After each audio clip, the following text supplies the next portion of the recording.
if we imagine a modern society whose early history survived only as distant stories written down centuries later. We would hesitate to call that account solid history.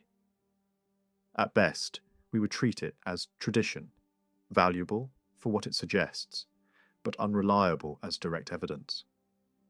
This thought experiment mirrors the problem historians face when studying the Anglo-Saxon settlement of England.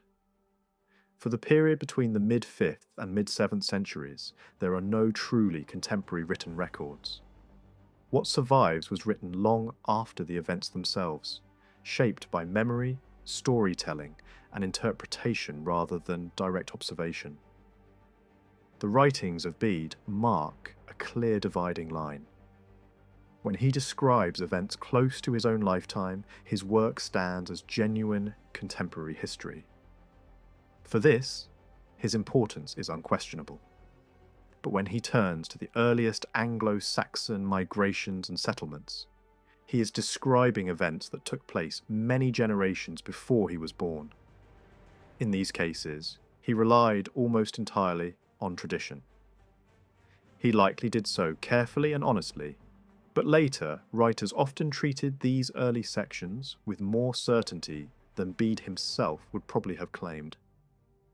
Over time, tradition hardened into narrative, and narrative into accepted history. To understand this early period more fully, we must look beyond written chronicles alone. Other forms of evidence offer valuable clues. Ancient customs, early legal practices, patterns of inheritance, and especially place names all preserve traces of how early communities were organised. These fragments, when studied together, can help reconstruct aspects of settlement that written sources cannot clearly explain.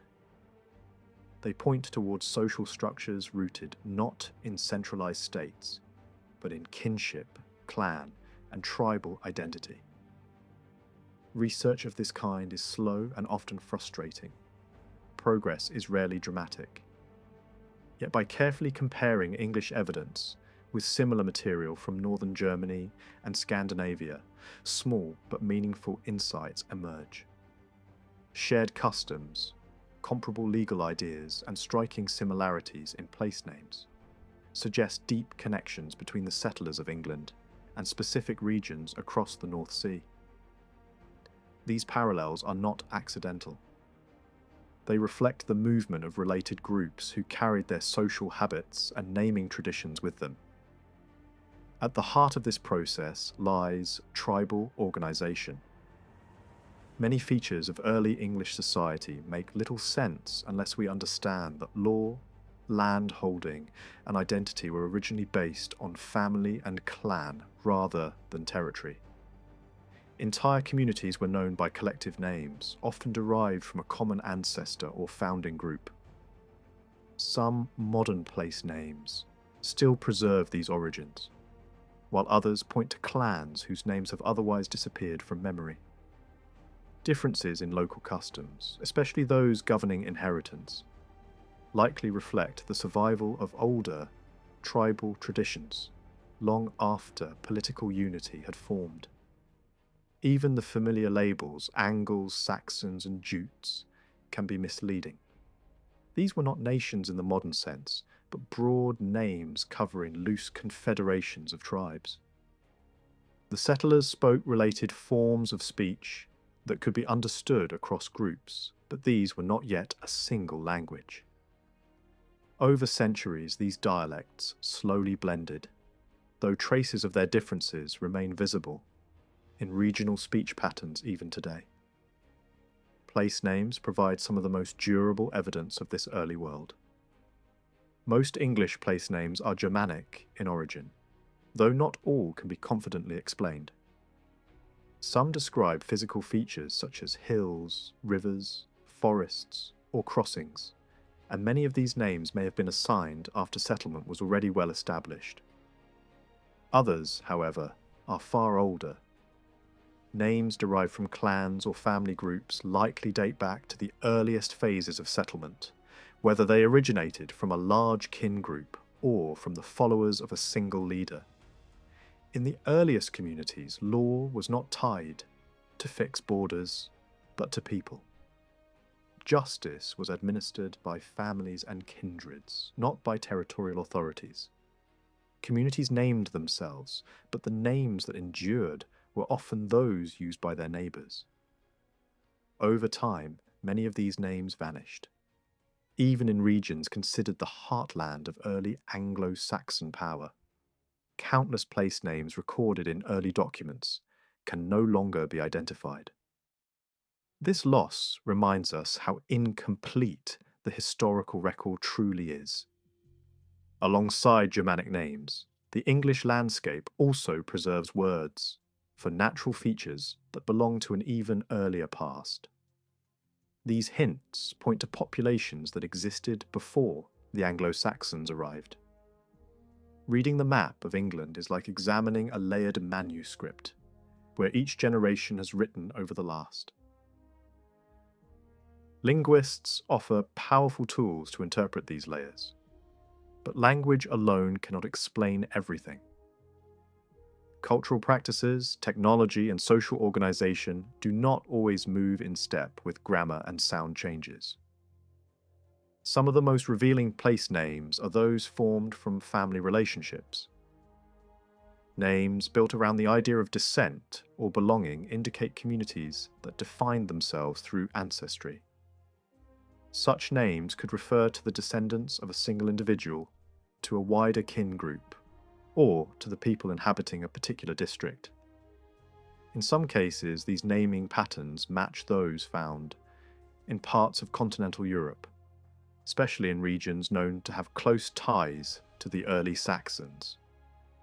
Similar endings appear across Germany and into northeastern France, tracing the paths of related groups who moved in different directions, some southward on the continent, others across the sea into Britain. Most early English place names were built from word forms that, in their own time, behaved like ordinary nouns. When these names were linked to other words, they often appeared in a belonging to shape, as if the landscape itself was stamped with ownership, family connection, or group identity.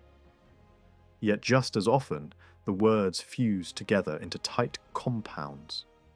The kind of names people can shout across a field or carve into memory without thinking about grammar at all. A striking group of names includes those with words like man or men inside them. These are not the kind of names that usually grow out of pretty descriptions of hills and rivers. They sound more like labels for communities, as if the first settlers were known to their neighbours by some collective identity, and the place simply took that identity as its name. When you see names of this kind scattered through early records, it is hard not to picture a settlement defined, less by scenery and more by the people who lived there. Men recognised as a distinct group, a band or a lineage that stood out. To rebuild the story of the settlement period, you cannot rely on a single kind of evidence. You need two different lenses at once. One lens is language, the old names that appear in early documents and the dialect difference that later shaped regional speech. The other lens is people and material life, graves and skeletons, objects and tools, but also habits that lasted for centuries.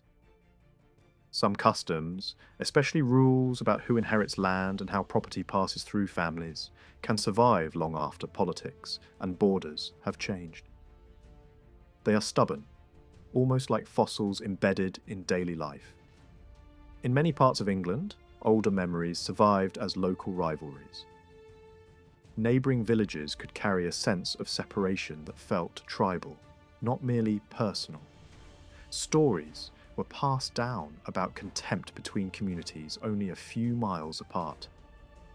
As if crossing a river or a stretch of moorland meant stepping into foreign territory. Sometimes a stranger from the next valley was treated like an outsider by default, mocked, challenged, even pelted as a symbolic warning. These tales are small, but they hint at something big.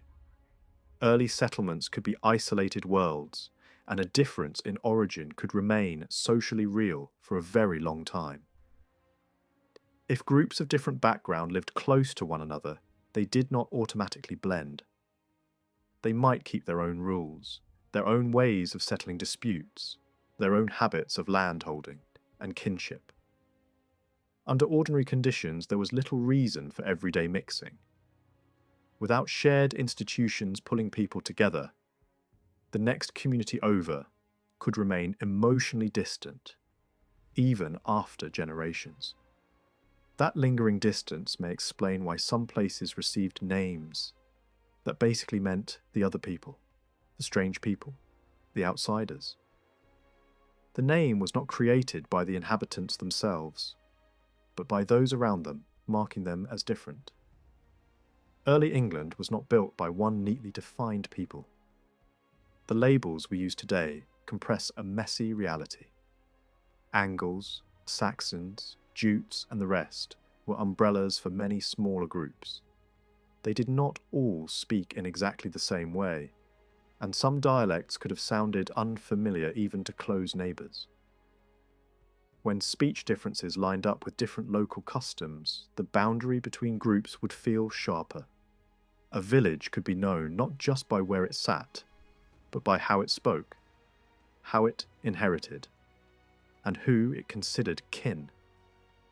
Even trade and conflict resolution seem to have followed this pattern of separation.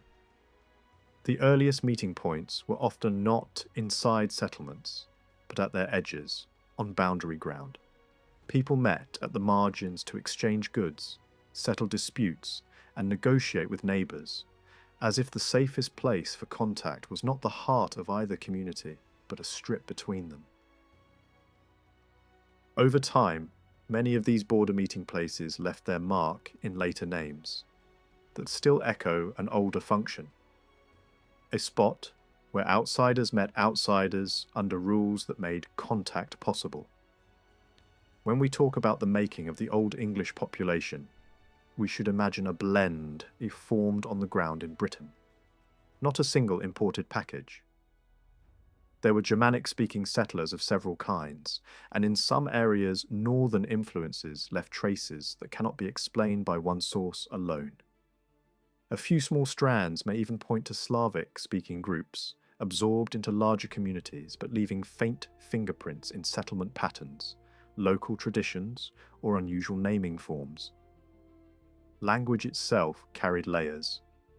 Some place names make more sense if you consider Northern speech and Runic tradition, while others fit older Germanic forms, and a small number may resist explanation unless you allow for other influences as well. The landscape also preserves clues beyond words. Some districts show scattered farmsteads that may reflect very old habits of living, while others show tightly clustered villages laid out in patterns that resemble continental settlement designs. In some places you find roads radiating out like spokes from a hub. In others, you see rounded or fan-like clusters around a central space. Shapes that look like they were brought by people who already knew this way of building community life. Village form, like language and custom, can be inherited. One more clue comes from the way people named other people. In later centuries, someone might be called Scot, or Welsh, or Fleming, because neighbours identified them by origin, not because the person invented the label for themselves. That habit of naming outsiders by group identity is old. It helps explain how both personal names and place names could grow from the same instinct to mark who belongs and who does not. A community could become known by the people it was thought to contain, and an individual could carry a name that announced to everyone around him that he came from somewhere else. Some of the oldest personal names that appear in early England look less like random family choices and more like labels of origin. Names such as Goding, Waring, Norman, Eastman, Wendell, and others can be read as echoes of distant homelands or of tribal groups from Northern Europe. In many cases, a name like this makes the most sense as a nickname given by neighbours. Imagine a newcomer arriving in a small settlement where everyone already knows each other. People need a way to identify him quickly. Instead of using a complicated lineage, they call him by what stands out most, where he comes from, or what people group he belongs to. Over time, that label hardens into a personal name, and sometimes it hardens again into a place name. This is why tribal identity matters so much when we read the early map of England. The broad labels we use today, Angles, Saxons, Jutes, can hide the fact that these were umbrellas. Under each umbrella stood many smaller groups, and those groups often carried multiple names depending on who was speaking. A people might call themselves one thing, while their neighbours called them another. In some regions, the same community could be known by an older name in one tradition and a newer name in another. That means a historian searching for tribal traces has to be careful. The same group can appear under different labels, and different groups can be lumped together under a single convenient title. It also means the evidence from names is powerful, but dangerous if handled too confidently. A single surviving tribal-style name does not prove that only one family or one small band was present. For every person whose label survived, there may have been many more from the same background whose names left no mark on the landscape. And even when a name survives, it might not mean what it seems. Place names change because people mishear them, shorten them, joke about them, or reshape them into words that sound familiar. When a name's original meaning fades later, generations often repair it into something they understand, sometimes into an animal name, sometimes into a humorous phrase, sometimes into a completely new sound that feels right in the mouth. This is one reason why early recorded forms matter so much. If you only look at the modern name, you can be tricked.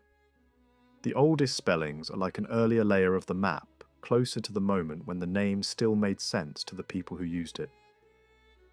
Without that older layer, a modern name can become a mirage, suggesting a meaning that never existed. And there is another complication. Many places once carried more than one name. A settlement might have one name used by neighbours in one direction and a different name used by communities in another. If the surrounding districts spoke different dialects, double naming becomes even more likely. Add the human love of nicknames, and the result is a landscape full of names that are not always straightforward labels, but sometimes jokes, shortcuts, or outsiders' descriptions. Even in the early period, nicknames were not limited to individuals. Communities could acquire them too. A village might be known by an animal-based label because of a founder's nickname, or because neighbours found the sound amusing, or because the old meaning had been forgotten and replaced by something more familiar. This human element matters. A purely mechanical approach to place names, one that treats every name as a tidy linguistic formula, runs into trouble fast because real people reshape language for convenience, for humour, and sometimes simply for variety. Still, the deeper pattern remains. Many early communities were organised around strong kinship ties. A local leader might settle with relatives and close followers, living under a basic family-based order where land, law, and identity were bound to the group. In that kind of world, a place name that seems to carry a tribal label could come from the leader's identity, from the wider band that followed him, or from both at once. A settlement associated with a Wendel name, for example, is hard to explain unless it reflects a person or group identified as Wendish by the people around them. Whether the label attached first to the chief or to the community matters less than the fact that neighbours recognised them as different and named them accordingly. Sometimes the strongest clue is not only a name, but a custom that survived alongside it. Inheritance rules are especially revealing, because they can persist stubbornly through centuries of political change. If a manor follows an unusual inheritance pattern, and that pattern closely matches what we know from a particular region or people group in Europe, it becomes difficult to dismiss the connection as coincidence. Customs can act like fingerprints. They do not tell the whole story, but they suggest who might have been present when the community first formed. This is why the settlement of England should be imagined as a mosaic, not a single colour map. No county shows place names that belong to only one origin. Across the main sea gateways, the great estuaries and river mouths that offered access inland, you find mixed signals, names that point in different directions, hints of different speech traditions, and echoes of more than one kind of newcomer. Over 1,000 years, buildings from different ages remain visible in stone. But tribal habits and family customs are older than architecture, and their survival can reveal early settlement patterns that written narratives never record. If you follow the origins of the early English population back far enough, it does not lead to one source, but to many. The key story is not simply about battles and conquest, but about where people chose to live, how villages were laid out, how neighbours defined one another, and how different groups settled side by side. In some places, one origin may have dominated, while in others the mixture was stronger. Those differences can leave long shadows, in local identity, in dialect, and in the stubborn survival of old customs that quietly carry the memory of who first arrived. And this brings us to one of the most misleading words in the whole story: Saxon. We use it as if it were a clear self-chosen identity, but early on it often functioned as an outsider's label. Coastal raiders and seaborne attackers were frequently grouped under one convenient name, especially by the people they threatened. Over time, the label expanded until it could describe many related groups acting together. The reality on the ground was more complex. The newcomers knew themselves by smaller tribal identities, and alliances could shift depending on opportunity, warfare, and migration. Across Northern Europe, confederacies were common. Great names could cover many peoples. A single label might describe a coalition rather than a single tribe. That matters for England because the migration into Britain likely involved coordinated movement by multiple groups, neighbours, allies, and related communities travelling and fighting in overlapping waves. Along the North Sea world, cooperation was practical. Groups living near each other could raid together, migrate together, or settle in sequence, leaving behind a patchwork of identities that later generations merged into larger categories. So when we hear Saxons in the story of early England, we should picture something broader than a single tribe marching under one banner. Think of coastal networks, shifting partnerships, and clustered groups who shared related languages, but not identical ones. Think of smaller communities carrying their own names, their own customs, and their own ways of living, then being grouped under a single label by enemies, by chroniclers, and by later memory. The settlement that followed was not one simple migration, but a layered process, and the evidence still survives. Not just in chronicles, but in the names on the map, the rules families followed, and the quiet boundaries where neighbours once met as strangers. If you follow the trail of early English place names closely, you start to notice something fascinating. Certain clusters of names repeat across the country, like footprints that appear again and again in different landscapes. One of these clusters seems to preserve the memory of a small Saxon group, whose name echoed through the settlements they touched. You see it in places that later became Buckingham, and you see it again in other counties under slightly different spellings.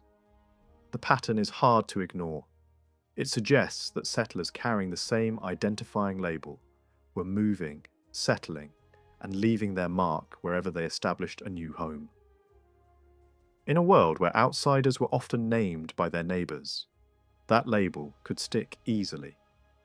If a man arrived known as Bushi or something close to it, the place built around him might carry that sound forward for centuries. But the story goes deeper than one set of names. Evidence increasingly hints that Germanic-speaking people were not strangers, suddenly appearing at a single dramatic moment. They may have been filtering into Britain earlier, even before the famous waves of invasion described in later tradition. If Germanic soldiers, colonists, traders, or allied fighters were already present in late Roman Britain, the chaos of the 5th century would have made it even easier for more to arrive. Civil conflict weakens borders. Rival leaders seek outside help. And once small groups gain a foothold, larger movements become far more possible. The island may have been opening to newcomers gradually, long before the period when the main settlement story is usually said to begin.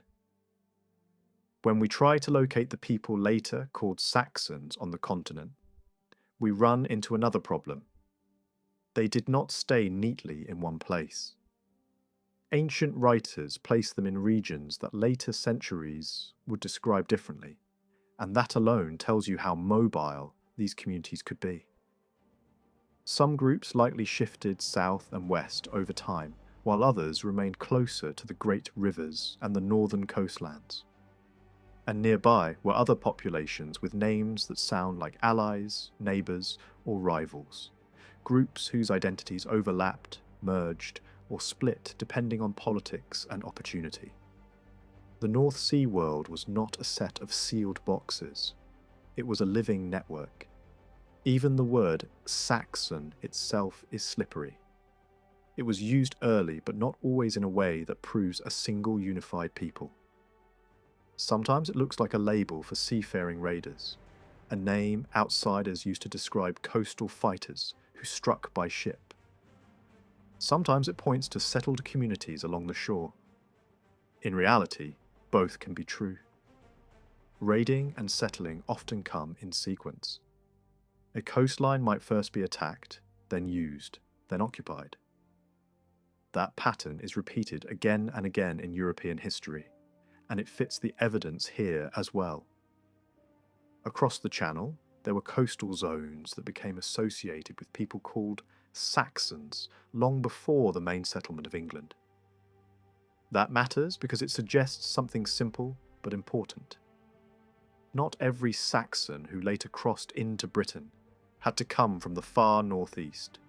Some may have come from nearer shores, from communities already living on the continental coast facing Britain. That shortens the distance, and it makes the movement feel less like one dramatic leap and more like a continuation of a long coastal relationship, trade, piracy, migration, and settlement tangled together.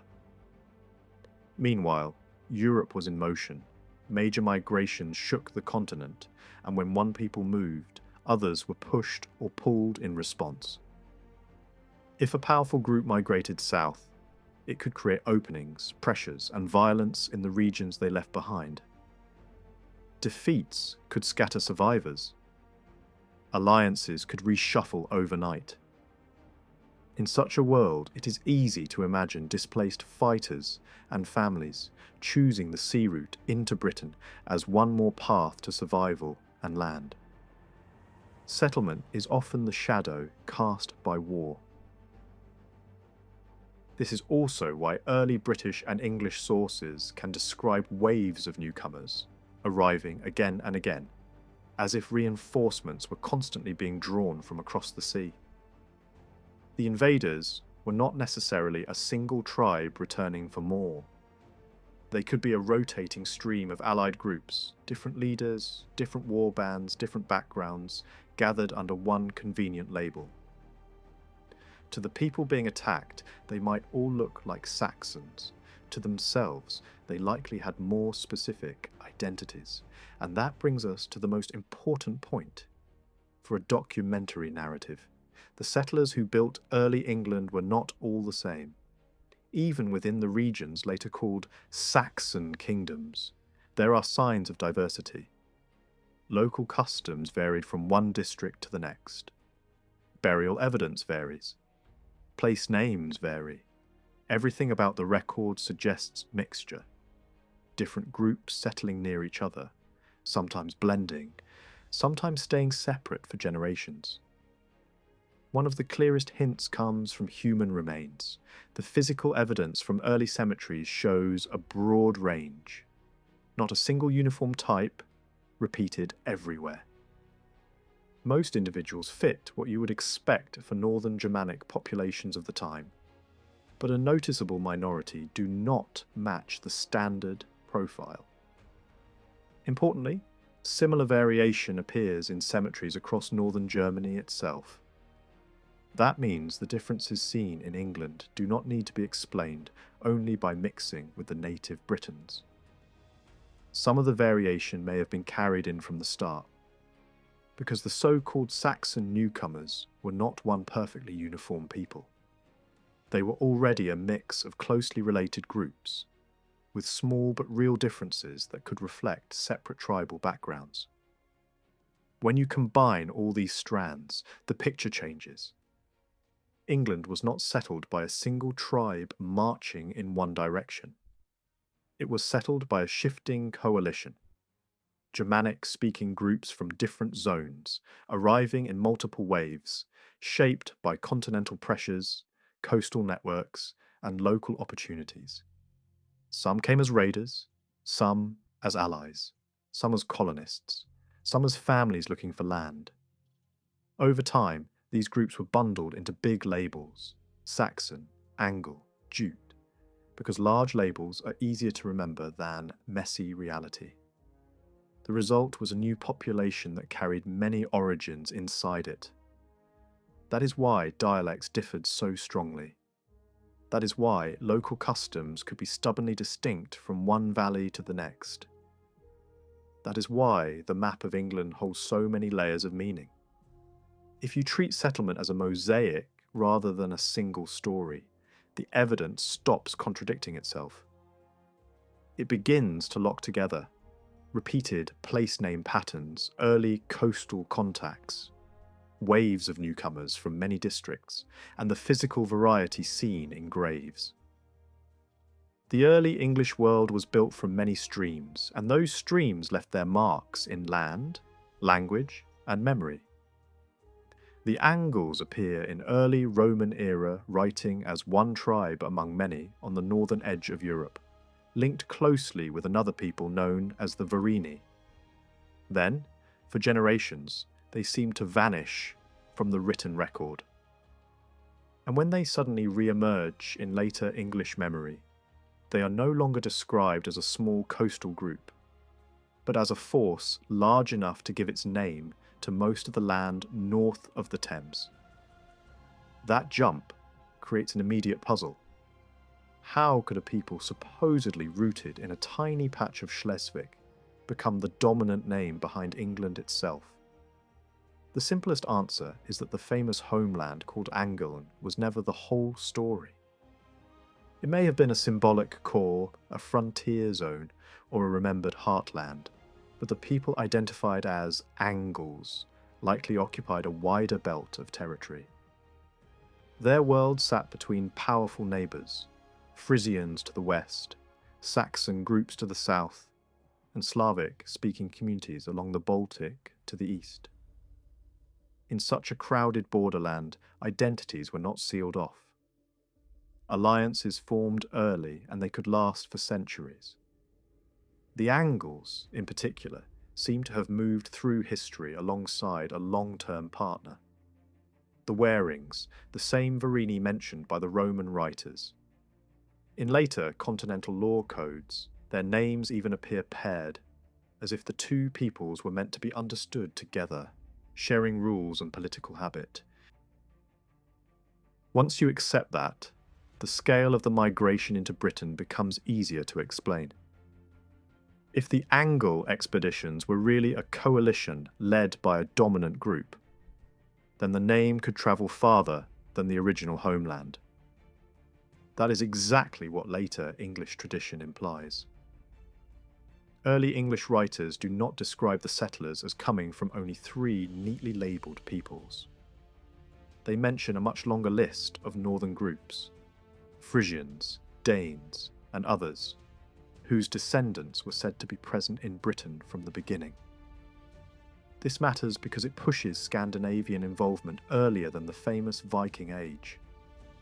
It suggests that people from the Danish world were already part of the settlement stream long before the late 8th century. Another important clue comes from how England itself remembered the origins.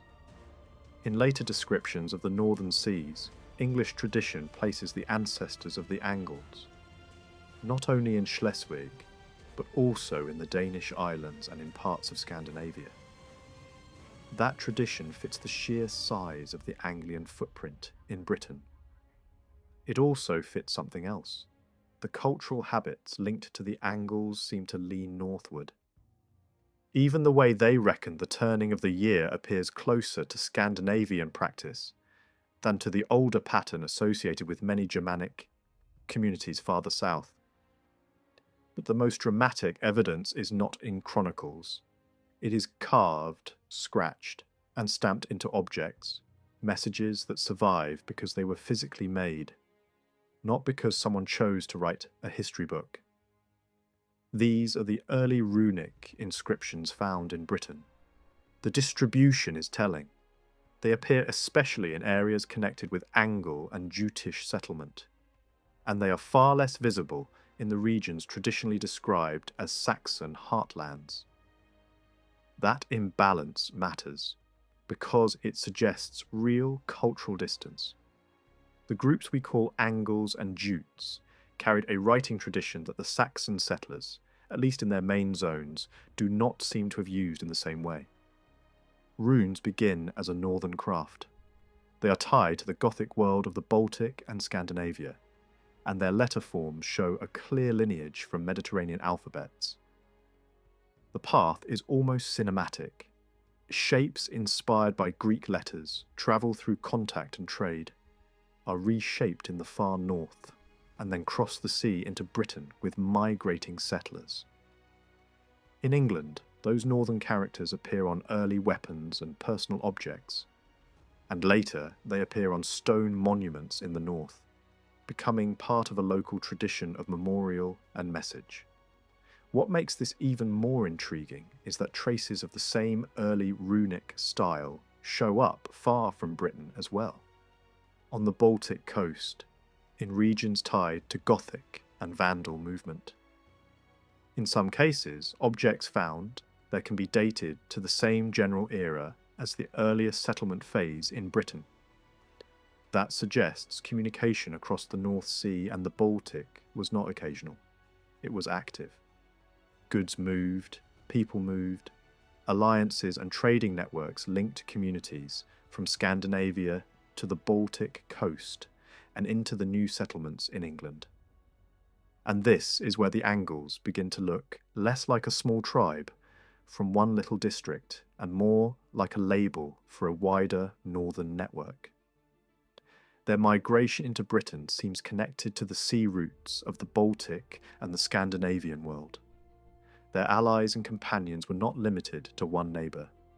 The Angles and Warings appear together so often in the record that they feel like a paired story, and the Warings themselves were deeply tied to long-distance movement, river travel, and trade with the Eastern world.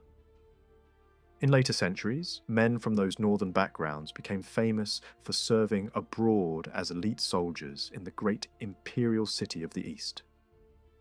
A reputation that hints at a long tradition of mobility and martial skill.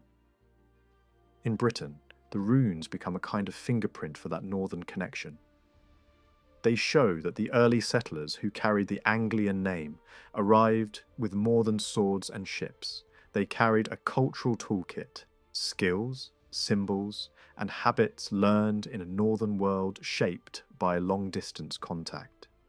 And in one of history's strangest twists, those northern letters, ultimately descended from Greek forms, arrive in Britain and encounter other Greek-descended letters already present through Roman and Celtic tradition. Two streams of writing born from the same ancient source meet again at the edge of the Atlantic, brought there by different journeys, different empires, and different migrations.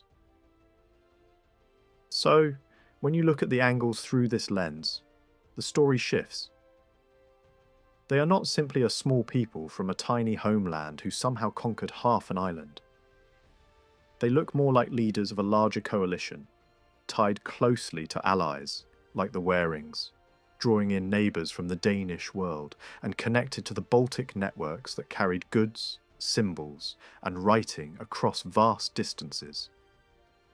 Their name becomes not just an ethnic label, but the banner under which multiple northern groups entered Britain, and left behind evidence that still speaks when the chronicles fall silent. The Warings moved through the early medieval world like a living bridge between seas. They were close to the Angles, but their reach stretched far beyond the North Sea.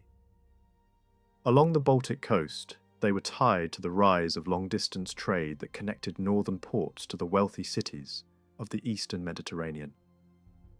By the 11th century, a writer in the lands of modern Ukraine describes a major northern city as a Varangian stronghold, which suggests that these traders and warriors were not just visitors there, but a community with real weight. Other northern groups, especially men from the island world of the Baltic, also appear in the same eastern setting. And that matters because it hints at a shared network, not isolated voyages. To understand the Warings, picture the route itself. Goods could travel from the Baltic inland by rivers, then be carried over short land crossings, then pushed onward to new waterways. It was slow, dangerous, and highly organised. People who mastered it became more than merchants. They became power brokers. In some coastal regions, especially those linked to Slavic, pagan strongholds, the Warings show up again, connected to places famous for resisting conversion for an unusually long time. Even their name seems to echo in old river names and coastal towns, as if the coastline itself remembered them. There are also stories that place these northern allies directly inside the political world of early England. One account describes a royal marriage that ties an English ruling house to a Waring king across the Baltic sphere. Whether the details are perfect or not, the direction of the story is clear. The relationship was imagined as real and close enough to be explained through family ties. From that point onward, the Warings become difficult to separate from the wider northern warrior culture that later shocked the Mediterranean world. In the imperial capital of the East, the Warings became famous as an elite guard. They were seen as unusually tall, pale, and imposing, a striking contrast to the populations around them. Over time, their name even became a kind of label for tough foreign fighters who served for pay and honour. And if the Angles were their near partners in the north, it makes sense that they would have shared a similar look and reputation. Even centuries later, some of the regions in England most associated with Anglian settlement are still known for a taller average build, as if an old physical pattern survived beneath the surface of later history. But the story is not only about trade and soldiers, it is also about the dead. Archaeology shows something impossible to ignore. In early England, different funerary customs existed side by side. In some places, people buried their dead. In others, they burned them. And in a number of regions, both practices happened at the same time. That is not a small detail. burial and cremation are not minor variations of the same habit. They reflect different ideas about the body, memory, and the afterlife. When both appear together in the same broad period, it strongly suggests that communities with different traditions were living near each other. One of the great early poems of the English-speaking world even describes a ruler asking for a funeral fire and a mound raised where the sea can see it. That image aligns closely with what archaeologists find in several eastern and northern counties, where cremation appears especially common. The pattern fits a northern style more than a purely Saxon one, and it matches what is known of practices across parts of Denmark and the wider Scandinavian world in the same age. Then comes the next layer, the people later called Jutes. In older northern memory, they rarely appear under a single clear label. Instead, they show up under a cluster of related names, often overlapping with the broader Gothic world. That matters because it suggests the Jutes of English tradition may not have been a neat, isolated nation at all, but part of a wider northern family of groups that shared language, myth, and movement. It also helps explain why later writers reduced the story to 3 peoples.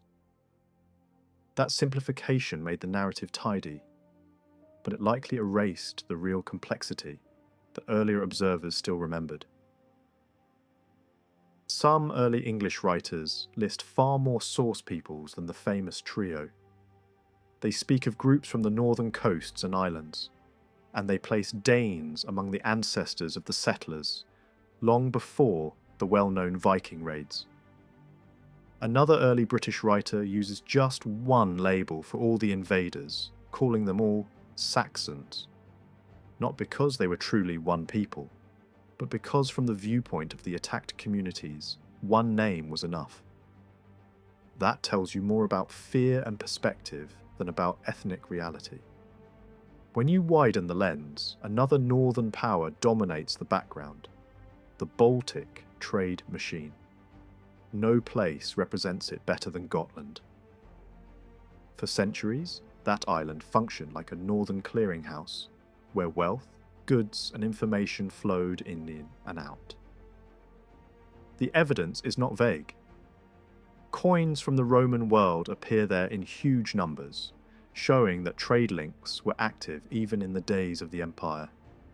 Later, silver from the Islamic world shows up too, proving that Baltic roots reach astonishingly far into the east. This was not a backwater. It was a hub. And that hub mattered for England. Baltic products appear in early English graves, especially amber turned into beads and ornaments. Amber is not just decoration, it is a map. It points toward the coastlands where it was gathered and toward the trade corridors that moved it south and west. Its presence in early England suggests that the sea routes and exchange networks of the Baltic were already touching the new settlements across the North Sea. Even systems of value carry the trace. In parts of England influenced by Scandinavian settlement, people used northern ways of counting wealth alongside older Roman-style measures. These were not always literal coins changing hands. Often they were accounting standards, a language of payment and obligation. But those standards reflect connections, and behind those connections lies the same Baltic world where trade was calibrated through shared units and shared practice. When you put all of this together, the settlement story starts to look less like a simple invasion by 3 nations and more like the movement of a whole northern system. The Warings stand at the centre of that system as traders, river travellers, and later as elite soldiers. The Angles appear not as a tiny tribe from a small district, but as a leading name within a larger coalition. The Jutes blur into the wider Gothic and northern world, and alongside them, Slavic-speaking coastal peoples of the Baltic. often called Wends or Vandals in later memory, repeatedly appear as allies and neighbours. There is even a mythic shadow of that alliance, a northern story of two peoples at war who eventually make peace and exchange hostages. Strip away the gods and you can still see the human outline. Conflict between different cultural worlds, followed by coexistence, intermarriage, and shared expeditions. In England, the echoes of that mixture appear in the map itself, where place names of different northern origins sit near each other, and in old local customs that survived long after the original settlers were forgotten. You can hear the northern migrations in the English language itself. Long before England became one kingdom, waves of people arrived from the Scandinavian world, first in the era of early Anglo and Gothic settlement, and later in the age of Danish expansion. They did not only bring weapons and ships, they brought everyday speech. Over time, the language of these newcomers blended with local tongues and helped shape the accents and dialects that still divide England into recognisable regions. Medieval Scandinavians noticed this connection. One Icelandic scholar wrote that the English used Latin letters in a practical way, matching symbols to sounds, and he used that idea to design a writing system for Icelandic. Another saga casually remarks that people in England, Norway, and Denmark could still understand the same basic language in that period. That claim may sound bold, but it reflects something real. Across the North Sea, speech was close enough that travellers, traders, and warriors could communicate without starting from zero. Even Norman rulers understood the political value of that shared northern speech. There are accounts that a duke wanted his son trained in an older Scandinavian tongue, and he chose a place where the old language still lingered. The detail matters because it shows how long the northern language world remained alive in parts of Western Europe, even after new elites took power and new official languages spread.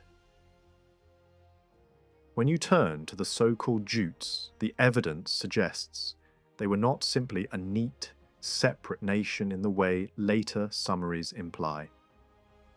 The early Kentish finds linked to Runic writing point toward a people closer to the Anglian or Gothic world than to later Norwegian or Danish identities. Across the Baltic, the Goths were known early, settled along coasts and islands, and their names survived most clearly in places like Gotland and parts of Sweden. In England, echoes of the same northern identity show up in old place name patterns, especially around Kent, Hampshire, and the Isle of Wight, where older wit forms appear like fossils of a much earlier naming habit. This is why the settlement story looks messier the closer you study it. Place names in Kent and elsewhere do not support the idea of a purely Jutish population. Instead, they hint at mixed groups, Gothic-linked settlers, Frisian influences and other coastal peoples moving together, sometimes under one umbrella label, sometimes under another. A later English writer even treats Goths and Jutes as part of the same ancestral line, which fits the wider pattern. The names changed over time, but the people were connected through movement, alliance, and shared culture. If you want a single engine that helps explain how these movements kept happening, look to the Baltic. There was a shipping and trade world there that was already active long before the famous Viking raids. Gotland, with its port of Visby, became a magnet for wealth and a crossroads for routes that reached far inland. The island's ground has produced staggering proof of that trade. Coins from the Roman world, then later streams of silver from the east, showing long-distance exchange over centuries. A place like that does not simply watch history pass. It supplies ships, sailors, and connections. Even if it was not always the main attacker, it could easily have been the carrier, the contractor, the gateway. The evidence also points to direct contact between early England and parts of southern Sweden. There are traditions of English missionaries working among pagan communities there, and there are runic stones in that region that some researchers believed showed signs of English influence. The point for a documentary is simple. The North Sea was not a wall. It was a road. People crossed it often enough that ideas, symbols, and habits could move both ways. Runes are one of the strongest clues. In Scandinavia, runic remains are everywhere. Stones, objects, monuments, so many that they form a kind of archive carved into the landscape. In German lands associated with the Saxons, fixed runic monuments are strikingly rare. In England, early runic writing appears most clearly in areas tied to Anglian and Jutish settlement, especially in the north and in Kent. That uneven pattern matters. It suggests that some of the earliest settlers who shaped certain regions of England were drawn from northern rune-using cultures, while other groups who also settled England did not carry the same habit of public runic inscription. The word Northman itself was never a single tribe. It was a wide label that could include people from many provinces across Sweden and Norway, along with Danes and other coastal groups. In some English regions, traces of those varied origins may survive in old local names and later traditions. And just as Northman was broad, Eastman was broad too, a name that could describe Baltic peoples on the opposite shore from Sweden, tied to trade routes, sea travel, and the flow of goods and silver. Coins add another layer. The earliest English coins found in Norway date from the period when northern raiding and travel began to intensify. That suggests contact through trade, plunder, or both. Over time, the conclusion becomes hard to avoid. The Scandinavian share in England's settlement was larger than older, simplified stories admit. There were early settlers who arrived before the famous Viking Age, and later waves that deepened the northern imprint. Together, they helped shape not only bloodlines and borders, but the very sound of English in different parts of the country. Then, there are the Frisians, often overlooked, yet crucial. Their ancient homeland stretched along the North Sea coast, and it was a landscape that the ocean repeatedly tore apart. Floods swallowed fields, rearranged coastlines, and created new seas and islands. That matters because it hides part of their footprint. A people whose land kept vanishing would naturally spread outward, especially by ship. In their prime, the Frisians were among the great sea peoples of the north.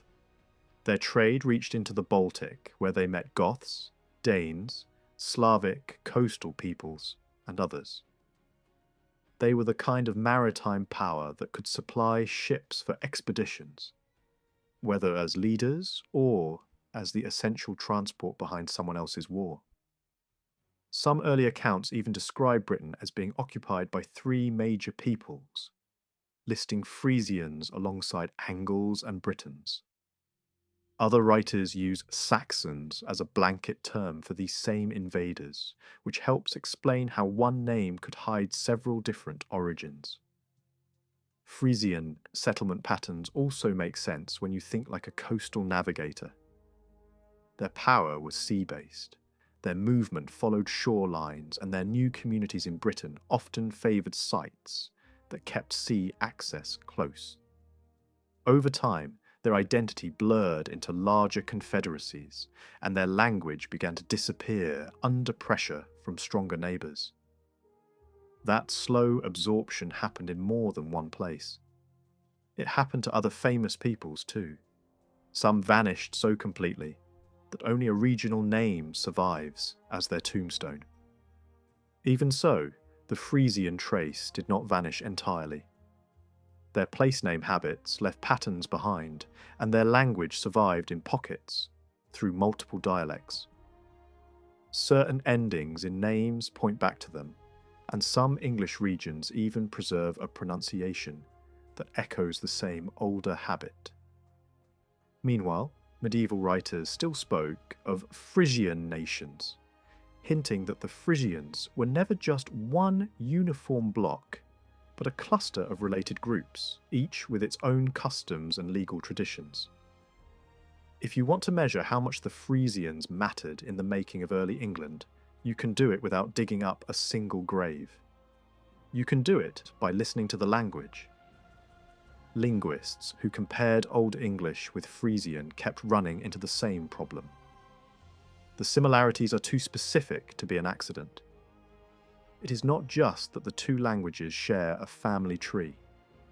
They share the same unusual habits, small sound shifts, and spelling patterns that do not show up the same way in other related tongues. That kind of match usually means the changes were already happening before the groups split apart, back in a shared Anglo-Frisian past. Some of the clearest clues are simple everyday words and vowel changes. In Frisian, you can see forms where an older A sound flips into something closer to E, and Old English shows the same odd behaviour in the same kinds of words.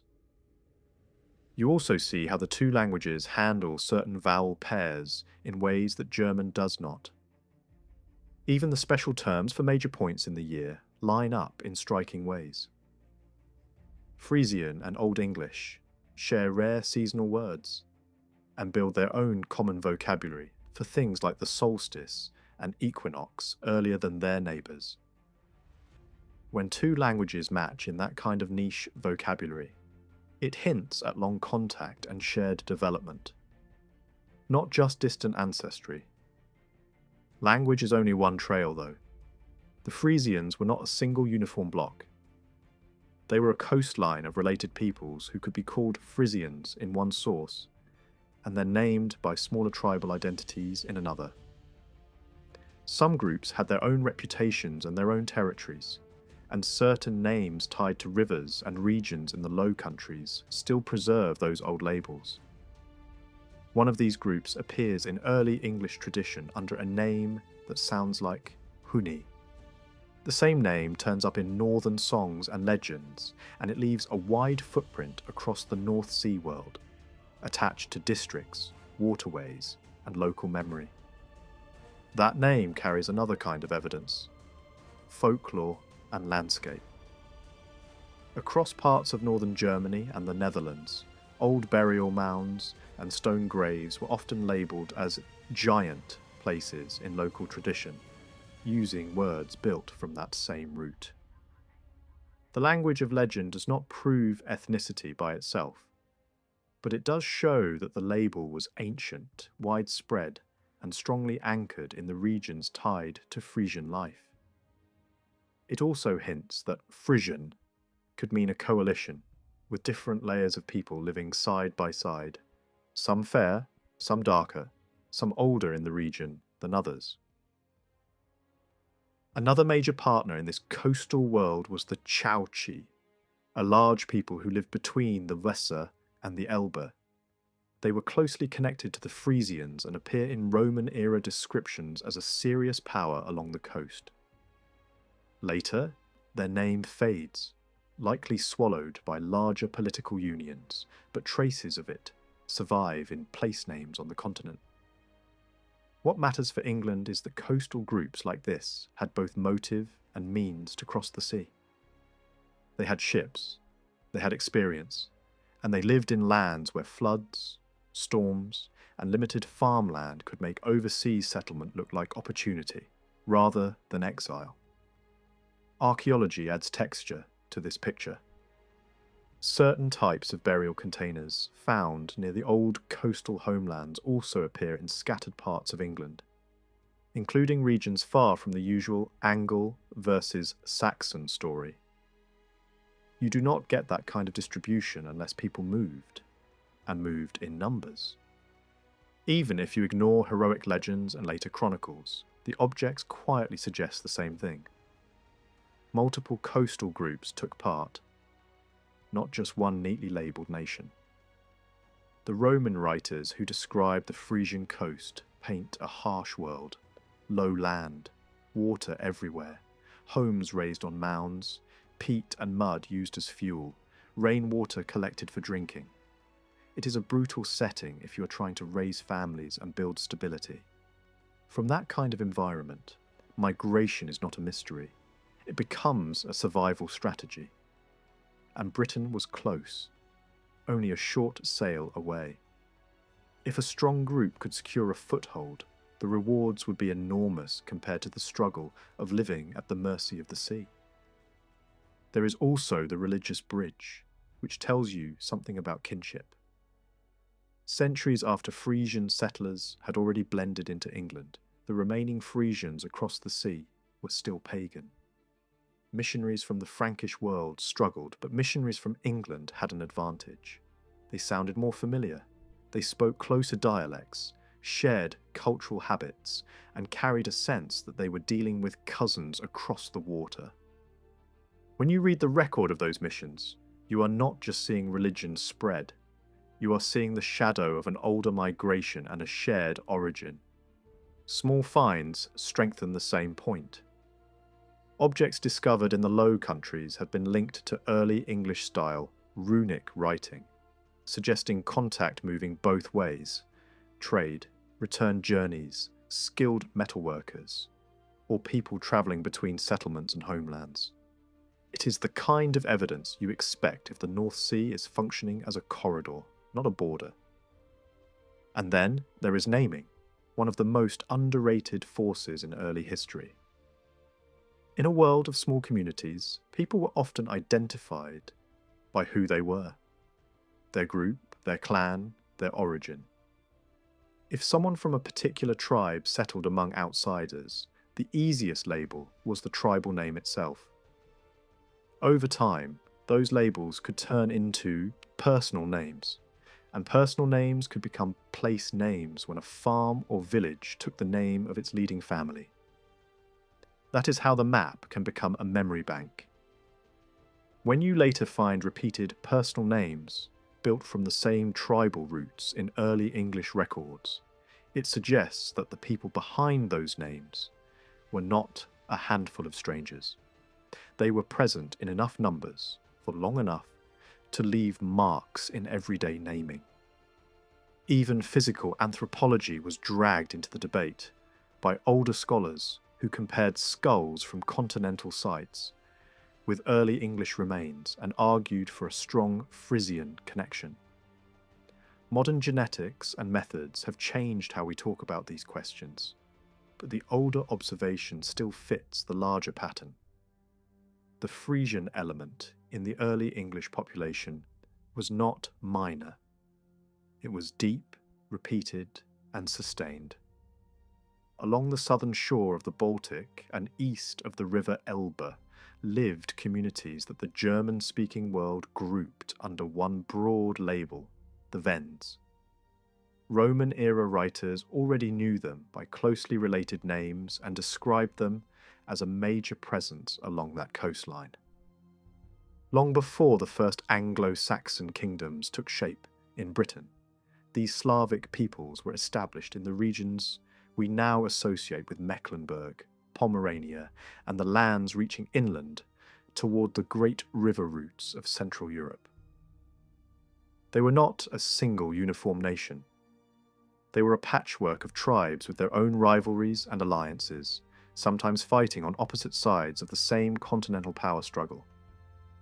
Some allied with Saxon neighbours, others leaned toward the rising Frankish world. And those political choices mattered because the Baltic was not a quiet backwater. It was a highway. Whoever controlled the ports, the shipyards, and the coastal trading lanes could influence movements of people as much as movements of goods.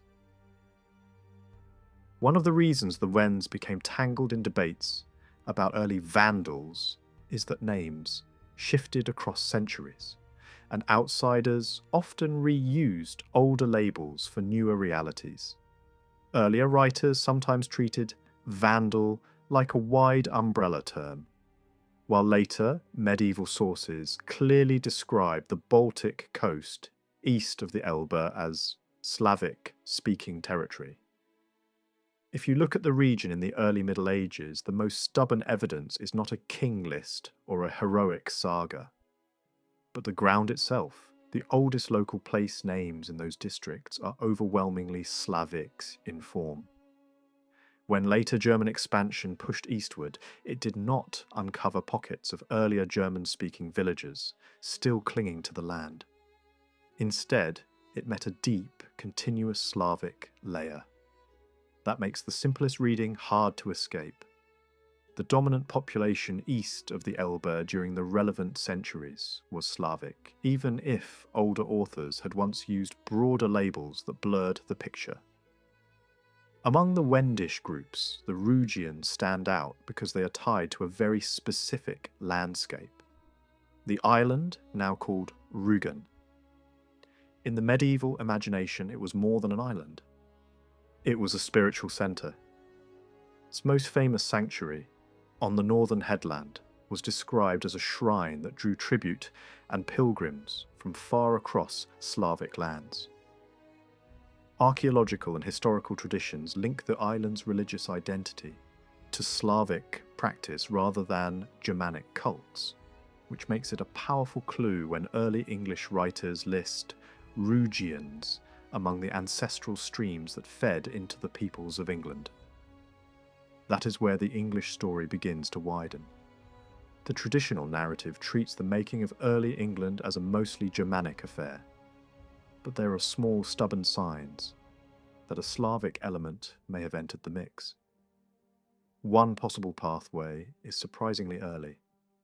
A Roman-era relocation of defeated groups from the Rhine frontier into Britain. The sources say that after a major defeat, thousands of outsiders were transported to the island and settled under imperial control. If even a portion of those settlers were drawn from Slavic-linked communities known to Roman writers by Wendish-style names, then Britain contained a Slavic thread centuries before the better-known migrations from the North Sea coast. Over time, those settlers could have blended into local populations, survived as distinct communities for a while, and then merged again when later waves of newcomers arrived. A second pathway is more gradual and more believable: alliance travel. The Saxons on the western side of the Elbe and Wendish peoples on the eastern side lived within striking distance of each other. Peace and cooperation would have been necessary for coastal fleets to gather, trade networks to function, and expeditions to launch. If ships were being built, crews gathered, and routes planned along the lower rivers and the Baltic edge, it would be strange if the movement involved only one side of the river forever. Even small groups joining larger expeditions would be enough to leave a faint but real mark. And the mark may be visible in names. Old English records preserve clusters of place names and personal names that look like echoes of Wendish tribal labels, especially those linked to the Rugians and to another powerful group often associated with the wolf name in Slavic tradition. The argument is not that whole English counties suddenly became Slavic-speaking. It is that pockets of settlers, families, war bands, merchant crews, or allied contingents could settle among larger Germanic populations and be remembered in local naming. In early medieval life, a village name could preserve the identity of a founding family for centuries after the family's original language had vanished. There is also a later Baltic connection that makes the idea of Slavic presence in England less surprising. Along the Wendish coast, a major port rose to fame as a commercial giant, famous enough to be described as one of the great marketplaces of Europe. It competed with the leading Scandinavian trading centres and sat directly on the routes that moved silver, weapons, slaves, luxury goods, and coinage across the Baltic world. In that environment, alliances were practical. Wendish and Scandinavian forces sometimes cooperated, and later, medieval tradition even records Slavic contingents, serving alongside Danish rulers. If Danes could bring allies from the Baltic shore into their campaigns, then Slavic settlers arriving in England in the Viking Age becomes a realistic scenario rather than a fantasy. None of this requires the Wends to have looked the same everywhere either. Slavic populations across Europe have always shown variety in complexion and appearance, and the surviving Slavic communities in parts of Germany were often described as darker than their neighbours. That does not prove what the Baltic Wends looked like in every district, but it does remind us that Slav was not a single physical type, and the Baltic coast likely held mixtures shaped by centuries of contact, trade, and intermarriage. Along the Baltic shoreline, especially in the long sweep toward the Vistula and beyond, Europe's early map was constantly being redrawn. This coast worked like a pressure zone where peoples gathered, splintered, and moved again. Before the Roman world collapsed, Goths were already established east of the Vistula. Around the headwaters of the Vistula and the Oder, other groups associated with the old Vandal label occupied wide territory. By the 5th century, you can picture the interior river corridors filling with new arrivals, including Burgundians along the mid-runs of those rivers, while Slavic communities tied to names like the Rugians held key stretches of the Baltic coast near the Oder. Even the name Rugian seems to have shifted over time, sometimes used narrowly for an island and a coastline, and sometimes used more broadly, almost like a regional label that later writers linked to tribes who appear under different names in later centuries. In the northern stories written down in Scandinavia, the Wendish coast is remembered as a single large frontier zone. Vinland is the word used for the stretch of territory running from the German coastlands eastward toward what we would now call the Baltic borderlands. What matters here is not the label itself, but what it implies. The Wends were not landlocked villagers cut off from the sea. They were sailors, raiders, traders, and mercenaries in the same violent maritime world as the Danes and the Norwegians. By the 10th century, the sources describe Danish and Wendish, sea warriors, serving in the same political orbit, and they even mention the practical detail you would expect in that kind of contact. Interpreters who could translate the Wendish language. That single detail tells you everything. These were not occasional strangers. They were close enough, often enough, that translation became a routine necessity. The story tightens further when politics turns into family. A marriage linked the Danish royal house with a Wendish royal line, turning alliance into blood. And then comes a surprising fact that changes how you should picture the North Sea Empire of Knut. His power was not only anchored in England and Denmark, he also held authority over parts of the Baltic Wendish world. That matters because it turns migration into administration.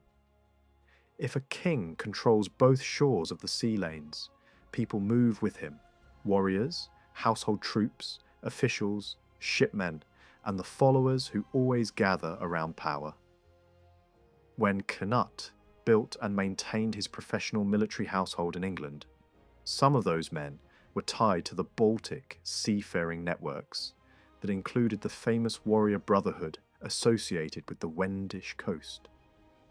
Even exile and banishment could feed this movement because expelled fighters needed a new lord, and England under a sea empire king was the obvious destination. On the ground in England, the traces are small but sharp.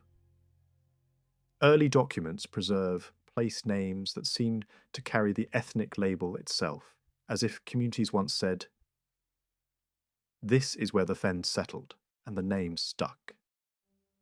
Over centuries, the language changes, the spelling shifts, but the core sound survives in village names and landscape markers.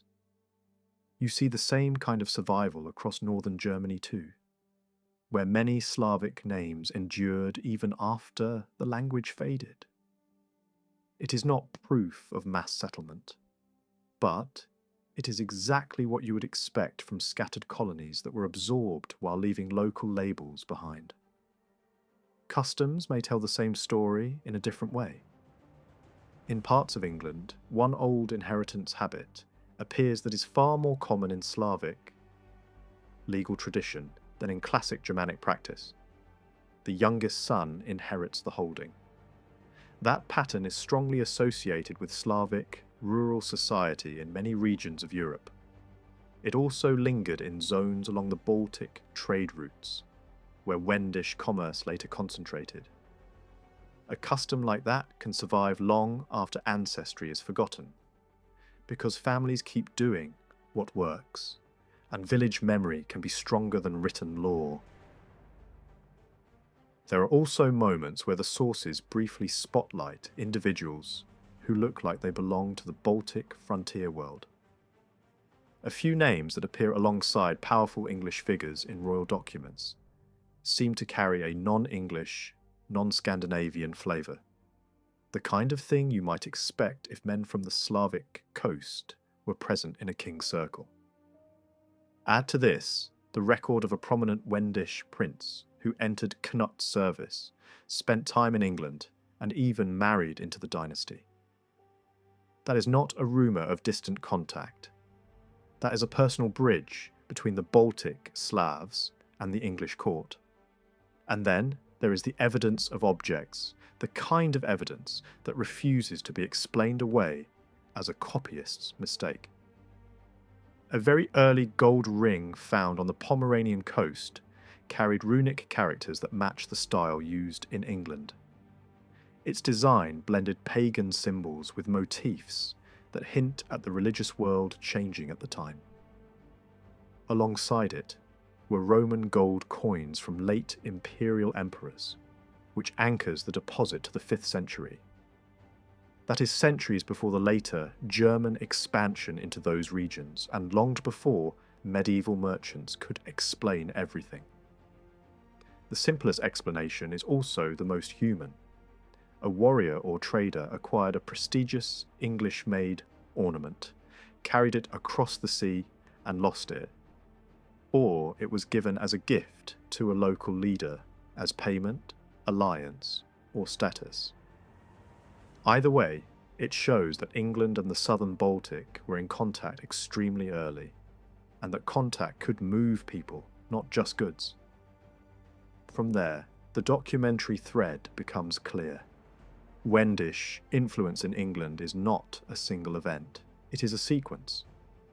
First, there are hints of earlier movements under Roman authority, when defeated groups were relocated into Britain. Then come the migration waves of the early medieval period, when alliance and opportunism carried small numbers of Baltic Slavs into the same fleets and settlements as Saxons, Angles, and Jutes. Finally, the Danish age, especially under Knut, creates a political structure that makes movement across the North Sea and Baltic not only possible, but normal. That wider background also helps explain a question that has bothered observers for a long time. Why are certain English counties noticeably darker in hair and eye colour than surrounding regions? The usual explanation is that more of the native British population survived there and mixed with incoming settlers. That may be part of the truth, but it is not the only possible path. Some Slavic groups in northern Germany were described as darker than their Germanic neighbours, and a few coastal districts of Norway also contained communities that were darker and broader-headed than the typical Scandinavian type. If English settlement was shaped not by one pure people, but by coalition fleets and mixed war bands, then darker newcomers arriving alongside Danes, Norwegians, and other allies become a realistic possibility. Local names may even preserve how people noticed these differences. Brown, as a personal label, makes sense only if the colour stood out. In early communities, people were often nicknamed by appearance, and those nicknames could become family names and then place names. That is why Old English names built from words meaning brown or dark can matter. They may reflect how neighbours described a person or a group and then used that description to label a settlement. Over time, later generations often reinterpreted those words as landscape terms, like streams or hills, because the original human meaning had faded. But the earlier logic remains. Many names that look like geography might have begun as people. Across Northern Europe, there has always been more than one look, more than one physical type living side by side. If you travel to the southeast of Norway or into the low, flat backlands behind the old Frisian coast, you still find pockets of people who stand out from their neighbours. They tend to be darker in hair and complexion, and in some districts their head shape and build also differ from the long-faced, fair-haired coastal types that many people instinctively associate with the north. The important point is simple. Darker communities did not exist only in the far south of Europe. They survived in the north itself, and they survived in places directly connected to the sea routes that fed early migration into Britain. That matters when we talk about the making of early England. If darker people were clearly present in Norway, and if darker people were present in the regions behind Friesland, then it becomes hard to imagine that every ship that crossed into Britain carried only the fair-haired version of the northern world. Migration does not work like selective casting. People leave for the same reasons everywhere: pressure on land, trouble at home, opportunities abroad, the pull of leaders, the push of conflict. If Frisians moved in large numbers, then some of the darker populations living in the same wider zone could easily have moved with them. The same logic applies to the Slavic coastlands, known in German tradition as Wendish country. Some Wendish groups, and the descendants of those groups, were noticeably darker than the surrounding Germanic populations. If Wends settled in England in meaningful numbers, it would be strange to assume that none of them belonged to that darker type. In the Low Countries there is another clue. Behind the famous Frisian coast, there are inland areas where a different-looking population persisted for a long time. They stand out not only in colour but in shape and build, forming a visible contrast with their Frisian neighbours. Old legal texts even hint that outsiders from specific districts were treated as a distinct category, as if people recognised that these men are not quite the same as the rest. That kind of social distinction usually reflects something real on the ground. A separate origin, a separate identity, or at least a reputation strong enough to become policy. Once you widen the lens, a bigger pattern appears. Across Central and Eastern Europe there existed an ancient, broad-headed, darker complexioned population that left traces in many regions, even where languages and identities later changed. Many scholars connected the early Slavic peoples to this older stock, not because every Slavic group looked the same, but because the overall pattern in the East leaned that way compared to the classic, long-headed, lighter type, often associated with northern Germanic groups.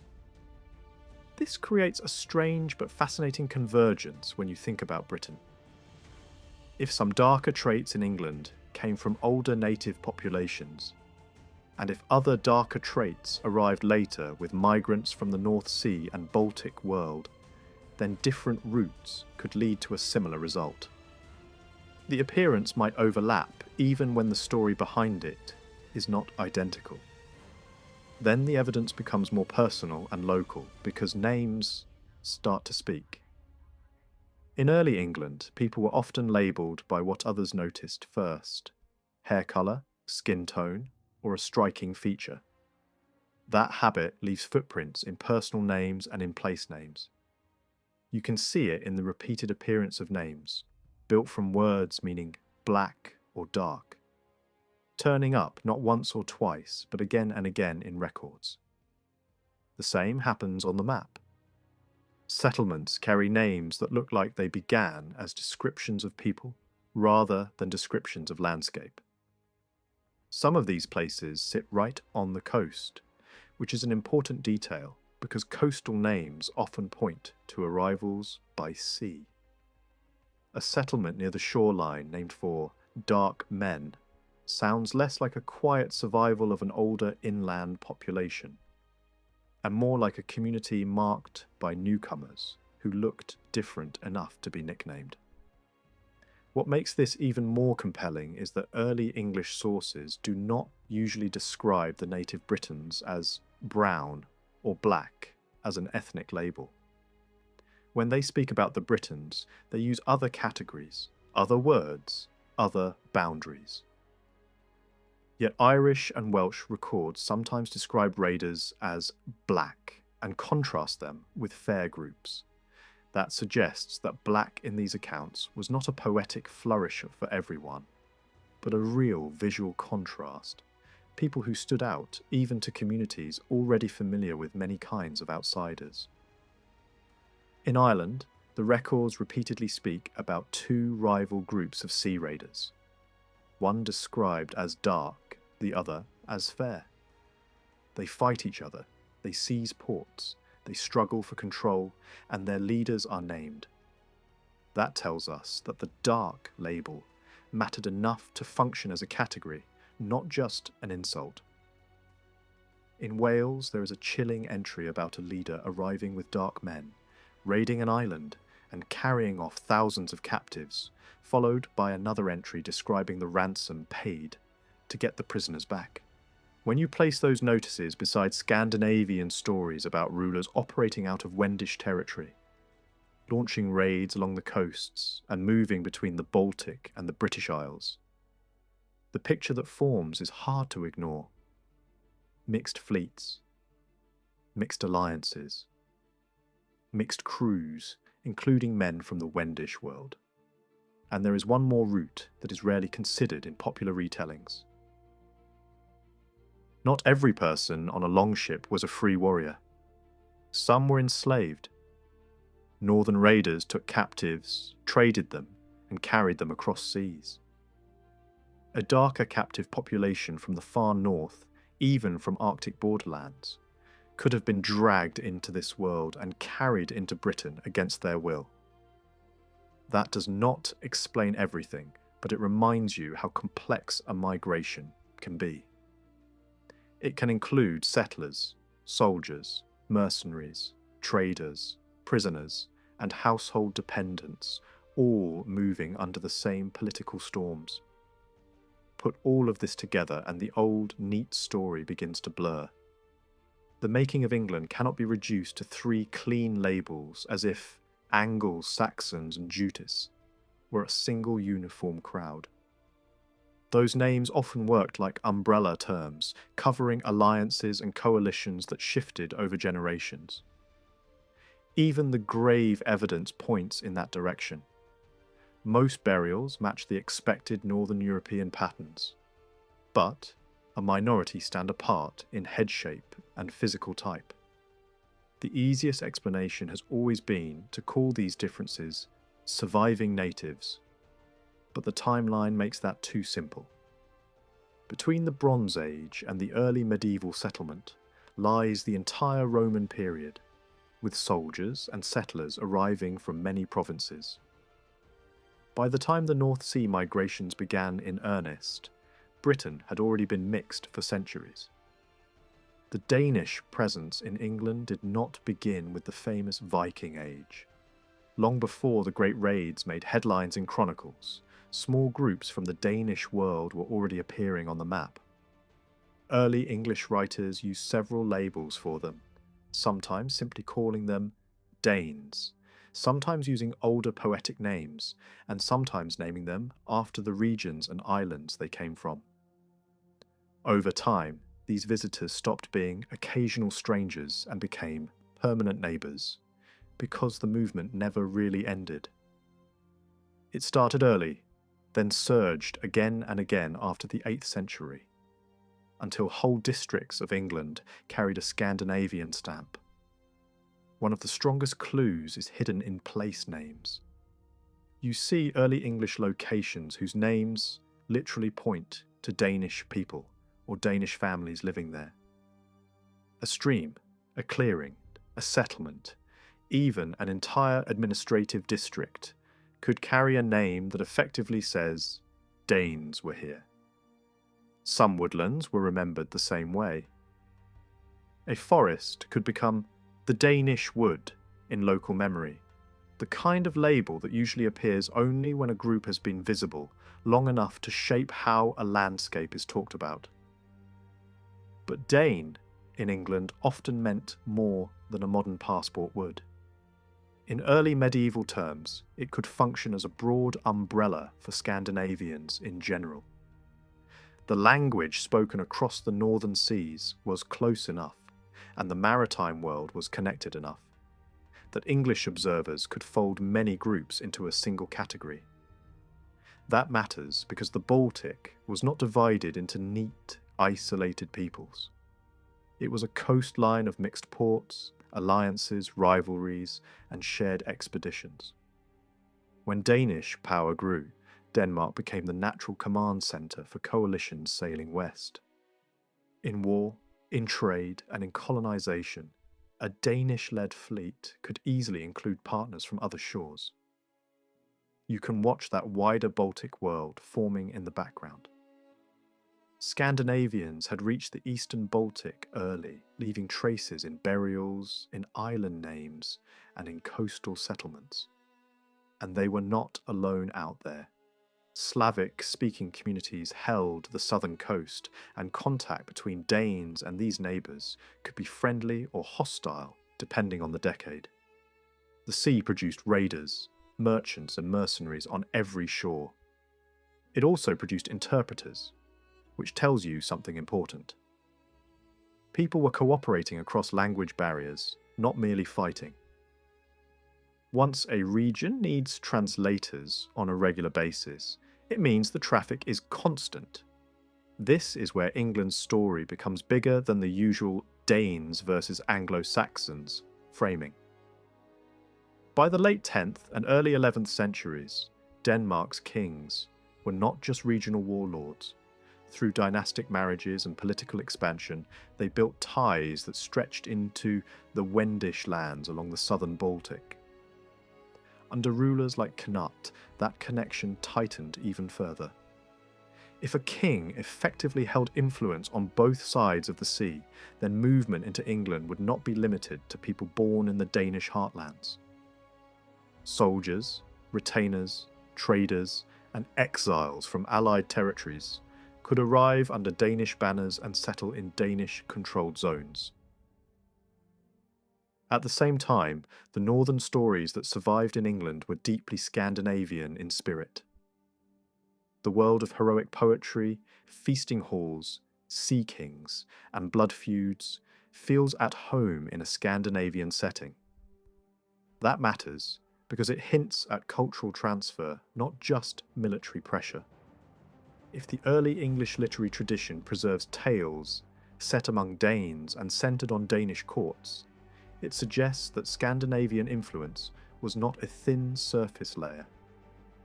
It was present in the memory, the storytelling, and the identity of parts of early England. And then there is the question of other Baltic peoples joining the flow. Look east across the sea and you find Finnic-speaking communities in close contact with Sweden. And further south you find Estonian and Livonian regions with their own maritime life. These areas were not sealed off. They traded, fought, and interacted with Scandinavians for centuries. When Swedish groups pushed into Eastern Europe and helped form new political structures there, They did it with networks that linked the Baltic coasts together. Coins travelling back and forth are one of the clearest signs of this. When English coins are found far away on the eastern side of the Baltic world, it is not a fantasy of distant contact. It is a footprint of real movement, real exchange, and real routes that connected England to places most people today would never associate with early English history. If people from those eastern shores did end up in England, they would not have arrived as a separate, clearly labelled migration. They would have been absorbed into the larger Scandinavian presence. Names hint at this kind of absorption. Some individuals in records appear with names that look like they could preserve a distant origin, while still living inside a Danish-dominated social world. Over a few generations, language and identity would smooth out the edges. That is how colonization usually works. Small groups vanish into the larger majority, leaving only faint traces in local names, family traditions, and a handful of unusual details. Even physical anthropology enters the discussion, not as a dramatic claim, but as a reminder that early England was not built from one uniform type. A small minority of skeletal remains from early medieval graves show facial shapes that do not fit the classic North Sea stereotype. That does not prove direct migration from any single region, and it should never be treated like a simple equation. But it does fit the larger pattern. England's settlers came through networks that reached far beyond the narrow list of familiar tribes. The Baltic world was a corridor, and corridors bring variety. Cultural parallels are another kind of clue. Baltic peoples shared rituals and seasonal customs with Germanic and Scandinavian neighbours. Reverence for springs and wells, sacred groves, midsummer fires, and the stubborn survival of old practices, even after conversion. England preserved the same kind of habits. Wells that once belonged to older belief systems were later given Christian names rather than erased, because the attachment was too deep to break. That is exactly what you would expect in a world where old and new beliefs overlapped for generations. And some of the most haunting evidence of shared imagination appears in midsummer legend. In the far north, where twilight can stretch into dawn and night never fully settles, people built stories to explain the glowing sky itself. One tale describes two figures who meet in the brief heart of summer, passing the light from one to the other, their reunion painting the horizon with colour. It is a poetic way of describing the northern summer, dawn and dusk, almost touching. And it reveals how strongly seasonal experience shaped belief. When you find midsummer traditions thriving across Scandinavia, the eastern Baltic and the British Isles, it points to a common northern rhythm that travelled with people as much as with ideas. Early English records sometimes use broad labels like Eastmen or Esterlings for people arriving from the eastern side of the sea world. But every so often the evidence becomes sharper, almost like a fingerprint. A handful of place names in England seem to preserve the memory of specific Baltic groups, not just a vague, from the east, identity. Names tied to Osgothi, for example, look like they are pointing toward Gothic people from the Baltic sphere, communities linked to the eastern shores of Sweden or the regions beyond the Vistula, where Gothic traditions once had deep roots. In Scandinavia itself, the old Gothic world did not disappear overnight.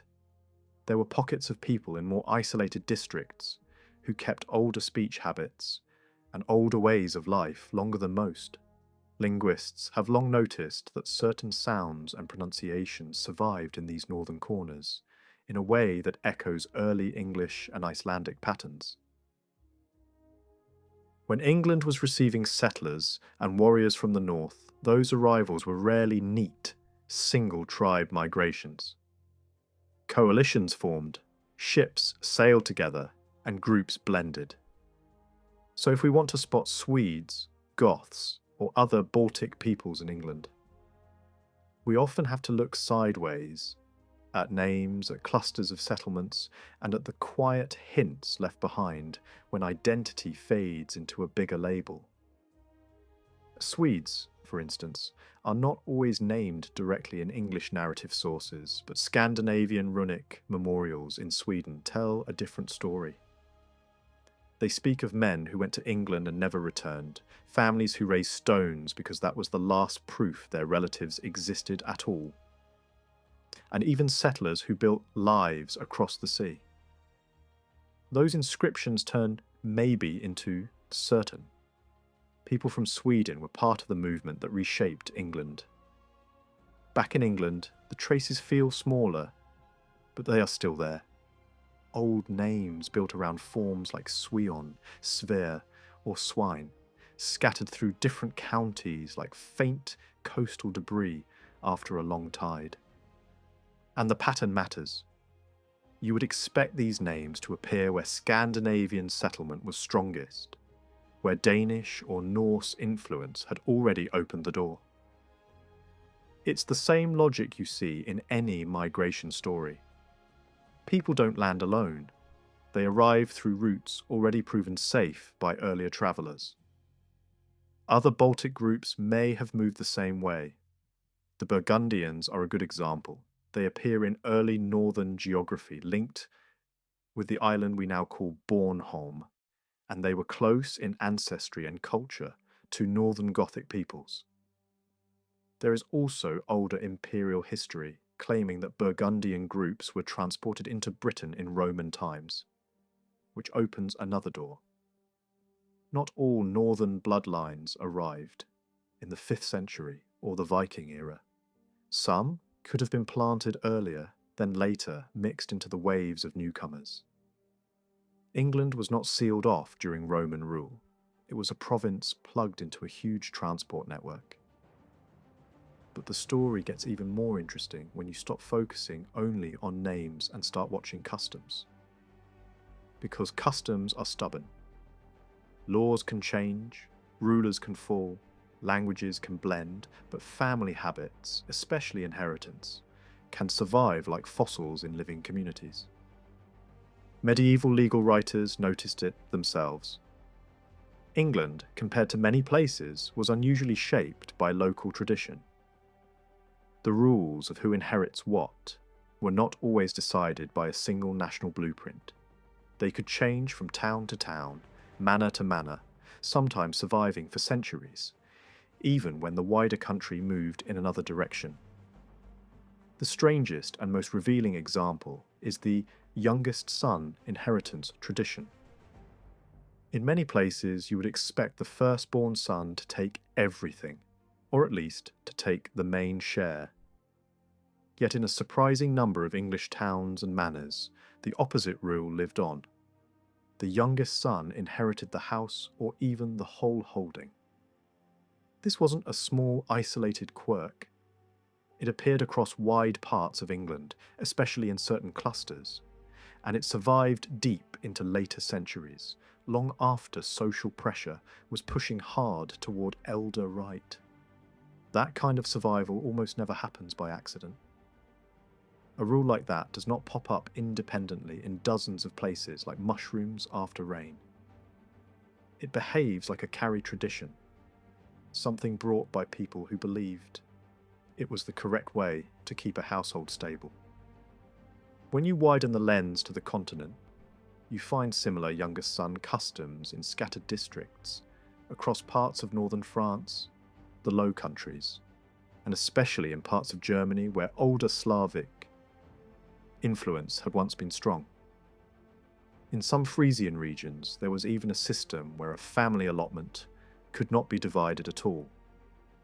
And when the father died, the entire share went to the youngest son. If that youngest line ended, the land could even return to the community. That is not the mindset of a society obsessed with dividing property evenly. It is the mindset of a society trying to keep a single working unit intact. What stands out is where this youngest son pattern shows up in Europe. It is not strongest in the old heartlands of classic Germanic law, where equal division among sons was an early norm. Instead, it appears repeatedly in areas touched by Slavic settlement, or close contact, borderlands, mixed zones, regions shaped by migration and fusion. And that lines up eerily well with the broader picture the place names and coin finds are already suggesting. England did not receive settlers from only 3 neat tribes. It received people from a whole Baltic world of alliances, some Germanic, some Scandinavian, some Slavic, adjacent, some mixed. And over generations those identities blurred into what later writers simply called English.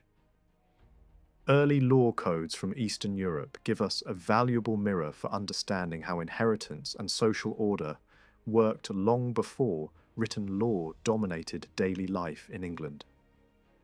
One of the earliest of these codes, created in medieval Russia, shows a society that relied on ideas familiar across early Europe: trial by ordeal, compensation for injury, and communal responsibility.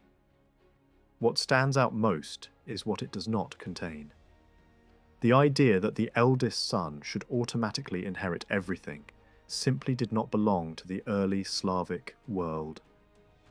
That principle arrived much later and even then failed to take root. When rulers tried to impose it, it clashed with long-standing habits and was quietly undone or softened. This tells us something important. Inheritance customs were not abstract rules, but reflections of how people actually lived. Slavic society was deeply agricultural and cooperative. Villages functioned as shared communities, where land was worked collectively and family survival mattered more than individual dominance. Within this system, the youngest son often stayed at home the longest, caring for parents and maintaining the household. Giving him preference in inheritance was practical, not ideological. This village-based system survived for centuries because it worked. When we look at England, we find striking echoes of the same pattern in places where the youngest son inherited the family holding. These customs did not appear randomly. They point back to older communal traditions carried westward from regions east of Germany, where Slavic influence had once been strong. In southern England, especially in counties like Sussex and parts of Hampshire, the survival of youngest son inheritance alongside place names that resemble old communal terms suggests more than coincidence. These areas preserve traces of a very old way of organising rural life. The evidence does not demand that every such place was settled directly by Slavs, but it strongly suggests that people shaped by Slavic-influenced traditions were among the settlers. Customs of this kind are remarkably durable. Once embedded in farming communities, they tend to outlive political change, religious conversion, and even shifts in language. When we turn from youngest son inheritance to eldest son preference, the map changes. In northern England, in Scotland, on the Isle of Man, and in regions shaped by Norse settlement, the eldest child, usually the son, held priority. If there were no sons, the eldest daughter could inherit. This pattern appears again and again in places connected to Norwegian settlement. Normandy, before the conquest, followed the same rule, which makes sense when we remember that the Normans themselves came from Scandinavia. These customs were not imposed by feudal law at first. They were already there, part of rural life long before kings and lawyers turned them into rigid systems. What makes this especially revealing is that the eldest daughter rule survives in a few isolated English manors. This is not feudal primogeniture in its strict form. It is something older and more flexible, possibly rooted in even earlier traditions where inheritance could pass through women. In parts of Central Europe, similar customs still exist, and they are often linked to ancient populations that predate later Germanic dominance. Norway itself shows traces of such older groups, suggesting that some Norwegian inheritance customs may have preserved fragments of a much deeper past. After the Norman conquest, the landscape changed. Norman rulers favoured strict primogeniture because it strengthened feudal control and prevented estates from being broken up. Wherever they could, they enforced it. Yet even under this pressure, older customs survived in pockets. In places like Cumberland, the rule allowing the eldest daughter to inherit, when there were no sons, endured for centuries. That kind of survival only happens when a custom is deeply rooted in local identity. Alongside eldest son and youngest son systems, there was a third major pattern: partable inheritance, where property was divided among children. This was common among many Germanic peoples, and especially strong among the Frisians. In these communities, fairness meant sharing. In some regions, both sons and daughters inherited equally. In others, daughters inherited only if there were no sons. England preserves many versions of this system, most famously in Kent, where land was divided, but the youngest son often retained the family house, compensating his siblings. This hybrid system reflects compromise between different traditions meeting in the same place. These three systems, youngest son inheritance, eldest child preference, and shared inheritance, are not random variations. They are living evidence of migration. Each system points back to a different region of Europe and a different way of organising family life. England did not receive a single people with a single law. It received many groups, each carrying their own assumptions about fairness, family, and land. Early Germanic societies did not rely on written wills. Property passed according to custom, not personal choice. That habit continued in England for centuries. Only in a few places could ordinary landholders freely leave their property by will, and those places preserved a privilege inherited from very early times. Most people depended on manorial custom, which itself was shaped by ancient tribal practice. The fact that Parliament had to intervene in the 16th century to allow widespread testamentary freedom shows how deeply rooted these older systems were. All of this fits into a larger picture of early English society. Communities were built around family groups. Responsibility for law and order rested not on distant authority, but on kinship. Families answered for their members. They paid fines together, defended each other, and shared both guilt and compensation. Settlements were therefore not random clusters of houses, but organised groups of related people. Over time, these kin-based units merged into larger districts, eventually becoming hundreds and shires. But the foundation remained local. Even the justice system reflects this world. Freemen relied on oaths backed by their kin. Those without kin or without free status had to submit to ordeal. After conversion to Christianity, these ordeals were wrapped in religious ritual, carried out inside churches, lending divine authority to ancient practices. The system was harsh, but it was consistent with a society where law, belief, and community were inseparable. Picture a small church filled with silence and heat. The community is gathered, but not as a crowd. Only a limited number of witnesses are allowed close enough to see what happens. The goal is control, not spectacle. The accusation is serious, and everyone knows the outcome could end a life. The priest prepares the ritual as if it were a sacred service, because by this point, justice has been pulled into the space of religion, dressed in prayers and solemn routine. A heavy iron bar is placed into the coals and left there long enough to glow and burn. its weight is not random. A lesser charge might demand a lighter piece of iron, a greater charge something heavier. When the time comes, the iron is lifted out and set on a stone surface where everyone can see it. The accused steps forward. There is no argument, no debate, no lawyer's speech. In this world, innocence is not proven by evidence in the modern sense. It is proven by surviving a test that is meant to reveal the truth through pain. The person must seize the hot iron with a bare hand. Then he must walk a measured distance, taking a set number of steps along a marked line before throwing the iron down. The rules are strict because the ritual depends on uniformity.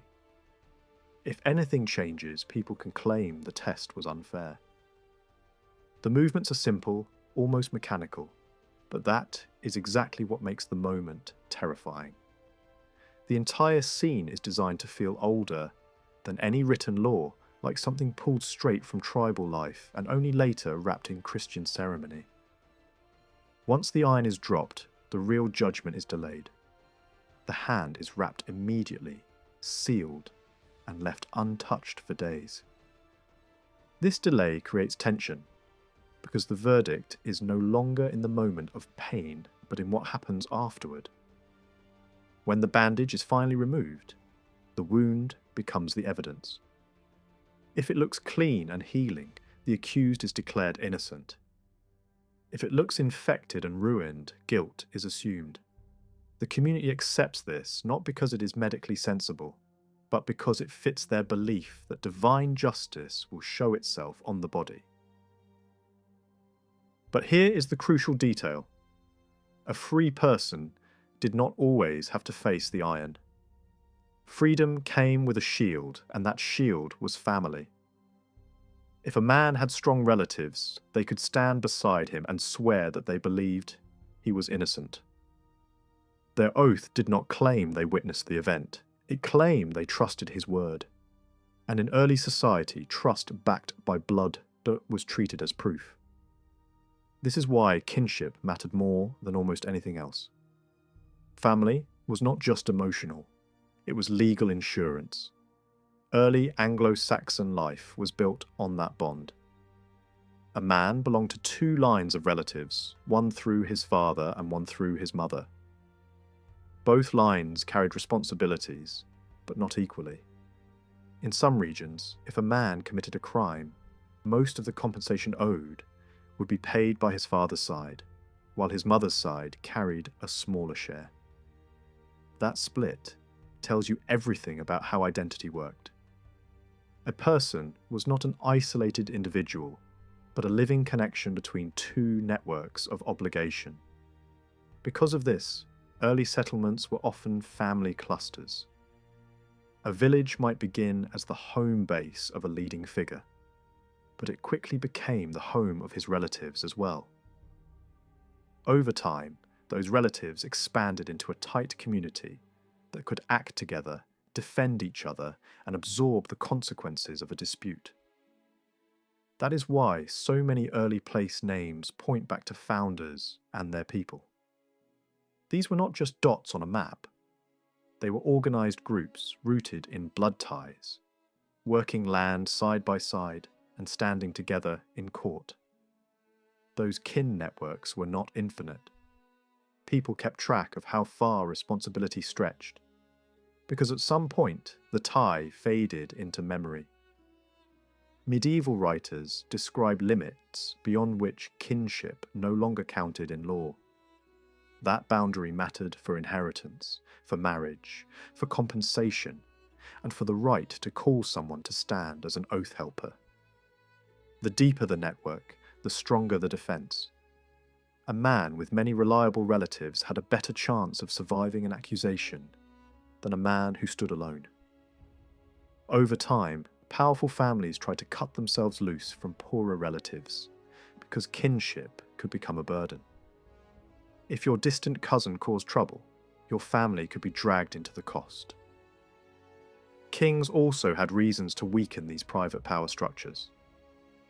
A society governed by family revenge and family alliances could easily slip into feuds that the crown could not control.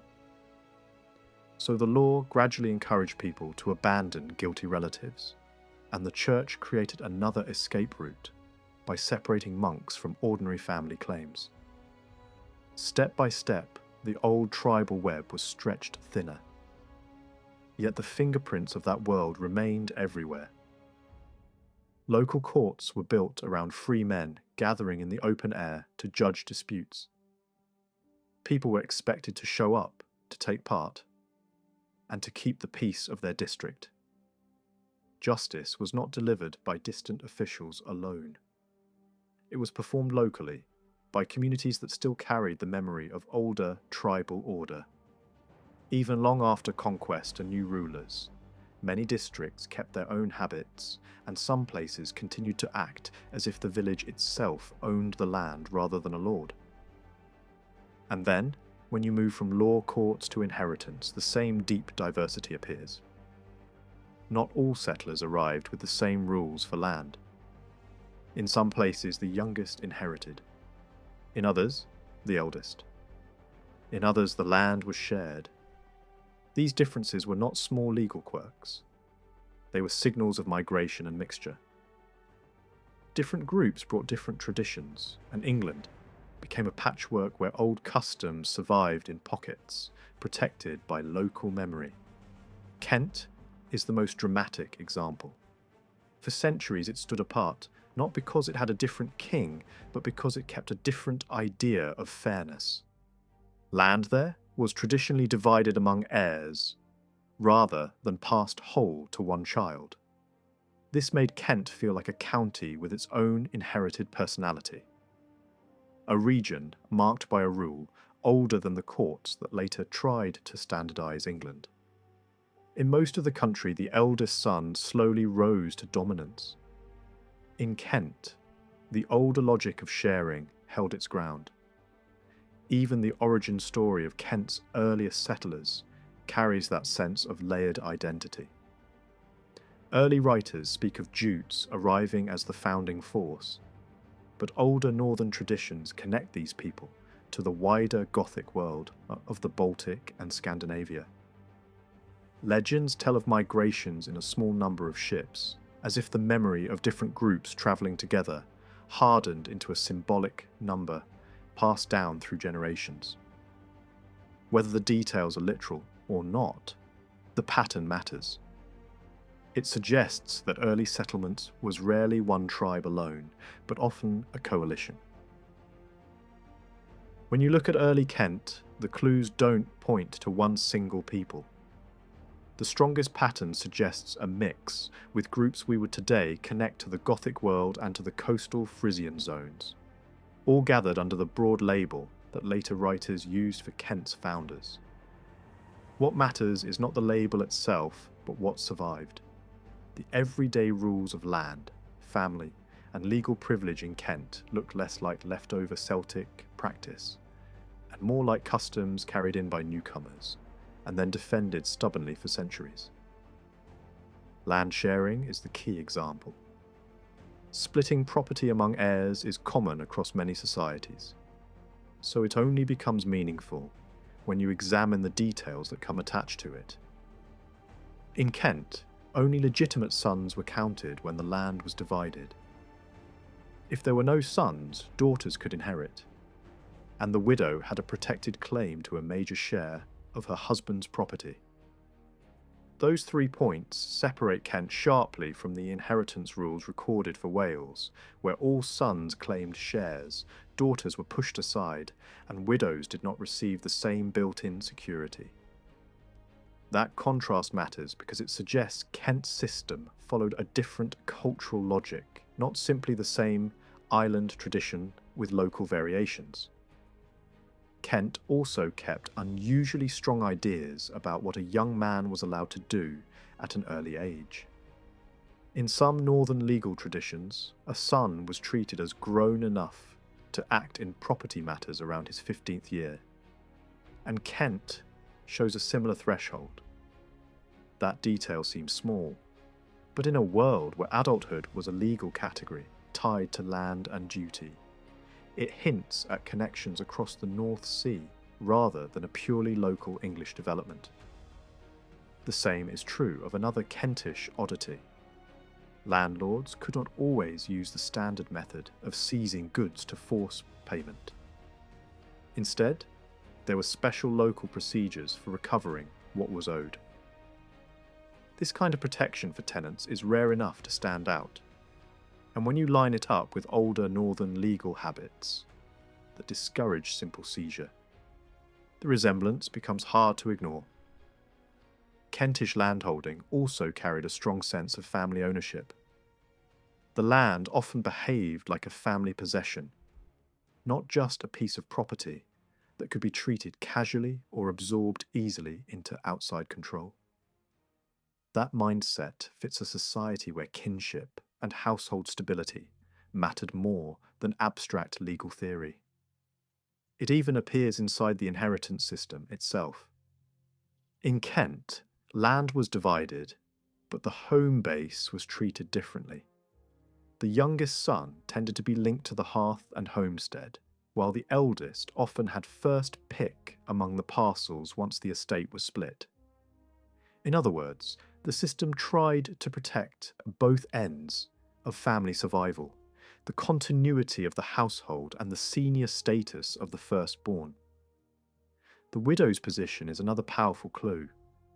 Across England, widows received different shares depending on local custom. In some places, the share was limited, in others, it was generous. Kent stands out because the widow's entitlement was large and deeply rooted. And beyond Kent, similar traditions appear in northern societies where marriage involved the husband's gift, securing the wife's future, rather than the wife bringing wealth into the marriage. That kind of rule is not just economics, it is a social statement. The household is meant to survive the man's death, and the woman is not left exposed. Then there is the evidence carved into stone. In eastern Kent, certain ancient inscriptions were cut using an older runic tradition, rather than the later Scandinavian style. Fixed stone monuments matter because they can't be explained away as portable objects carried by travellers. A brooch can move. A heavy stone cannot.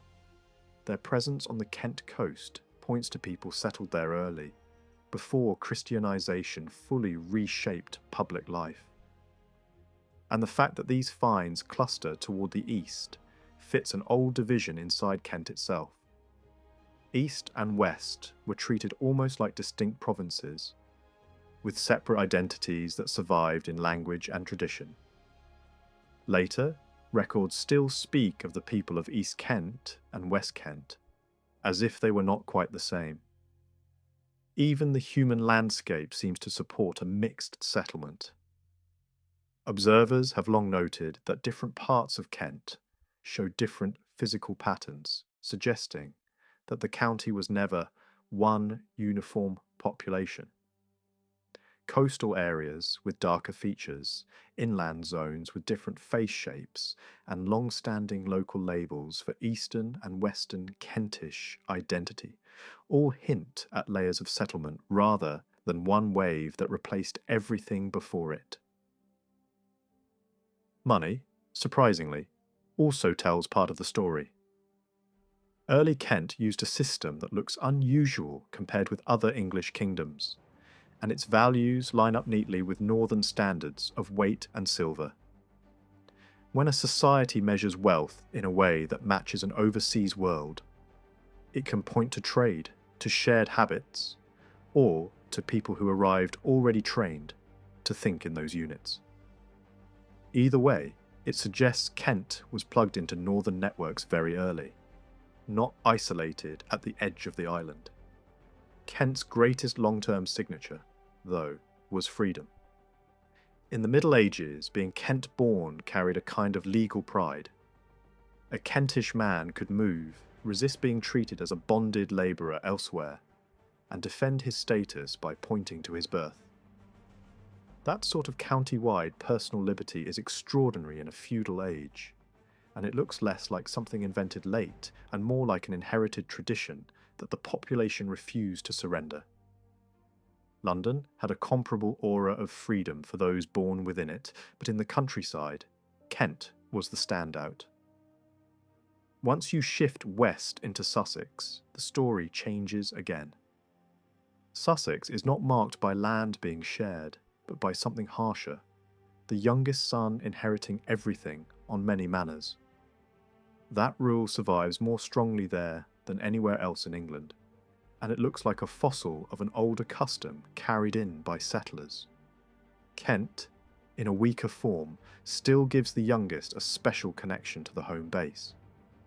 Sussex pushes the idea to the extreme, turning it into total inheritance for the last-born.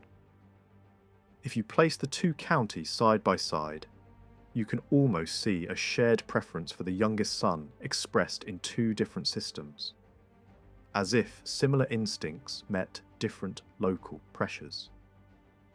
And then the place names in Sussex start whispering about another layer, connections to peoples from the southern Baltic and the lands east of the Elbe, where Slavic groups once dominated.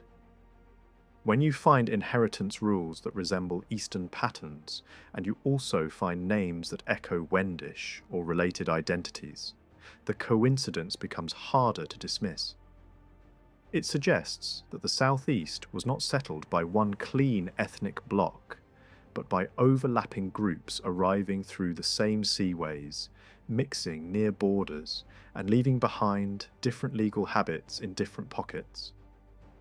Along the far western edge of Sussex, near the old coastal seat of Selsey, a small name opens a surprisingly wide doorway into the early settlement story.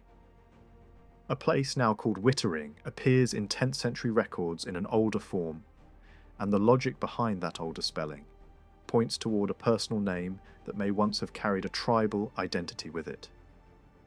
The hint is that some settlers were remembered not only as individuals, but as people tied to distant northern groups, whose names echoed across the sea routes that linked Britain to the Baltic and the North Sea. What makes Sussex feel unusual is the way different kinds of north seem to overlap in the landscape. Some names sound as if they belong to communities with links to the eastern Baltic world, where Swedish coastal provinces faced Finland across cold water. Other names carry the flavour of settlers remembered as Eastern men in a broad sense, a label that could mean different things depending on who was speaking and when.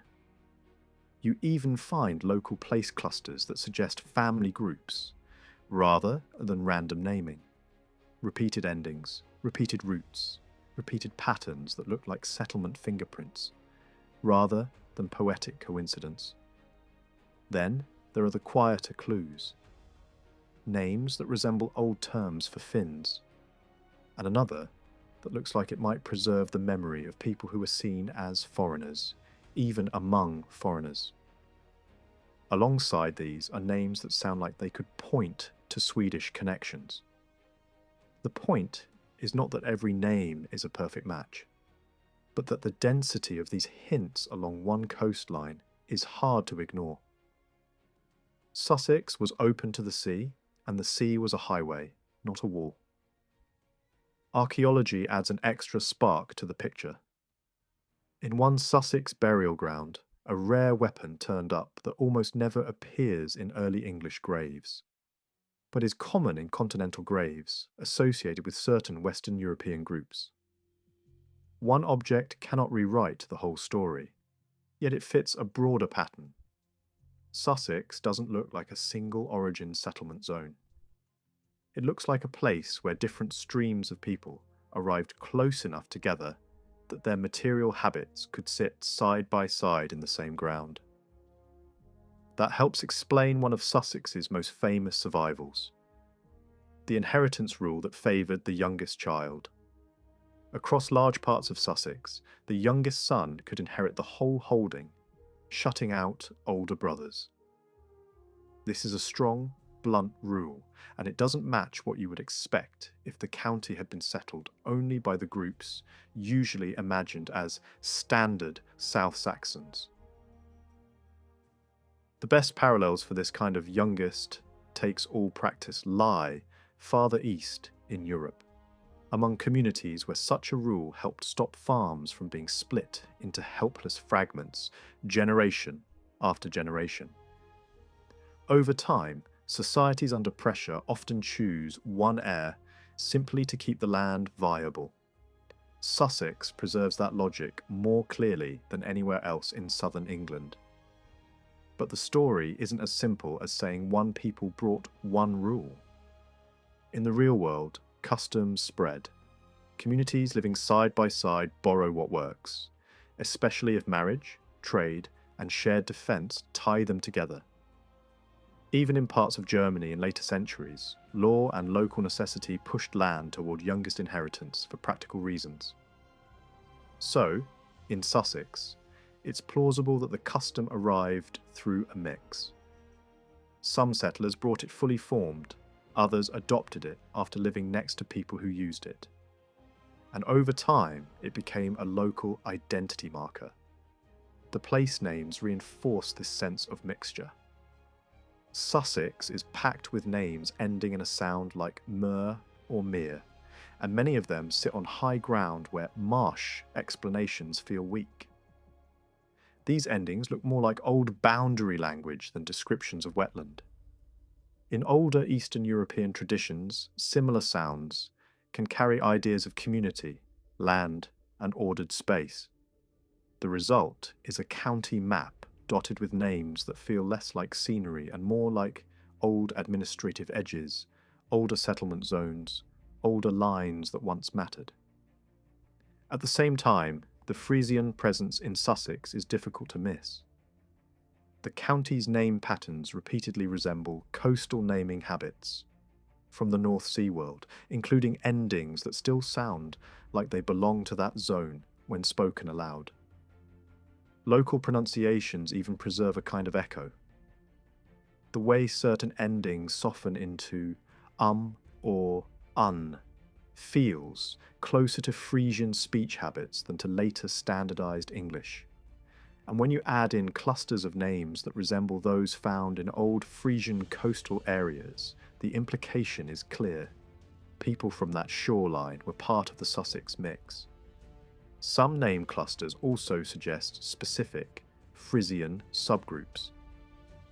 You can trace repeated roots that feel like family settlement markers, the kind you would expect if a small community arrived together, held land together, and named the place after the group identity that outsiders recognized. In a world where law, oath-taking, and mutual responsibility were rooted in kinship, naming the settlement after the group makes perfect sense. It tells neighbouring communities who you are and who will stand beside you in court or in feud. Add to this later Scandinavian layers. Sussex, like every maritime county, didn't just experience one wave. Later centuries brought new arrivals, new pockets of settlement, and new local rules that sit awkwardly beside older ones. In some manners, one kind of land followed eldest inheritance, while another kind followed youngest inheritance, as if two settlement moments were stitched into the same parish. The older fields behaved like ancestral land with fixed custom, while newer cleared land behaved like fresh property that defaulted to a different rule. That kind of split makes sense if one layer of people arrived early, established a tradition, and a later layer expanded into forest clearings under different assumptions. When you follow this pattern north into Surrey, the trail continues. Certain Surrey manors kept the same youngest inheritance rule, and even kept local administrative structures that resemble Sussex practice. The distribution is not random. It hugs routes that connect the Sussex coast to inland markets and ultimately to London. That looks like movement, families relocating, forming new communities, carrying the inheritance rule with them like a badge of identity. In the wooded borderlands between Sussex, Surrey, and Kent, you can also see the signs of blending. Some places preserve customs that resemble Kentish land, freedom and easy transfer, while neighbouring places preserve the Sussex youngest inheritance rule. It's as if the Weald became a contact zone where settlers from both directions met, married, traded, argued, and gradually built mixed local traditions that don't fit neatly into one county stereotype. Even the old local meeting districts tell the same story. Sussex ended up with an unusually large number of small administrative units, suggesting that early settlement didn't arrive as one giant unified block. Instead, it looks like many small communities, each with its own local gatherings and its own internal rules, later grouped under a broader kingdom name. That matches the broader impression. Sussex was South Saxon by political label, but socially and ethnically it carried more than one thread. Physical anthropology, as far as early cemetery evidence can suggest, also hints at variety. Some burial groups show a strong dominance of long-headed skull forms associated with parts of the North Sea coastal world, while a smaller minority shows broader forms that could reflect either older local ancestry or newcomers from continental regions where both types lived side by side. The simplest explanation is not one pure race and one intrusive exception, but a coastline where different kinds of people were arriving and living together early enough for their descendants to become just Sussex in later memory. The settlement of early Wessex was never a simple story of one people replacing another. From the very beginning, southern Britain was shaped by cooperation, alliance, and migration between different groups who arrived together rather than alone. One of the clearest signs of this is the name by which the earliest settlers of Hampshire were known: the Jissers. This was not the name of a single tribe, but a collective identity, remembered for centuries as the foundation of Wessex itself. Early writers already understood that the people of southern Hampshire and the Isle of Wight were different from those living elsewhere in the growing West Saxon kingdom. Even generations after the first landings, these differences were still visible, still remembered, and still politically relevant. The core of early Wessex began in what is now Hampshire, but by the late 6th century it had expanded west and north into Dorset, Wiltshire, and Berkshire. This expansion brought very different communities under one name, even though their origins were not the same. The word Jissers itself offers a clue. Rather than meaning a bloodline or a single ethnic group, it most likely referred to a sworn alliance. These settlers were confederates, bound together by agreement rather than ancestry. This fits what we know about early migration into Britain. Groups did not always arrive as single tribes. They came as coalitions, sharing ships, leaders, and campaigns, then settling side by side. Within Wessex, this diversity left long-lasting traces. Archaeology shows that the Isle of Wight and parts of southeastern Hampshire followed burial traditions identical to those of Kent. Weapons, jewellery, and grave customs all point to people closely related to the Jutes, a northern group often linked with the Goths of Scandinavia. Even centuries later, local tradition still remembered these island settlers as distinct. At one point, the ruler of Wessex was described as being descended from the Goths of the Isle of Wight, showing that these identities were not forgotten. Language and place names reinforce the same picture. Names tied to northern speech appear across Hampshire, Dorset, and Wiltshire. Harbours, rivers, forests, and villages preserve echoes of Scandinavian tongues, suggesting that seafaring peoples played a major role in shaping the region. These were not inland farmers arriving by accident. They were coastal settlers who followed river valleys deep into the interior. Not all settlers were fair-haired northerners. Even early observers noticed that parts of Hampshire were inhabited by darker complexioned people who stood apart from their neighbours. These communities appear especially in the New Forest and central Hampshire. Their presence suggests settlement by Slavic or Wendish groups, who had long been allied with northern tribes on the continent. These people did not arrive separately. They came as part of the same confederations that crossed the North Sea together. The land itself preserved memory of this diversity through custom. In parts of Hampshire, especially the Isle of Wight and the New Forest, land was inherited jointly by families, rather than passed to a single heir. Brothers often shared estates, paying taxes together while holding land collectively. This system closely resembled the inheritance customs of Kent, and ultimately traced back to Northern European traditions. Elsewhere in the county, a different system survived.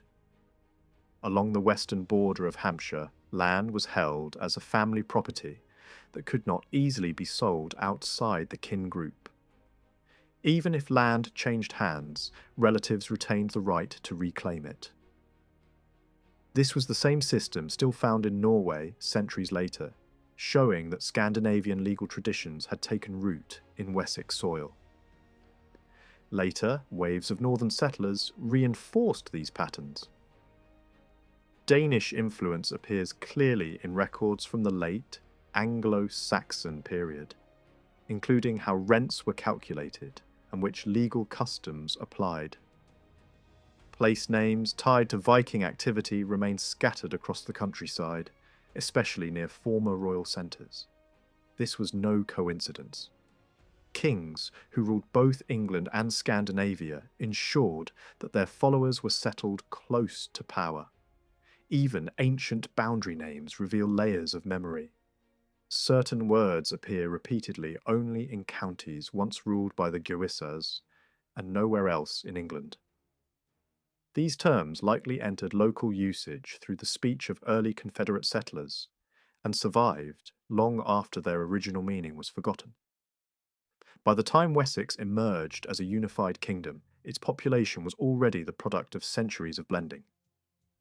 Goths, Jutes, Saxons, Frisians, Wends, Danes and Norse had all left their mark. They shared gods, laws, ships, and battlefields, then slowly merged into a single political identity. The name Wessex concealed this diversity, but the land never truly erased it. If you scan the map of Wiltshire and Dorset closely, the landscape starts to speak in old northern accents. Certain village names, especially those ending in forms like Thorpe and Cote, do not sound native to southern Britain at all. They feel imported, as if a new population arrived and stamped familiar words onto unfamiliar fields. In Wiltshire alone, names clustered around Swindon and Highworth hint at settlers who carried a northern language and a northern identity into the heart of Wessex. The same pattern repeats across the county in scattered pockets, like footprints that never fully fade. This does not show up only in place names. It shows up in the ground itself. In the north of Wiltshire, you can find ancient stone circles and burial sites that resemble forms known from Scandinavia. Some long barrows in the region match northern burial traditions so closely that it becomes hard to argue for coincidence. When monuments built hundreds or even thousands of miles apart share the same shape and the same ritual logic, the simplest explanation is shared tradition, shared influence, or shared people. Across the border in Dorset, the evidence shifts from stones and names to something more practical: money. Records from the Norman survey preserve traces of Scandinavian counting methods being used in several major towns. That detail matters because it suggests a real community living there, not just traders passing through. A society does not usually adopt a foreign system of calculation unless the people who use it are settled, recognized, and numerous enough to make their habits normal. So when did these northern settlers arrive? The written stories do not give a neat answer, but silence in the chronicles does not mean nothing happened. In other parts of England, we know entire regions were reshaped by migrants and warbands even when narrative sources barely mention it. Wessex is not exempt. Some Scandinavians may have been present from the earliest phase, arriving among the first confederated groups who formed the backbone of early West Saxon power. But a second, heavier wave becomes likely after the great 9th century wars, when fighting, raids, and repeated campaigns would have reduced the local pool of fighting men. In districts where communities were shattered, newcomers could step into empty land, reorganize farms, rename places, and change customs without leaving dramatic written headlines. Alongside the northern presence, Dorset also preserves something stranger. Names that seem to point towards Slavic or Wendish groups, living among Scandinavian-speaking neighbours. Several Old Dorset place names carry forms that look less like natural English and more like labels given by northerners for a foreign allied people. This matters because northern cultures had their own word for those Slavic groups, and that word could later become confused with the English word for the season of winter. Over time, a tribal label could turn into what looks like a weather word, and the original meaning would vanish from memory. That confusion becomes especially interesting when you look at the many rivers and villages called winterborn. The common explanation says they are streams that flow in winter and dry in summer, but southern England has plenty of seasonal streams that were never named that way. So why do only certain rivers carry the winter name while many others do not? A different explanation becomes possible. These streams may have been named after the people who lived beside them.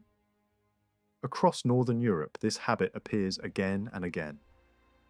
Rivers and tribes mirror each other, almost like signatures on the land. A river name becomes a people name, or a people name becomes a river name, and the two end up locked together in geography. When you apply that logic to England, the pattern suddenly fits. Wessex shows multiple cases where a river's name and a local community's name align, as if the landscape itself became a label for human groups. In that light, Winterbourne may originally have meant the stream of the winter people, not the stream of winter water. Over centuries, as languages blended and meanings shifted, later speakers could easily assume the name referred to the season, rather than to a community whose identity was already fading. The Dorset river valleys strengthen the sense of a northern and mixed frontier. Take the Stour region. Even the sound of the name feels northern, and the network of tributaries and settlements around it contains a high density of names that point towards Scandinavian speech. When a valley preserves that many northern traces, it stops looking like scattered accidents and starts looking like a settlement zone. And when you add the possibility of Wendish groups living nearby, the picture becomes one of allied peoples occupying the same territory, each being labelled in the language of the other. The evidence is not only linguistic, it also appears in how land was held. In parts of Dorset, records describe estates held collectively by groups of men rather than by a single lord in the later medieval style. Multiple landholders shared responsibility and control in ways that echo older family-based systems. This resembles patterns seen in other areas linked to Jutish and northern settlement. It suggests that some communities carried their own traditional land habits into Wessex and held onto them long enough to be recorded. Then there is Wiltshire, which shows a different kind of footprint. A large number of people listed in records as a distinct lower class, separated from other rural workers. The numbers are striking. They appear overwhelmingly in Wiltshire, and only in small amounts beyond it, mainly in nearby counties that were part of the same expanding Wessex world. That concentration suggests this was not a generic English social label, but a regional category rooted in local history and local settlement patterns. Whatever these people were in practice, their presence clusters in the same territories, connected to the early Gewissa's sphere, hinting again at how regional identity could survive underneath the broader name of Wessex. What makes Wiltshire stand out is not just its hills, its chalk valleys, or its ancient roads. It is the social pattern hiding inside the records. Even at the time of the Domesday Survey, the county still shows two separate categories of small, low-status, rural tenants. Sometimes you see only one group on a manor, sometimes only the other, and sometimes both living side by side. That kind of sharp split is rare. It suggests that Wiltshire did not develop as a single, uniform community. It developed as a patchwork, where different groups kept their own habits, long enough for those differences to be noticed and written down. And if those labels reflect real cultural memory, the next question becomes unavoidable. Who were these people? And why did Wiltshire preserve distinctions that other counties did not? Across the North Sea, in regions close to Old Slavic frontiers, very similar words were used for small-holding, cotta-type tenants. That overlap hints at a deeper connection, not a coincidence of spelling, but the survival of an older social structure brought by migrants who arrived with their own terminology and their own ways of organising rural life. This is where the larger pattern in Wessex becomes important. The evidence for mixed settlement is not built on a single clue. It is built like a wall, layer by layer. Early tradition remembered that people from outside the usual Germanic world were part of the ancestry of the English. Place names linked to Eastern Baltic groups appear across Hampshire, Wiltshire, and Dorset. The early identity of Wessex itself seems to point toward alliance rather than purity, a coalition of different communities moving together and then settling together. In the south, the Isle of Wight and parts of Hampshire show signs of a northern presence that stayed visible for centuries. There are strong clues that these communities were tied to Scandinavian connected settlers, people whose language and customs were not identical to those of their neighbours inland. Inheritance habits, local legal practices, and even the traces of Runic culture point to a northern world that did not vanish when it crossed the sea. From there, the map pulls the eye toward Wiltshire. Some scholars once tried to explain the county's name as if it simply grew out of a local town name. But older references suggest the regional identity came first, and the administrative label came later. That detail matters because it changes the direction of the story. It makes it easier to imagine that a people name may have existed before the county name, and that the county identity may preserve an older memory of who settled there. Then, there is the mythic layer, the kind of evidence people dismiss too quickly. Legends and sacred names do not survive randomly. They cling hardest in places where communities remain rooted and old identities endure.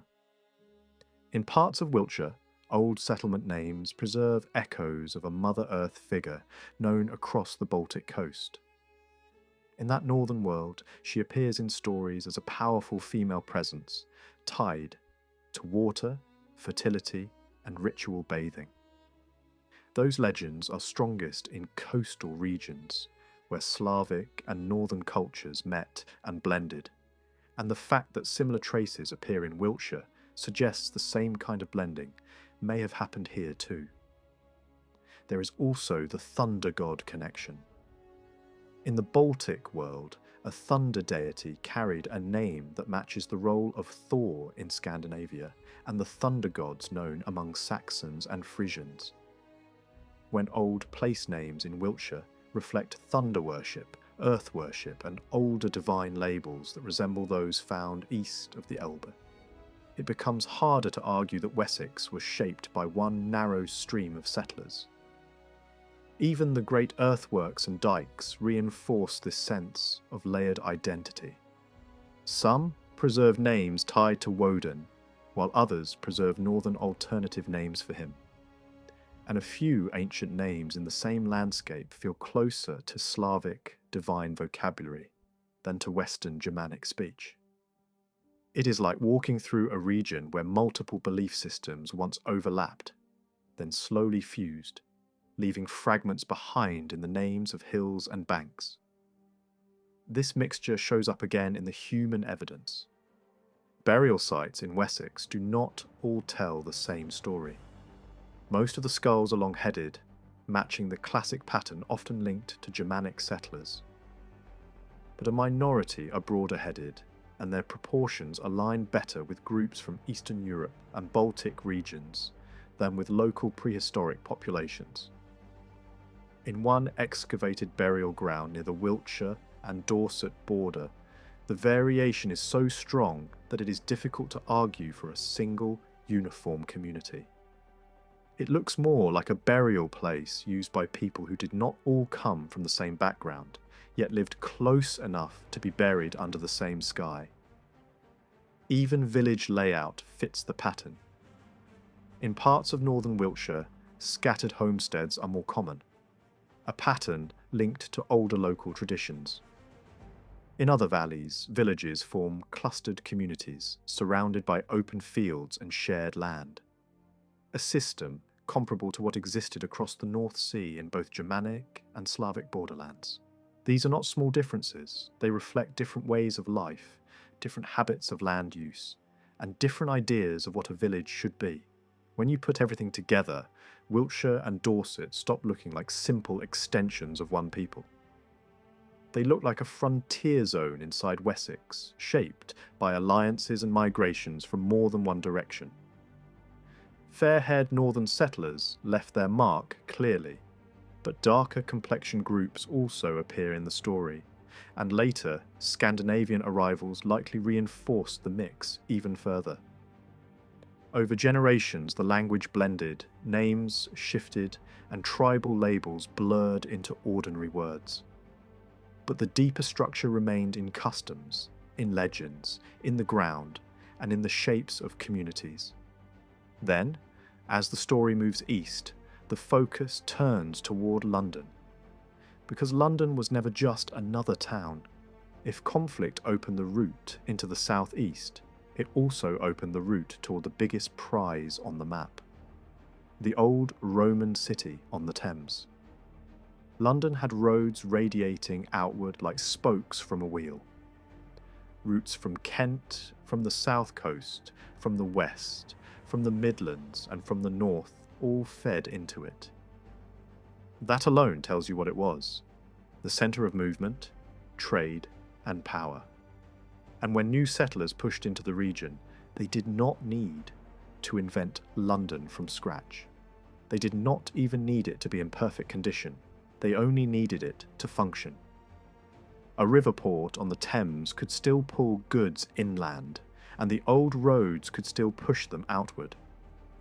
Even if the city shrank from its Roman peak, it could remain the greatest commercial magnet in the region simply because nothing else had the same combination of water access and road access. That is the key point. London survived because the geography demanded it. The Thames made it a gateway. The roads made it a distributor. And the people arriving from the sea, especially those with strong maritime traditions, would naturally turn the river into their highway, and the city into their anchor. In a world where control of movement meant control of wealth. London did not need an empire to stay important. It only needed ships, roads, and the river that connected them. When the newcomers finally reached London, they did not find an empty ruin. They found a city that still mattered. The road network alone tells you that. London was a hub where routes converged from every direction, and the physical remains show what that meant in real life. Defensive walls still stood.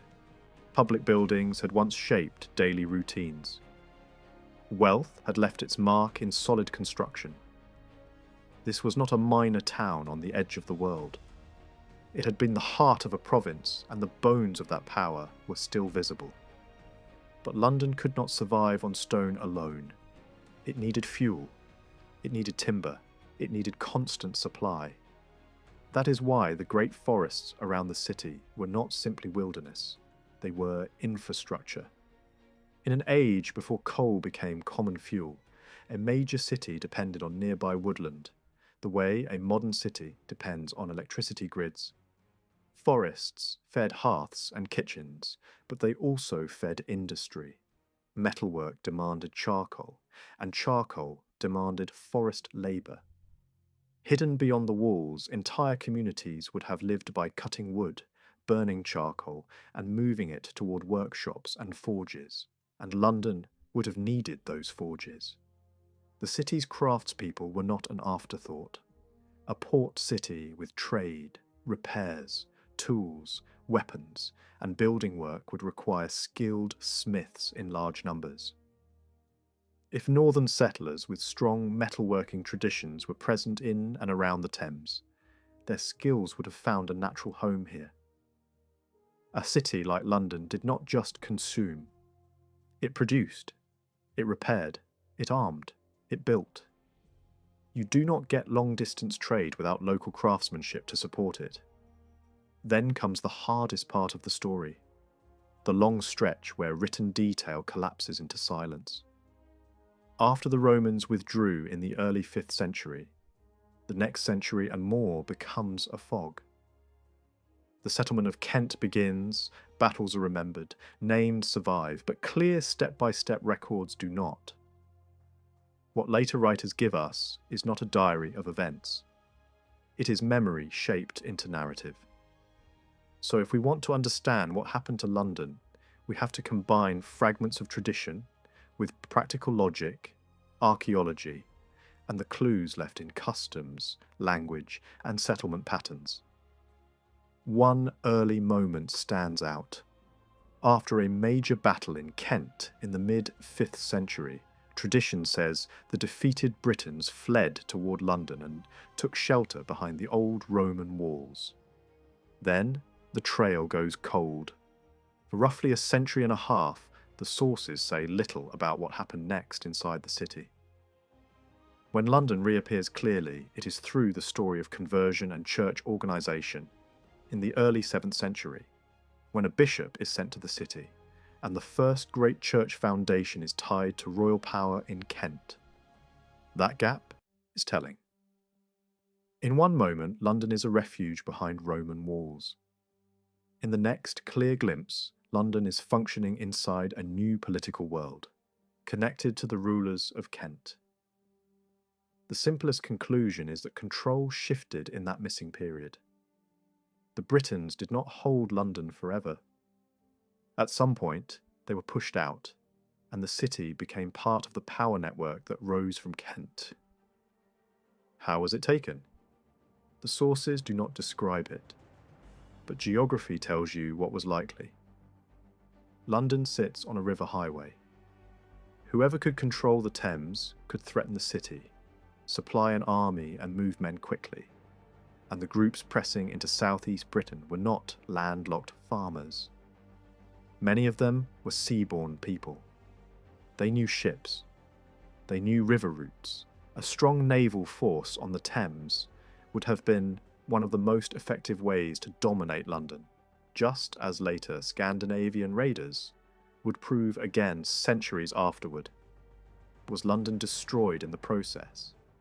There is no solid reason to think so. A city like this was too valuable to waste. Even if certain buildings were torn down, especially those tied to the old religion or to symbols the conquerors distrusted, the city itself was a prize, a port, a market, a storehouse, a crossroads. The old roads continued to run through it, which suggests the city remained a functioning point of passage rather than a dead zone avoided by travellers. If London had been wiped out, it would have had to be rebuilt almost immediately, because the location was simply too useful to abandon. As the new order stabilised, London's wealth appears to grow rather than shrink.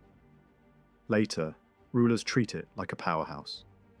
Laws aimed at controlling theft and regulating trade make more sense in a city packed with goods than in a quiet rural district. And when later kings levy enormous taxes from London, they do it because London can pay. A city does not become a major source of revenue unless it is thriving. Then comes another clue, quieter but extremely revealing. The customs of London and the manners around it remained unusual for centuries. These were not small quirks. They were deep rules about freedom and inheritance, the kinds of rules that reflect how a community was formed in the first place.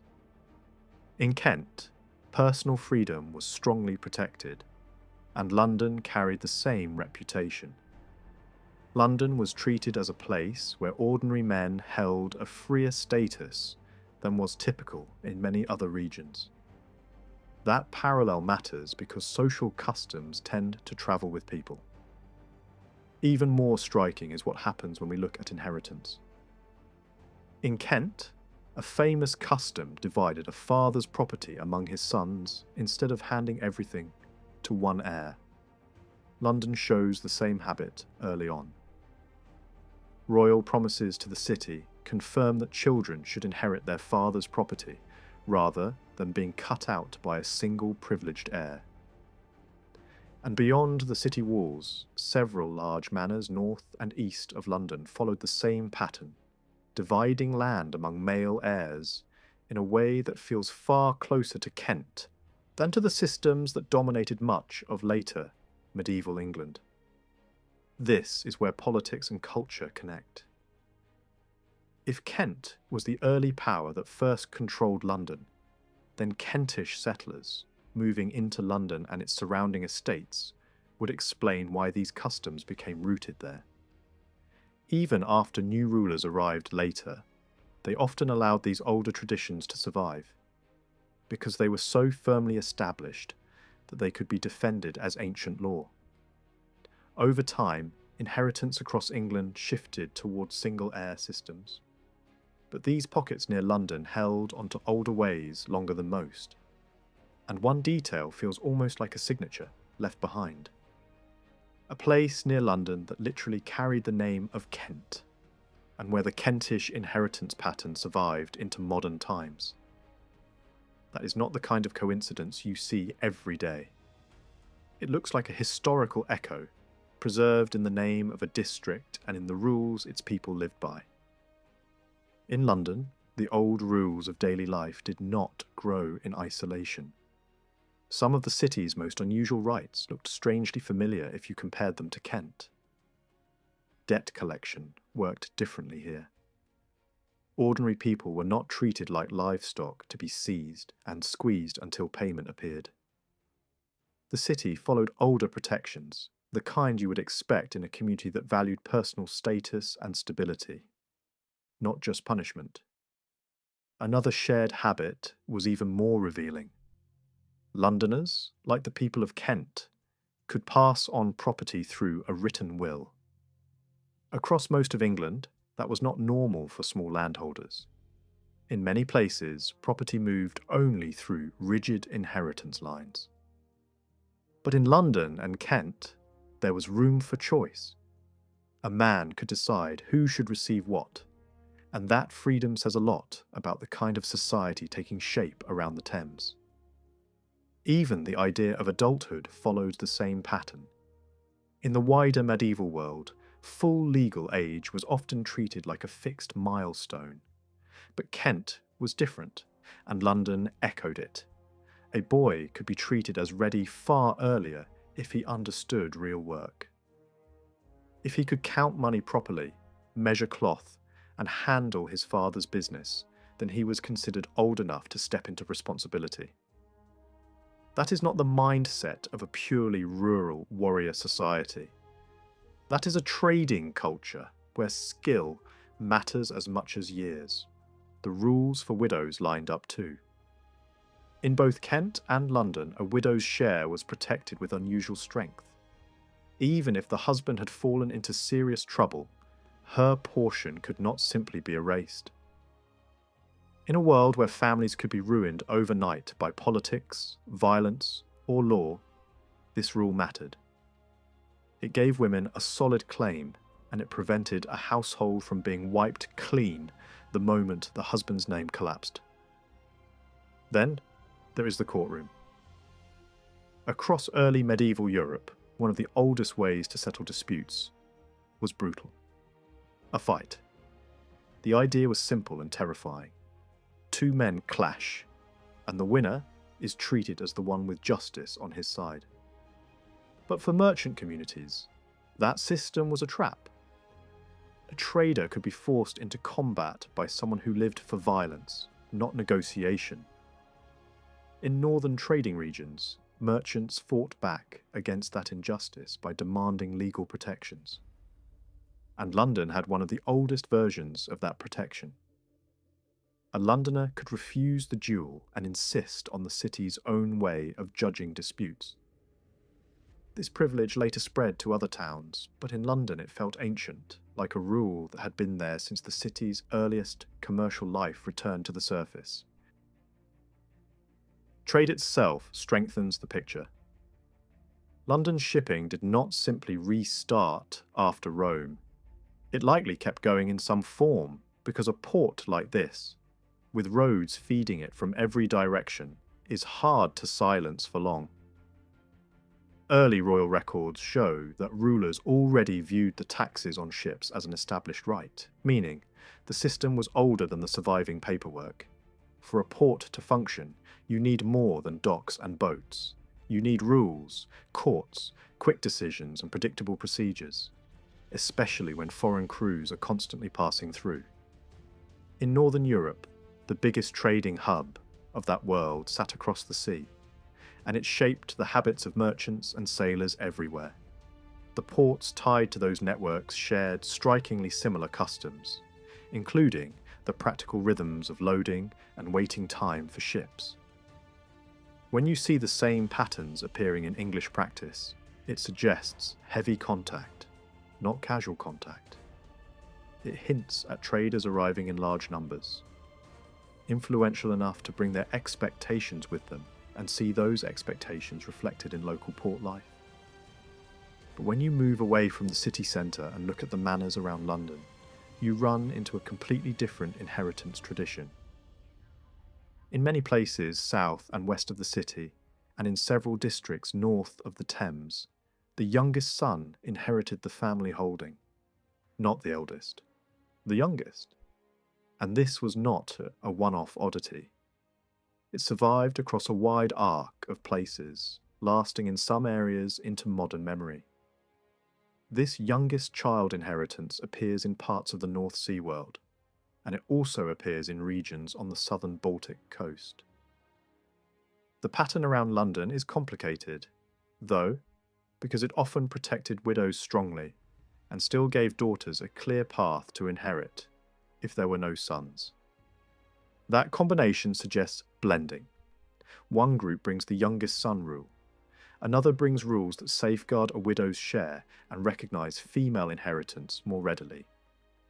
Over generations, the customs merge into something that looks consistent on the ground, even if its roots come from more than one direction. When you look at Surrey with this in mind, the landscape starts to tell a story of movement. Some settlers likely arrived overland from the south. Others almost certainly came by water, pushing upriver along the Thames. planting themselves along the river's edge where transport and trade were easiest. The chalk ridge running east to west also offered a natural corridor, open ground that avoided dense forest and made travel possible without cutting through wilderness. Place names in the region reinforce the sense of migration and mixing. Some early names look like they were built from ethnic labels, as if families were remembered not only by personal names, but by what group they were seen to belong to. In a few cases, the name patterns suggest links to Kent. In others, they hint at northern origins or at groups remembered as outsiders. And then you find something else, tucked into old local history. Customs in parts of the Thames Valley where, if there were no sons, the eldest daughter inherited everything. That is a very specific rule, and it is rare. It points toward a northern origin, the kind of tradition that survives in only a few places. When archaeology adds discoveries of high-status burials, with objects that look strongly Scandinavian in style, the pattern becomes harder to dismiss. Customs and artifacts begin to agree. So the deeper you dig into London and its surrounding countryside, the clearer the picture becomes. This was not a single migration. It was a stream of arrivals over time. Some came with trading instincts and legal protections shaped by markets. Some carried inheritance rules that favoured shared property or the youngest heir. Some arrived by road, others by river, and what survived was not just bloodlines or weapons in graves, but habits, rites, and local rules that stayed alive long after the original settlers were forgotten. In the early Middle Ages, the Thames was more than a river. It was a moving highway, a corridor that carried people, habits, and identities deep into the interior. When you follow that corridor west from London, into Berkshire and up toward Oxford, the landscape starts to speak through old district names and stubborn local traditions that refuse to fade. In eastern Berkshire, a large stretch of land along the river was known in the 7th century as the territory of the Sunninges. Their name still lingers in modern places like Sunning, Sunninghill, and Sunningdale, which sit like markers on a map beside the Thames and near the Surrey edge. Who exactly these people were is harder to pin down. But the way the name is used in early records suggests they were not a tiny village group. They were a recognised district, large enough to be called a province in its own right. The kind of label that usually forms when a community holds territory long enough to be noticed by everyone around it. Not far away, other boundary names hint that different groups lived close by, sometimes side by side. One border point seems to preserve a label associated with Saxons, while another nearby place name preserves a label that reads like it once meant a Goth. The important detail is not the certainty of every interpretation, but the pattern. In this part of the Thames Valley, the evidence keeps piling up in the same direction. This was not a single, clean settlement by one people. It looks like a patchwork shaped by neighbours who were aware of difference and sometimes even named places to reflect it. Then come the names that keep repeating along the river like echoes. Cookham appears early, and it belongs to a wider family of names that show up again and again as you travel upstream. You see the same sound patterns in places like Cuxham and Coxwell. Even farther east, near London, there is Hoxton. These names do not feel random. They look like traces of an older tribal label that survived in different spellings. In the North Sea world, there was a well-known coastal people tied to the Frisian orbit, living near the mouth of the Elbe. If groups from that region moved into England with other seafaring settlers, you would expect their name to surface in exactly this way. Scattered, altered, but persistent, clinging to hamlets, fields, ridges, and river crossings. Around Oxford, the story becomes even more intriguing. Early descriptions of boundaries and river islands suggest that the oldest name behind Oxford was tied to a ford and to a nearby stream system that looked different in the past than it does now. The key point is that several local water names and crossing names appear to share a common root, as if a community once living along those banks gave its name to the landscape. This matters because naming rivers after the people who live beside them is an old habit across Northern Europe. Once you recognise that habit, the Thames Valley stops looking like a blank space and starts looking like a territory that remembered its first occupants in the names of water and roads. Language change complicates everything. Early English spelling was not fixed, and sounds that later became distinct could slide into each other. Letters could drop, shift, or trade places depending on who was speaking and how they pronounced the word. That is why you can find the same tribal trace appearing as a hard sound in one place and a breathy sound in another. It also explains why related names can look different on parchment, while still pointing to the same origin. In a region where people from several coasts and cultures mixed, those spelling shifts are not a distraction. They are exactly what you would expect. The physical evidence pushes in the same direction. In the Upper Thames Valley, certain types of jewellery and burial goods match patterns seen in Kent, suggesting movement from the southeast up the river. Other finds from cemeteries resemble material from the lower Elbe region, the same coastal zone associated with the Frisian world and its allies. When you find the same kinds of cremation urn designs and burial habits in both places, it becomes harder to treat the similarities as coincidence. It starts to look like migration routes are being reflected not only in names, but also in the objects people buried with their dead. Social structure adds another layer. In Domesday records, a particular class of small tenants appears in heavy clusters near the river in parts of Berkshire. They are not scattered evenly. They concentrate in certain hundreds, in numbers too large to dismiss as a minor local quirk. That kind of clustering usually means inheritance of status across generations. It suggests that these communities began with a sizable body of freer settlers, people whose descendants still formed a noticeable class centuries later. And when you compare their distribution to what is seen closer to London and Kent, the river corridor again looks like the simplest explanation. The Thames did not just move goods, it moved people. Customs of inheritance also show blending. In some places, land was held jointly by groups of relatives, almost like a kin-based block, rather than a single-owner estate. In other places, the youngest child rule appears in pockets, a survival of a tradition found around London and in parts of the south. These customs do not appear everywhere, and that unevenness itself is revealing.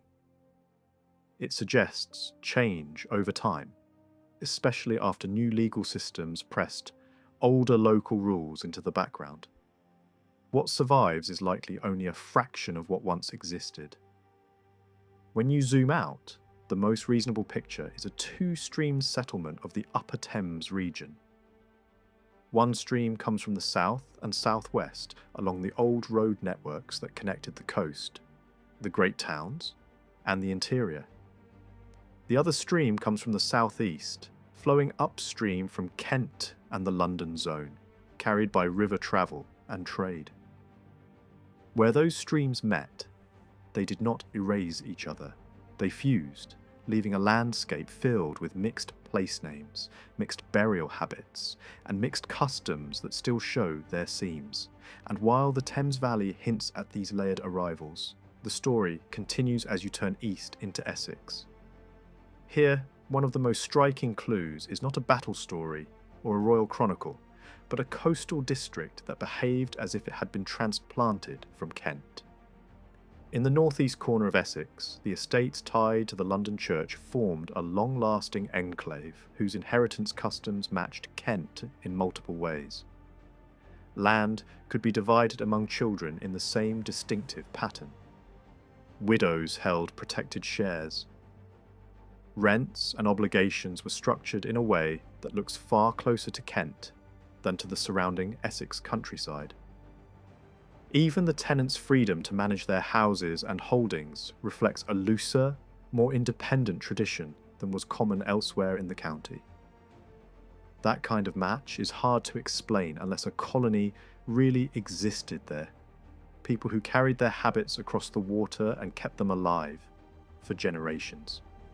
Place names in that coastal zone strengthen the impression, because nearby islands carry names that also appear in the Jutish areas of the south coast, as if the same naming habits travelled with the same networks of settlers. Beyond that enclave, Essex looks like another patchwork. There is no single clear settlement story preserved in early narrative sources, but the county is full of signs that different groups arrived in different waves. Some names hint at origins on the German coast. Others suggest northern speech influence. Clusters of related village names look like they grew out of clan settlements. Multiple communities sharing the same root name because they began as branches of one group. And along the coast, names that point toward Danish presence become harder to ignore, especially when later history confirms heavy Scandinavian influence in East Anglia and neighbouring regions. Across Essex and the wider eastern counties, some of the most revealing clues are not battle stories or royal names, but the quiet fingerprints left in place names. In Essex, a cluster of very old names strongly suggests that groups remembered as Wends once formed small communities in the south and west of the county. You can still see the survival of this pattern in names that share the same root and in places like Wanstead, which preserves an older form. There was also a settlement near the Thames, whose name points in the same direction. When you compare this with the Thames Valley farther upstream, where similar Wend traces appear in both names and inheritance customs, it starts to feel less like coincidence and more like a repeated strand of settlement. One Essex name stands out because it looks like more than a personal nickname. It reads like a label for an entire kindred, a group identified collectively rather than individually. And in at least one of these places, a distinctive inheritance rule survived for a very long time, the kind where the youngest son keeps the home. That detail matters, because it suggests the name is not just decorative. It is tied to a social memory, a rule that came with people and stayed attached to their land. Put simply, the landscape is hinting that the Saxon settlers in parts of Essex may not have arrived alone. They may have moved with allies from the Slavic frontier zones of the Baltic, in the same way that continental Saxons were known to cooperate with Wendish groups in later centuries. There are other Essex traces that point to specific Wend-related identities. One old label recorded in Domesday-era forms resembles the name of a tribe associated with the Havel River region on the continent. If that connection is real, it implies that some settlers in Essex were known by a larger tribal name rather than simply as isolated families. Another pair of Essex names has been linked by some writers to Varangians, a people connected with the Baltic world. Whether every identification is perfect is less important than the overall pattern. Essex contains multiple name forms that cluster around the same northern and Baltic horizon. Move north into East Anglia and the picture becomes even more layered. Here, the evidence points toward a mix that includes Frisians and their coastal neighbours, alongside smaller Baltic groups. It is also clear that the words Saxon and Frisian could blur in early usage. Sea routes, trading ports, and shared coastal networks made labels flexible. A community described as Saxon in one context might be Frisian in another, especially when both worlds were tied into the same maritime economy. One of the strongest arguments for this broader North German connection is something you do not find. In Norfolk and Suffolk, fixed runic monuments are strikingly rare in the early period. In parts of England with strong Scandinavian-styled traditions, runes appear more readily, especially on durable objects meant to last. But in East Anglia, the near absence of such inscriptions suggests that many early settlers came from regions where rune monuments were not a common public habit. That points away from a purely Scandinavian origin story and toward a settlement that was heavily influenced by the coastal societies of northern Germany and the Frisian sphere. Later history, of course, adds the major Danish presence, especially from the 9th century onward, which reshapes the region again. But the earliest layer looks more mixed than the name East Anglia implies. The eastern counties also preserve another kind of memory: tribal and family names frozen into villages. Some names still look like they carry the shadow of specific groups, as if a small band arrived, settled, and gave its identity to the place. In a world where the first settlements were few and the later villages multiplied, the survival of even a handful of these names is remarkable. It suggests deep roots and long continuity. Archaeology sometimes mirrors the name evidence in surprising ways. In a few places, burial urns show unusual production styles that resemble finds from the lower Elbe region. That matters because the lower Elbe was closely tied to the same coastal peoples whose name echoes seem to appear in East Anglia. When artifacts and names point in the same general direction, the case for movement across the North Sea grows stronger. Customs of inheritance and urban privileges add a final layer to the documentary feel of this story. In some eastern towns, property could be divided among children in ways that resemble practices associated with Frisian and certain Gothic traditions. In many manors across Suffolk, Essex and Norfolk, the youngest son rule survived in clusters, suggesting it was carried by communities rather than invented locally on dozens of separate estates. Alongside that, court records show that partible inheritance existed in pockets, meaning different rules coexisted, probably reflecting different settlement origins and later blending. Then the story pushes onward into Lincolnshire, where geography itself explains why waves of newcomers were drawn in. Here, the coastline offered long, low sands and dunes that would have looked familiar to people arriving from Denmark and the broader Scandinavian shorelands. The sea entrances mattered as much as the land. The Humber opened the way into the Trent system, while the Wash provided a gateway into the fenlands. For settlers used to living with water, marsh and tidal edges, this was an environment that made sense. Lincolnshire, in the early medieval period, was not a clean, open plain like it appears today. It was a mosaic of fen, heath and woodland, with vast wetland barriers shaping where people could travel and where they could safely build. In the middle of those wetlands, certain higher islands of dry ground stood out like natural strongholds. One of the most dramatic was the Isle of Axholme, rising above the surrounding marsh and helping form a frontier zone that separated regions from each other. South of early Lincolnshire stretched a world of water.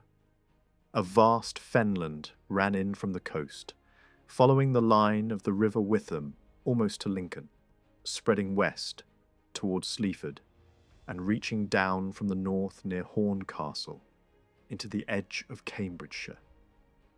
To anyone trying to settle, farm, or move an army, this wasn't a background detail, it was a living barrier. Just beyond it lay another obstacle: a broad heath between Sleaford and Lincoln, a strip of poor soil where early communities could not easily take root. Even centuries later, travellers crossing that open emptiness could lose their way so easily that people treated it as an act of charity to build beacon-like markers to guide strangers through the night. Yet Lincolnshire was not only marsh and wasteland. Woodlands mattered for survival, and the county had them. A great stretch of forest once lay south of Bourne, and another woodland zone in the south still carried a forest identity even in the medieval period. For early settlers, that meant fuel, building timber, grazing, and cover, the basic ingredients for lasting communities. If you want to understand why Lincolnshire feels different from many other English counties, you can see it in the map of village names. This is the county where names ending in by and thorpe appear again and again. Those words are more than labels. They point to the kind of society that arrived here. These were not just estates run by a lord with dependent workers. Many of these by settlements began as communities of free people who organised themselves in ways they already knew from northern homelands. And there's a striking geographical detail. These by names tend to stop where the old fenland begins, as if the same settlement pattern hit a natural wall of marsh and waterlogged ground. That pattern also matches what the Great Land Survey of the time shows about people on the ground. In the old northern law zone, free tenants appear in much higher numbers than in western regions. Lincolnshire reflects that world. It doesn't look like a landscape dominated by the older southern English village model. The classic ing pattern that marks many Saxon-style settlements is not the main story here. Instead, by and thorpe dominate. And when you look for close parallels, you are pulled toward Denmark and the Scandinavian world, not deep into inland Germany. But there's another twist. It is easy to say, by means Danish, and in many cases that will be true.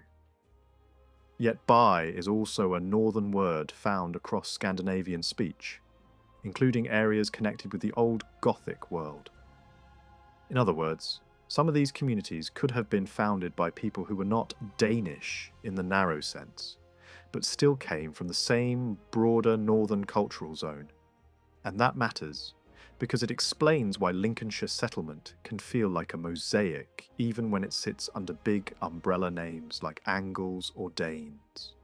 To make sense of what a by and a thorpe originally meant, it helps to imagine how these settlers thought about law and community.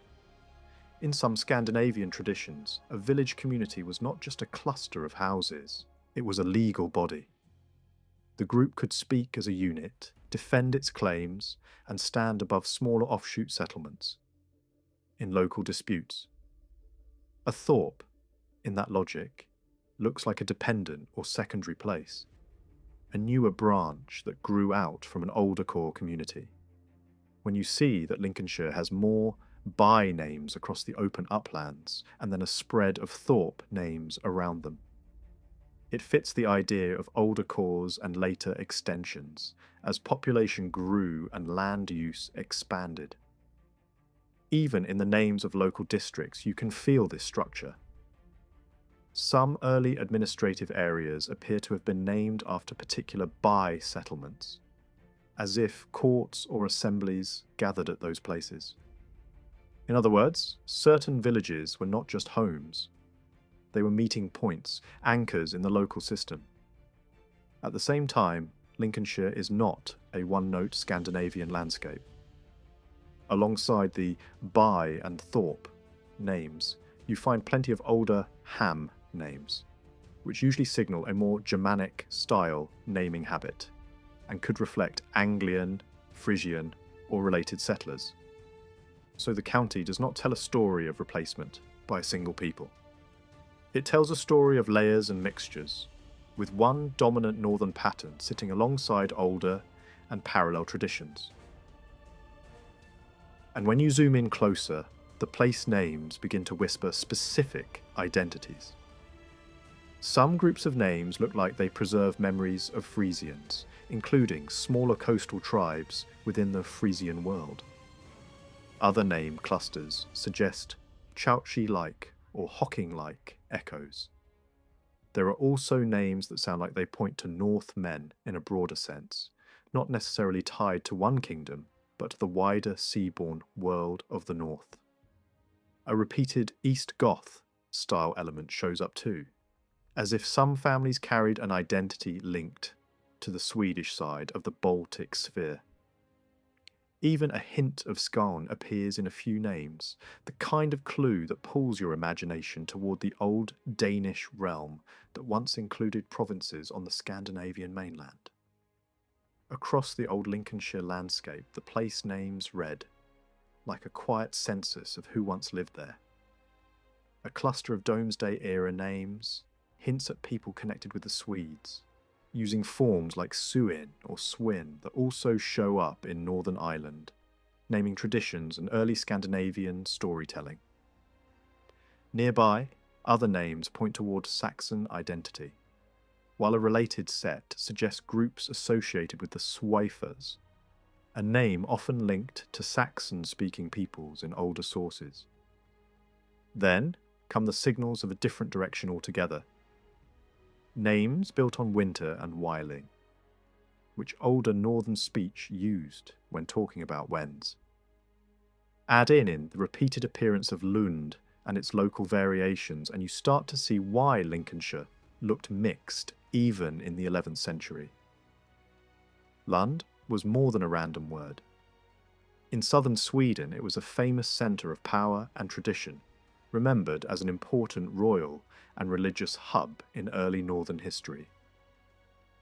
When a name like that appears in English settlements, it suggests newcomers who carried their own mental maps with them. What makes this even more revealing is how names pair up. Again and again, you find a main settlement name mirrored by a nearby offshoot, a village, and then a companion place ending in thorp. It is as if local colonisation pushed outward from older cores, producing smaller daughter communities that kept the parent name as a kind of signature. You see it in patterns like Alsby with Allatorp, Enderby with Endratorp, Frieseby with Friestorp, Zaxeby with Skachatorp, and Lund with Lundatorp. This pairing feels less like tidy medieval planning and more like growth. Families spreading, land being taken into use, and new hamlets forming close enough to remain tied to the original community. One practical explanation is that many of these place names began as people names. Not just personal names in the modern sense, but labels that neighbours used because someone was known as the man from that group. A figure called Hun, Osgod, Suen, Sax, or Brock could easily be remembered that way, and once his household became the place where Suen's people live, the name could harden into a permanent landmark. Over time, tribal nicknames can become geography without anyone consciously deciding to preserve an ethnic label. They simply keep repeating the name until it becomes the village.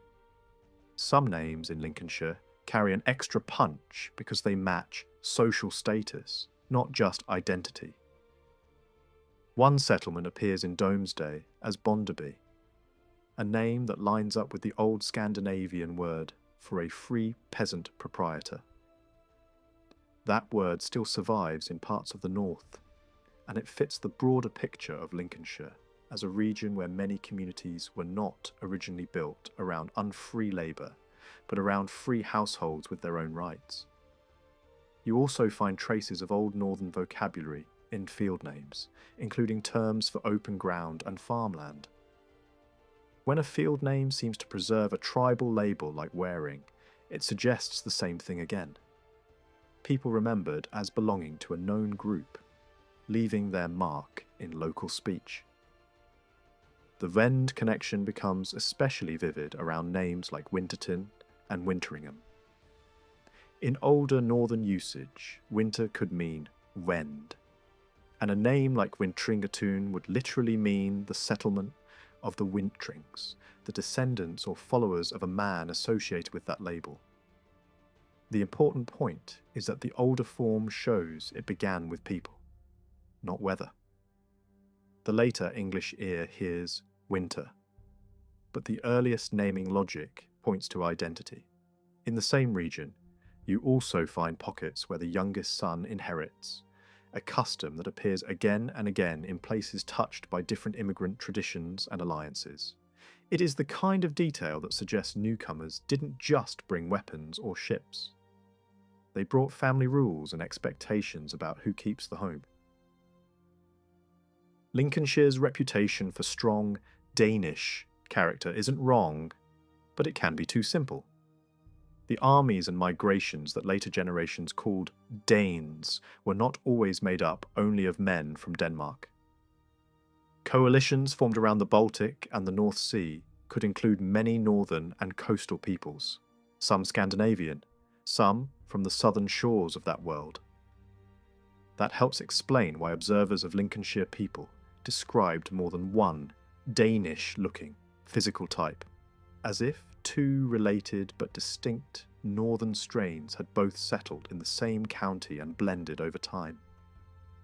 Even the roads hint at how settlement unfolded. A great Roman highway ran the length of Lincolnshire, from the south up to the Humber. It was already there when early settlers arrived, a ready-made spine through the countryside. What's striking is that many villages sit slightly off the road, rather than directly on it, while smaller lanes run from these villages back toward the old highway. That pattern suggests the Roman roads served as the main route of movement and access, while later local tracks grew up to connect neighbouring communities. In other words, the first settlers used the old road as a backbone, then built their own web of everyday travel around it. In the Domesday Age, what we now call northern Lancashire and southern Westmoreland were not treated as a world apart.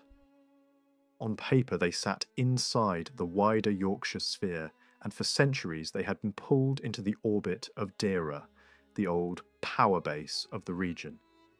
One early gift recorded for Cartmel is especially revealing. It speaks of land there being granted along with all the Britons in it.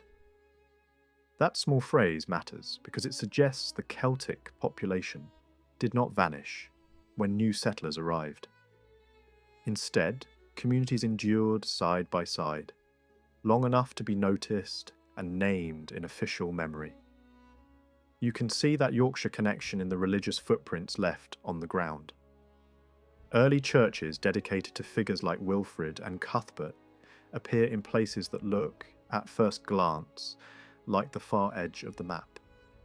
But those dedications make sense if the area was spiritually and politically tied into Northumbrian and Yorkshire networks. They hint at who brought influence, who sponsored churches, and which cultural routes were open long before later English borders hardened. The people who moved into North Lancashire and South Westmoreland seem to have arrived by two main paths.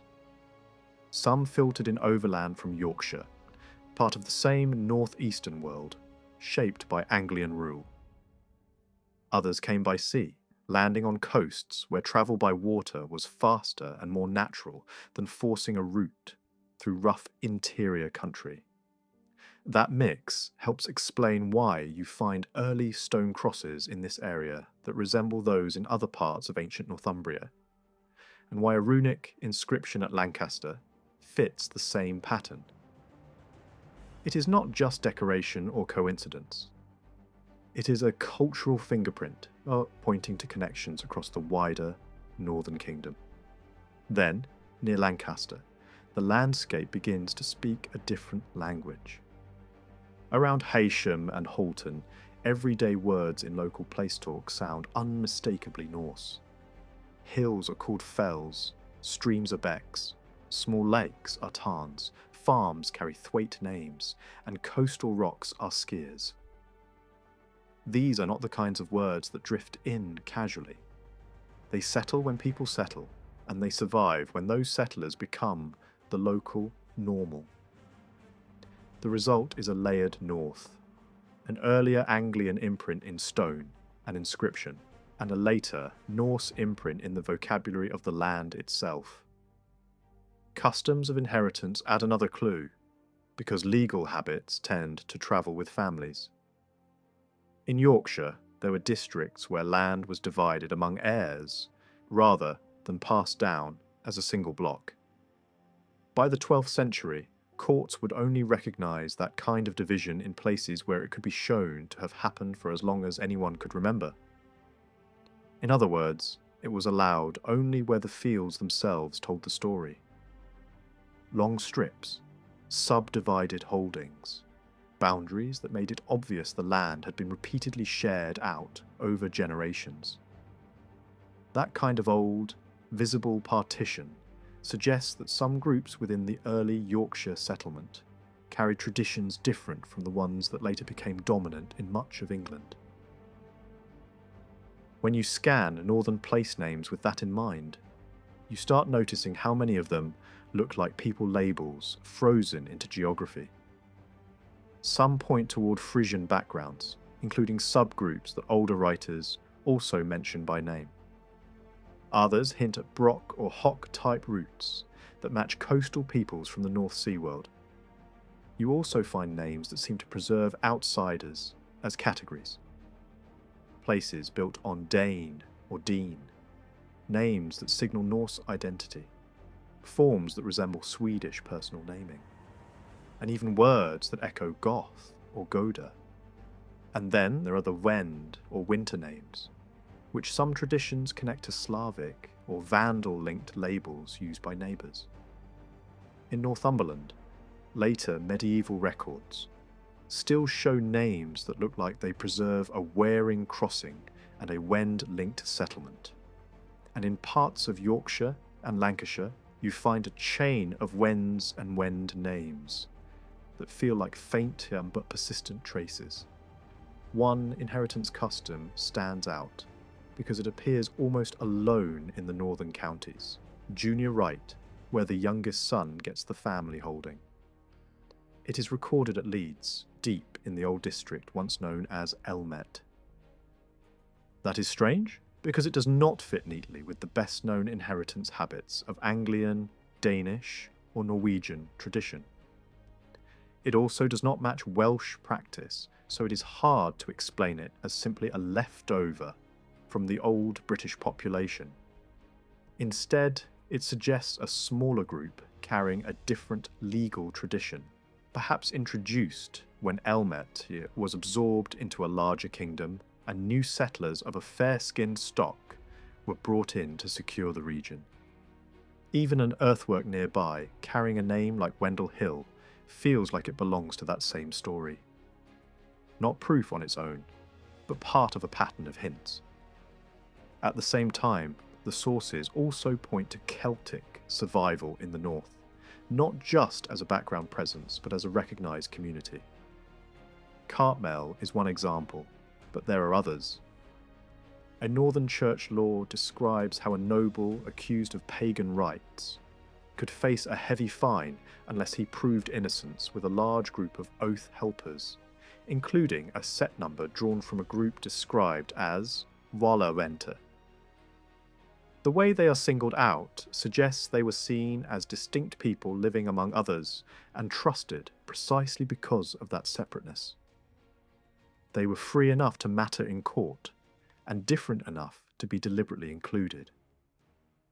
That is a rare window into how remnants of older populations could be folded into a new society while still being recognised as not quite the same. The deeper you go, the more the north looks like a fusion zone. Some of the darkest, broad-headed physical types described in the far western mountains are often linked to very ancient populations who retreated into harder country. Over centuries, those older groups mixed with later Norse settlers, and the result can still look surprisingly varied even in places that feel culturally unified today. In a region like Cumberland, where mountains shelter communities and slow down change, that blending could happen in long, uneven waves, leaving pockets that look different from the valleys next door. When the story shifts to Northumbria more broadly, a strong case emerges for Frisian involvement along the northern coasts. Early writers describe Britain as shared by several major peoples, and in later tradition, the waters around the Firth of Forth are even remembered with Frisian associations. Place names in Yorkshire also support the idea, with several locations carrying forms that resemble Frid roots. There is even an older clue in classical geography. One Roman-era account places a people in the Humber region whose name can be read as a shape of Frisian, suggesting an early colony across the water from the North Sea coast. The Humber itself becomes part of that argument. In the North Sea world, river names and tribal labels often travel together. If a group from an Ems region homeland moved and settled near a similar estuary, it is easy to imagine how a name could be carried over and adapted to new geography. In that view, the Humber is not just a river name, it is a migrant memory, a word that may have crossed the sea with a community that recognised familiar coastal conditions and rebuilt something like home.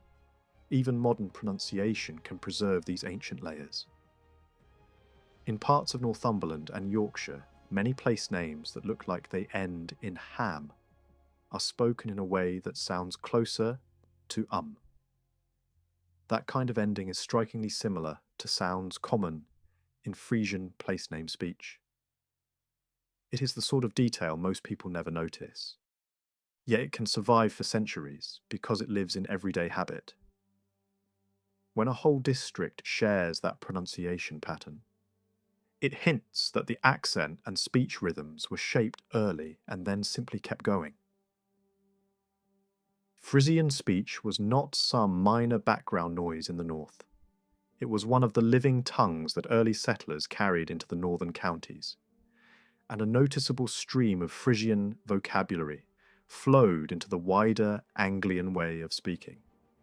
We even catch a late medieval glimpse of this in the late 12th century, when a monk writing at Durham treats Frisian as something distinct enough to mention on its own.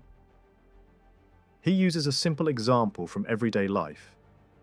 The eider duck, he notes, is called one thing by the English, but another by Saxons and by people in Frisia. That kind of casual comparison only makes sense if these speech communities still felt real to him. When you listen to the North today, through its older dialect divisions, a sharp boundary still shows through. The speech of Northumberland and the Tyne area has long differed from the dialects further south in Durham and across much of Yorkshire. That matters because it fits a broader historical pattern.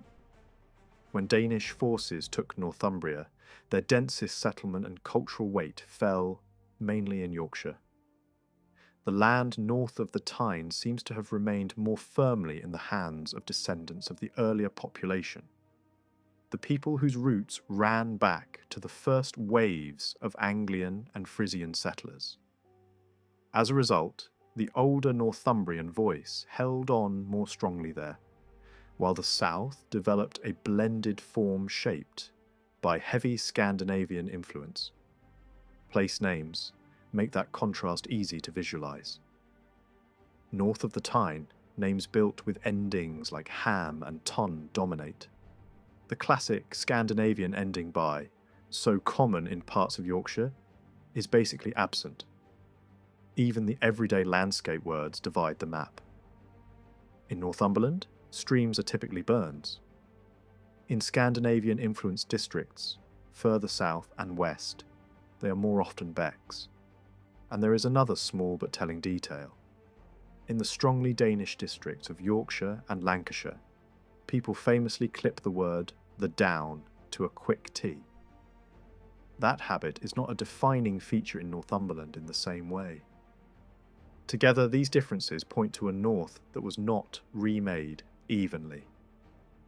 Some areas were recolonized and linguistically reshaped more than others. None of this means Northumberland was untouched by later settlers. There are hints of Norse presence, but they sit on top of a deeper base where Anglian and Frisian traces stay dominant. That fits the older tradition around the Firth of Forth, which early writers remembered as having a Frisian association. The coastline there was even described in terms that suggest a Frisian shore.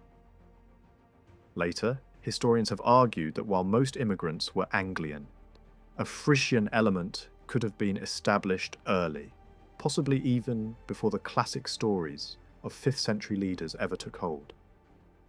That possibility becomes stronger when you factor in the Roman period.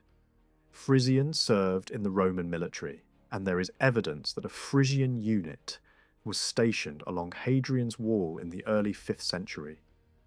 If troops settled, married locally, or left small communities behind, some northern Frisian traces could be older than the better-known Anglo-Saxon settlement narratives. There are also Roman finds and names in Northumberland that have been linked to the same general North Sea world, including clues that some groups related to the Chauci may have been present as allies or neighbours. River names and local place name patterns sometimes preserve those shadows long after written records go silent. One of the most striking arguments for a Frisian strand in the far north comes from an inscribed stone found near Edinburgh. It carries a Latin memorial formula and names that specialists have identified as Frisian. What matters for a documentary script is not the academic debate over every letter, but the larger picture. The stone suggests that people with Frisian-style names were important enough and visible enough to be remembered in durable form.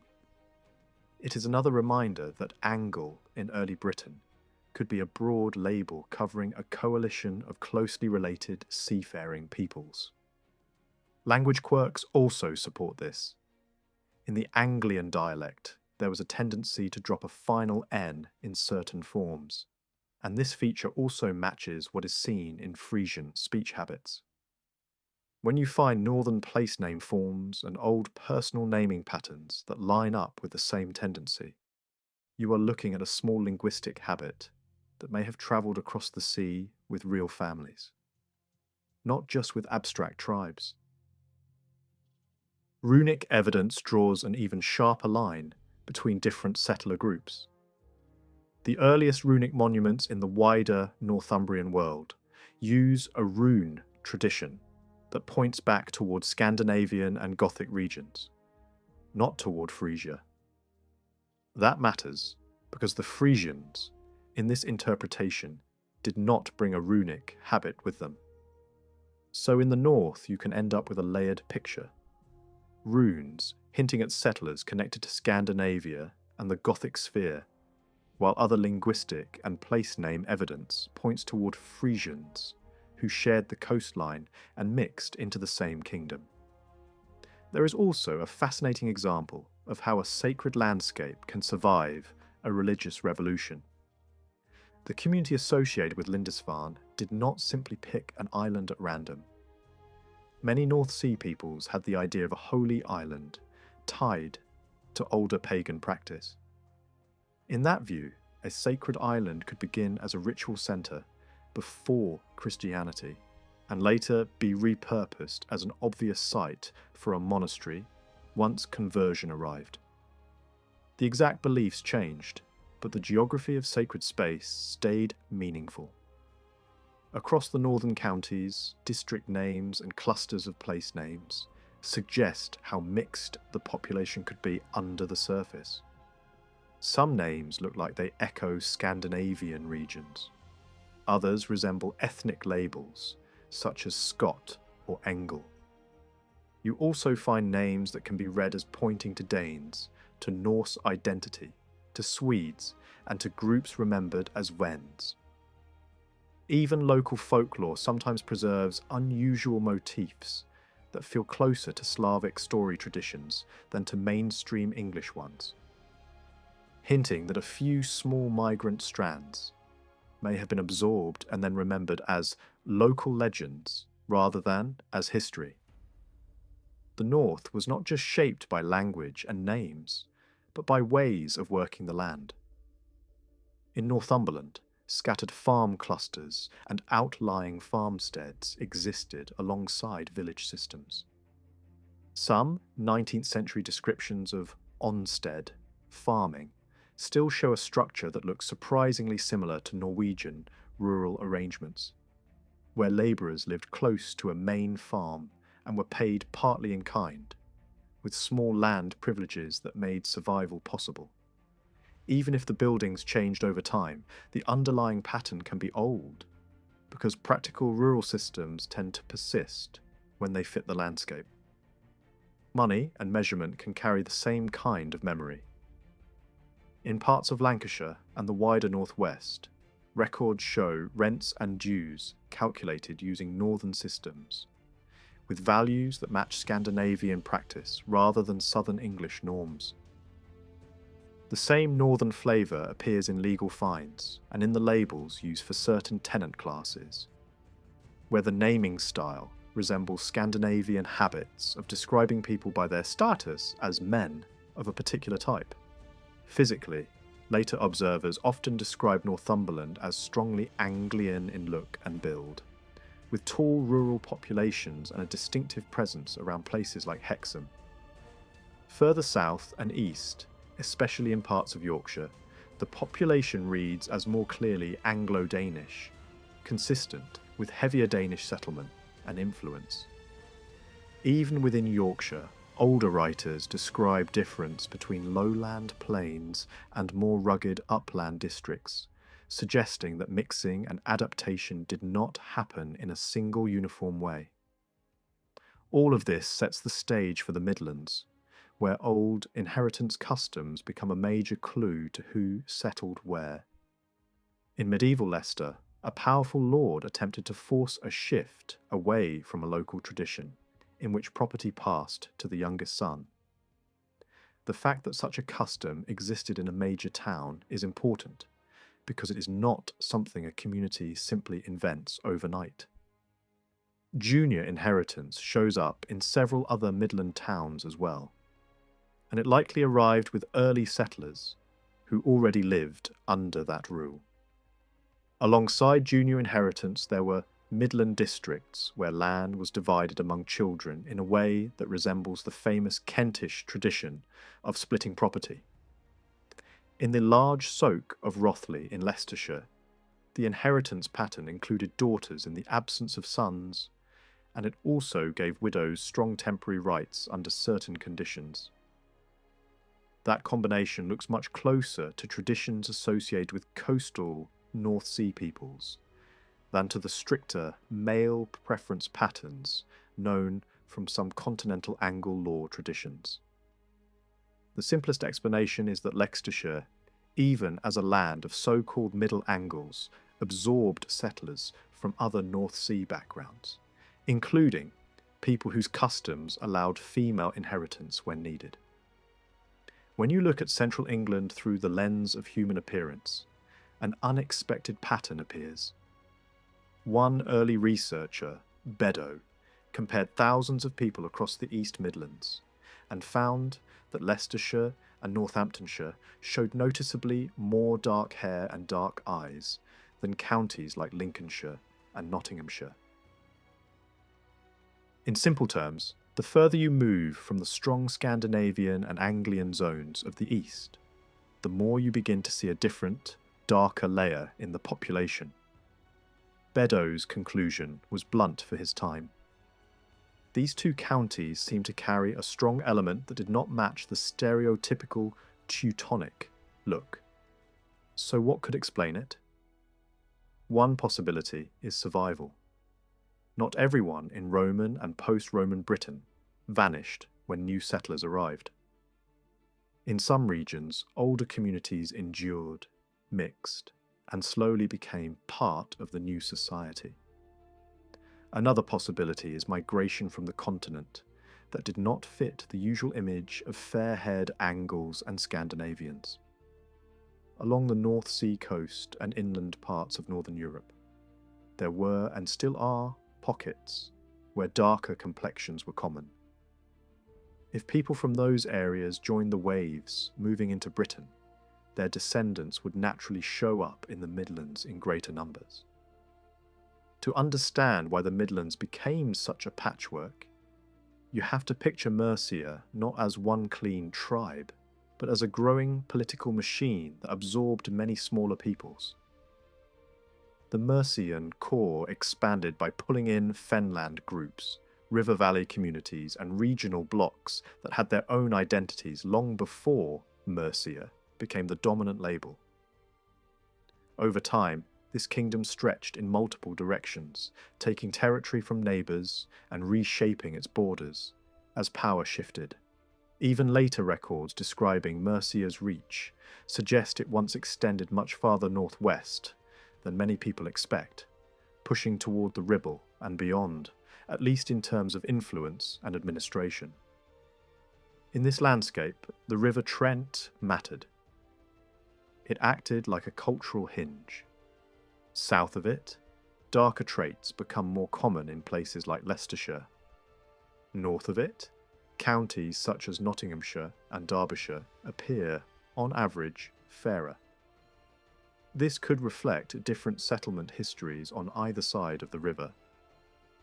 A strong Anglian presence seems to have taken hold across Derbyshire and parts of Nottinghamshire early on, possibly through expansion from the northeast or up the Trent corridor, forcing older communities into the margins or turning them into dependent labour. Later observers describe Derbyshire as especially Anglian in appearance, and they noted that neighbouring East Staffordshire looked similar.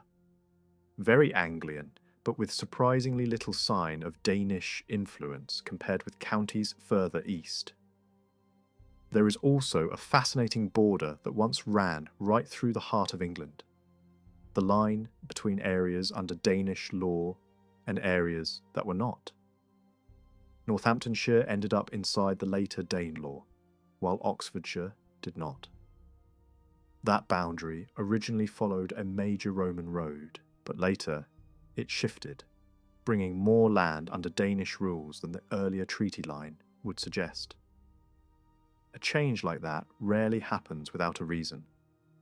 The simplest explanation is settlement. If enough newcomers living under Danish customs were placed in the region, the legal border would eventually follow the people. And the place names on the Northamptonshire side tell a clear story. You see clusters of names that feel strongly Scandinavian in their sound and structure, while just across the border, those patterns fade. Even the way money was counted can preserve memory. In Northamptonshire, royal payments were still calculated using a northern system, long after the initial conquests. And in one corner of the county, an old inheritance habit survived in which a daughter could inherit when no sons were available, something that fits well with practices known in parts of Scandinavia. Northamptonshire also seems to have drawn people from more than one direction. Older writers noticed that speech in one end of the county could sound quite different from speech in the other. That suggests streams of migration moving in from the northeast via river routes, and from the south and west along ancient roads. In that mix, a smaller, stranger ingredient may have been present too. Wendish or Slavic-linked groups who had joined Scandinavian coalitions around the Baltic. Traces of that possibility show up in surprising places. Certain local names look as if they preserve Wend elements. Even some customs and legends feel unusual when compared with mainstream English tradition.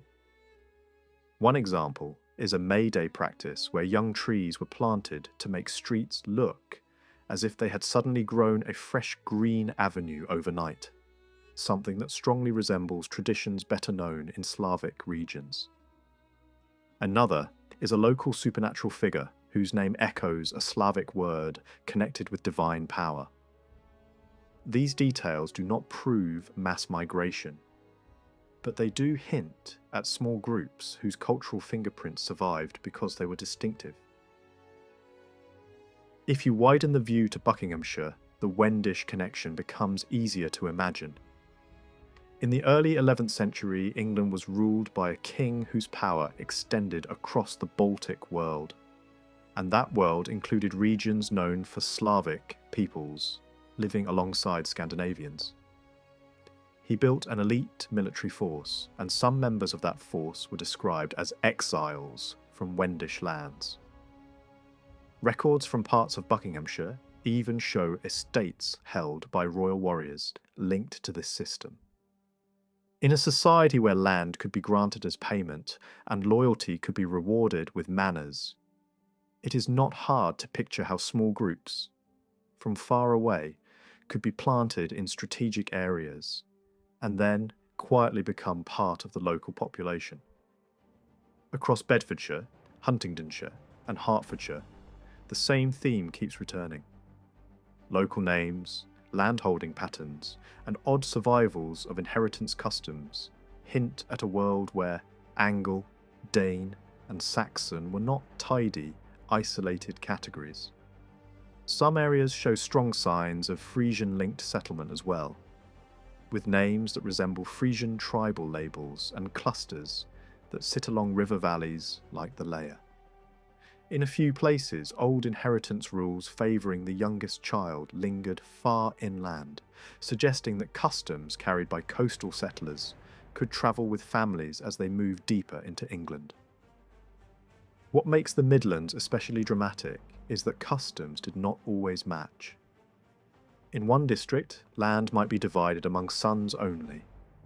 In another, daughters might inherit if sons were missing. In another, the youngest son might take everything. These are not random quirks. They look like the collision and blending of different legal traditions brought by different communities, some more Anglian in their preference for the male line, others closer to northern or coastal traditions, and perhaps a few shaped by alliances that included Baltic peoples.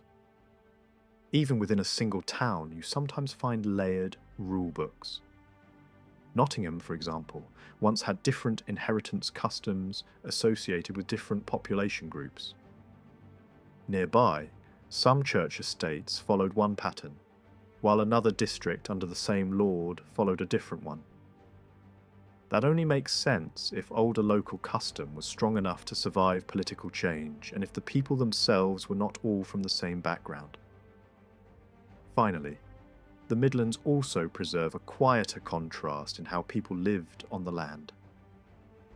In the East Midlands, the classic pattern is the compact village with fields spreading out around it, roads radiating like spokes toward common pastures and ploughlands. In the Western Shires, especially toward the Severn Valley and beyond, scattered farms and isolated homesteads are more common, a pattern often linked to older British landscapes. In other words, even the shape of settlement, whether people clustered or spread out, can hint at deep history.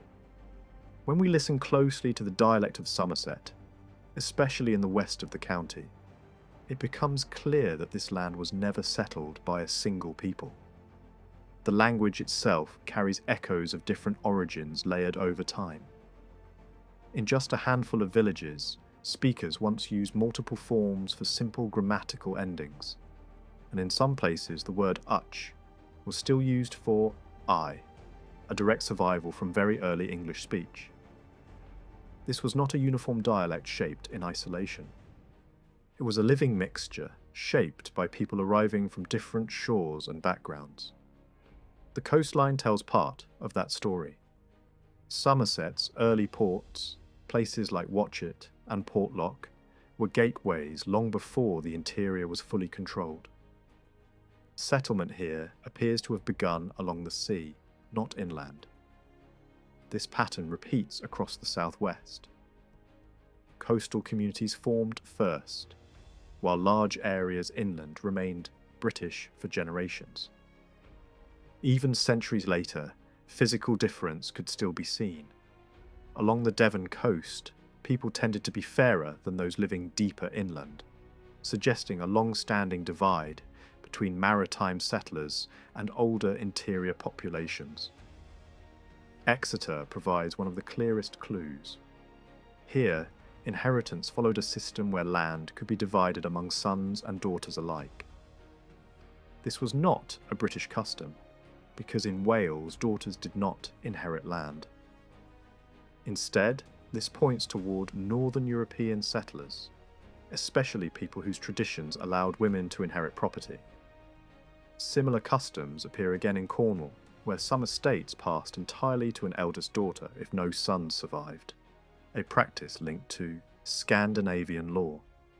Even administrative language reflects this influence, as parts of Cornwall were once divided into shires, rather than hundreds, matching northern usage.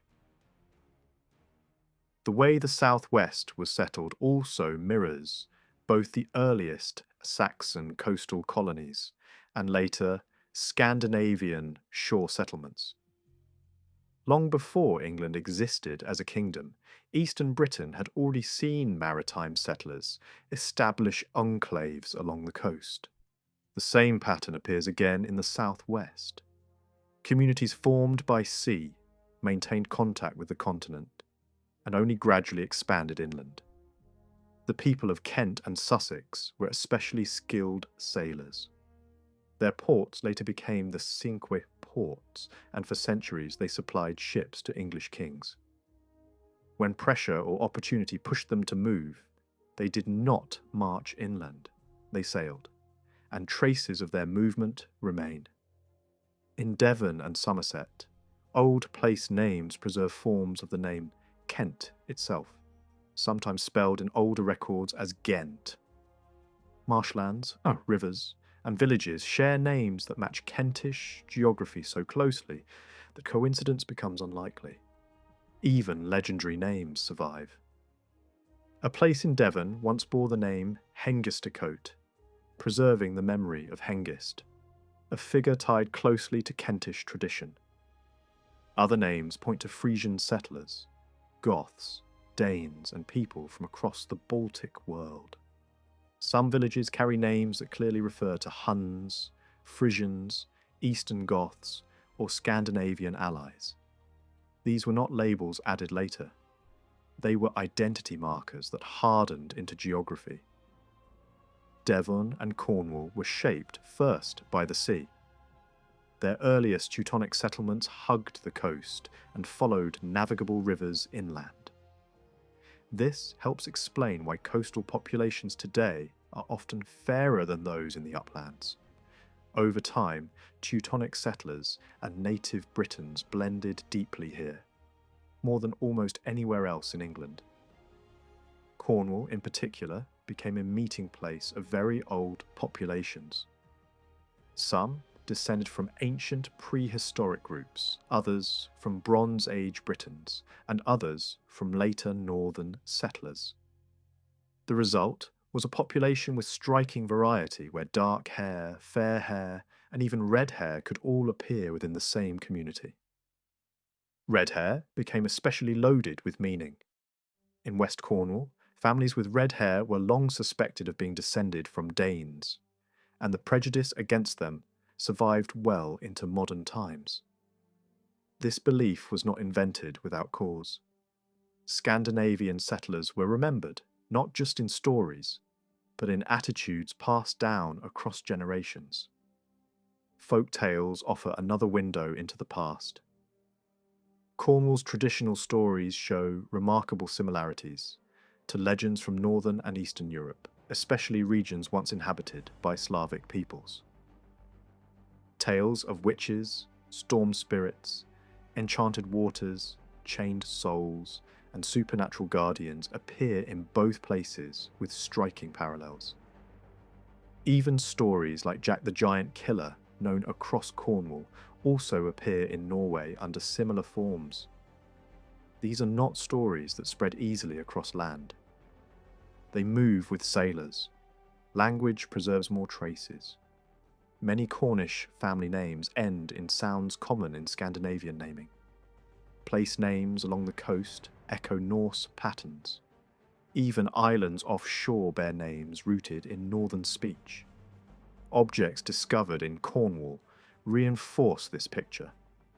A block of tin stamped with a runic symbol shows that people familiar with runic writing worked in the region during the early medieval period. Other inscriptions found nearby use northern dialects, rather than Latin or British forms. Stone monuments add another layer. Cornwall's stone circles resemble those found in Scandinavia more than those in Wales. Defensive earthworks line the coast near river mouths, suggesting threats from the sea. One remarkable site inland contains dozens of small stone circles packed into a single enclosure. Similar formations in Sweden mark ancient battlefields, and parallels also exist in Ireland, where northern invaders once fought. Settlement patterns themselves tell the final part of the story. Across much of the southwest, isolated farms and small hamlets dominate the landscape rather than tightly packed villages. This reflects a lifestyle built around seasonal movement, herding, and upland grazing, a pattern shared by Celtic communities and Scandinavian farmers alike. It suggests continuity as much as conquest. At the same time, history records movement in the opposite direction. As Saxon power expanded, some Britons fled overseas to Brittany, creating a new Britain across the sea. Centuries later, during Alfred's reign, people from that region returned, placing themselves under his protection. The southwest may have received not only invaders, but also returning descendants of earlier refugees. One of the clearest fingerprints of Scandinavian settlement along Britain's borderlands is hidden in place names. In Scotland, especially along coasts and in regions once held by Norse communities, the word hope appears again and again. These were names given to safe sea shelters, quiet inlets, and protected anchorages. You can still find them scattered across the Firth of Forth, the Orkneys, and even Aberdeen Bay. But the Norse did not stop at the shoreline. They carried the same word inland and used it for sheltered valleys and natural refuges between hills, places where a traveller could breathe again after wind and rain.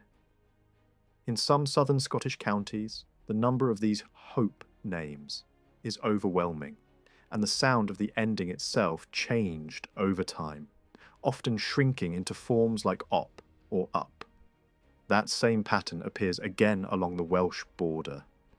Here too, the landscape is dotted with names that end in hope, op, or related forms spread across counties like Shropshire, Herefordshire, and the border edge of Gloucestershire.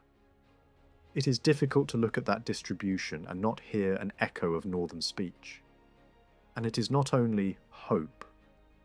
Other names in the region also feel as if they arrived from the north, and certain endings, repeated again and again across the map, suggest that more than one northern group moved through these valleys. In a few places, the clues go beyond names and enter daily life. In parts of Herefordshire, old inheritance practices survived that fit Scandinavian patterns more closely than Welsh ones. In some communities, if there were no sons, the eldest daughter could take the entire holding. That is not a minor detail. Laws about land are among the most stubborn traditions a society carries. And when those traditions do not match local Welsh custom, it usually means they were brought in by newcomers and preserved for generations. South Wales adds another layer to the story. For a long time, people blamed the English-speaking pockets of Pembrokeshire and Gower almost entirely on later medieval settlers from Flanders.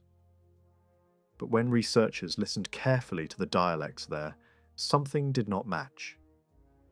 The speech patterns were not Flemish in character, they sounded Southern English. The strongest explanation is that Flemish arrivals existed, but they were absorbed into a much larger population that was already English-speaking, shaped by earlier settlers, tied to southern England and, in some areas, to Scandinavian seafarers. The map supports this. Many place names in these coastal districts follow English and Norse patterns, and the old local manor customs also refuse to behave like Welsh law. In several areas of Glamorgan and Pembrokeshire, a system appears where the youngest son inherits the entire property. A rule known elsewhere in England and especially familiar in parts of Somerset and Sussex. Even widows' rights in these regions sometimes resemble English models rather than Welsh ones. When dialect, place names and inheritance customs all point in the same direction, the idea that everything came from a later, Flemish wave collapses. Something older sits underneath.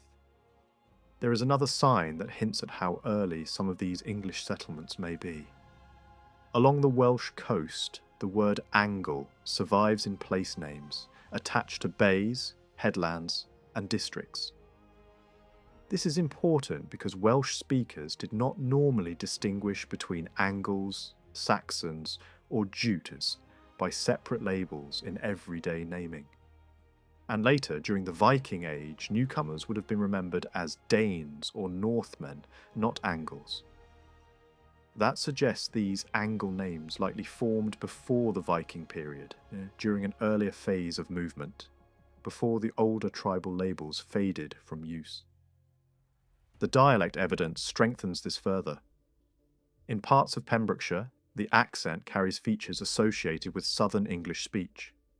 Sounds that shift in ways typical of older West Country patterns. Gower shows similar signs, though time has softened them.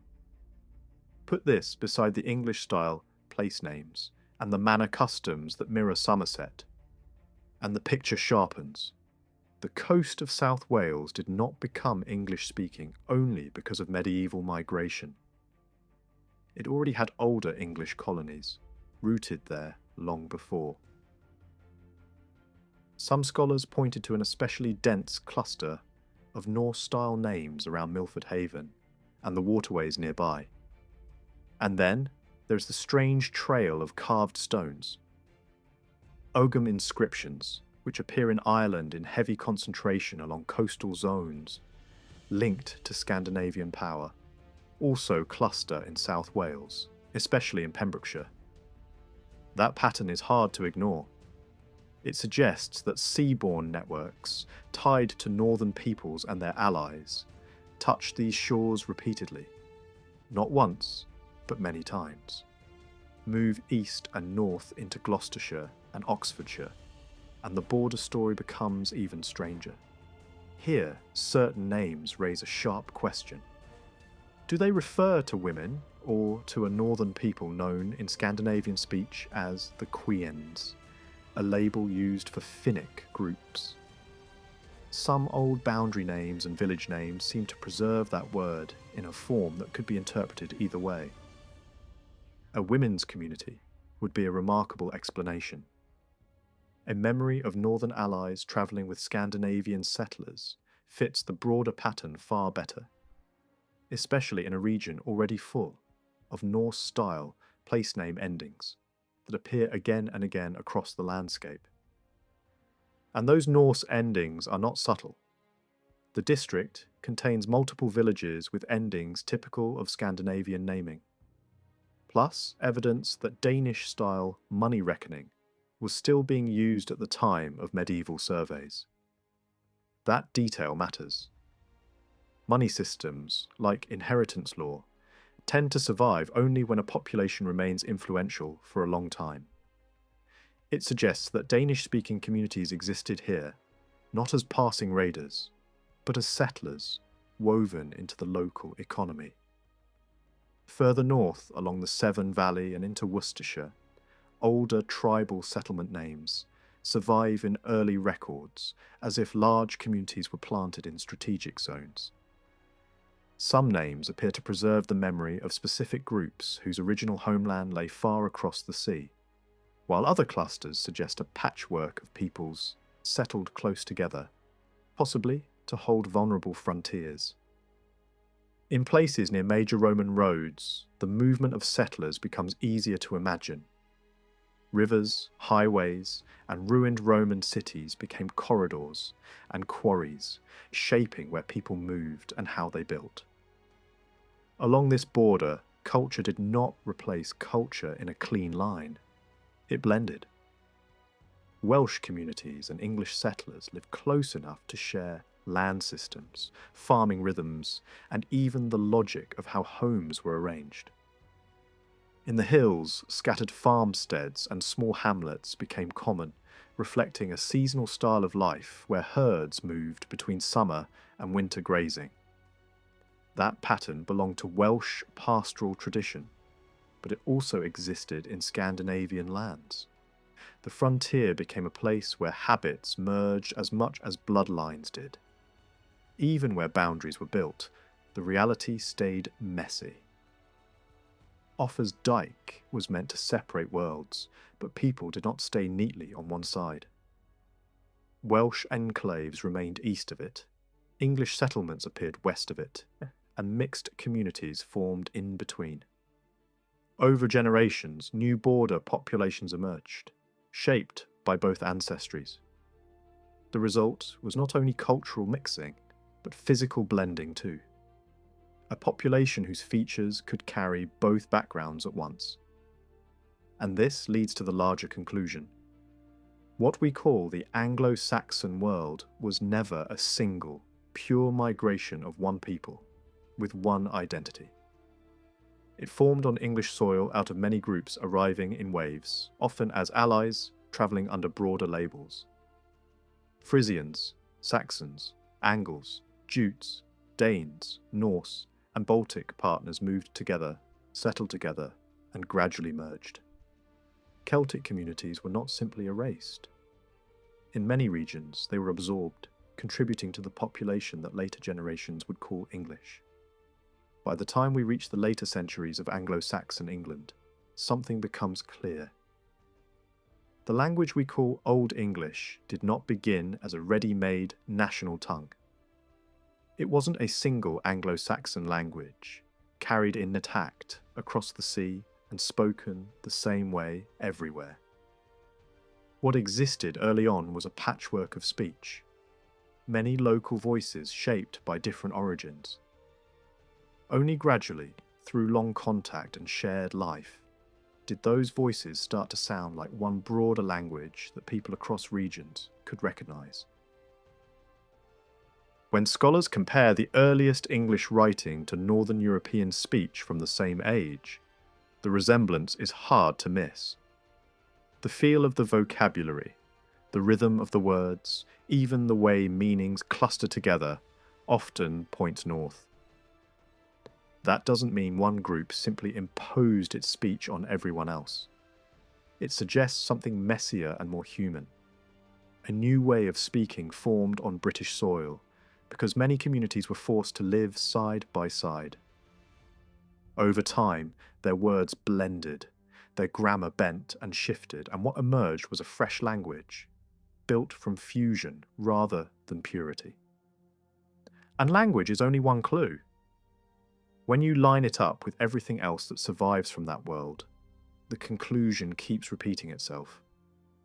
Dialects, local law, inheritance habits, village layouts, and place names all tell the same story.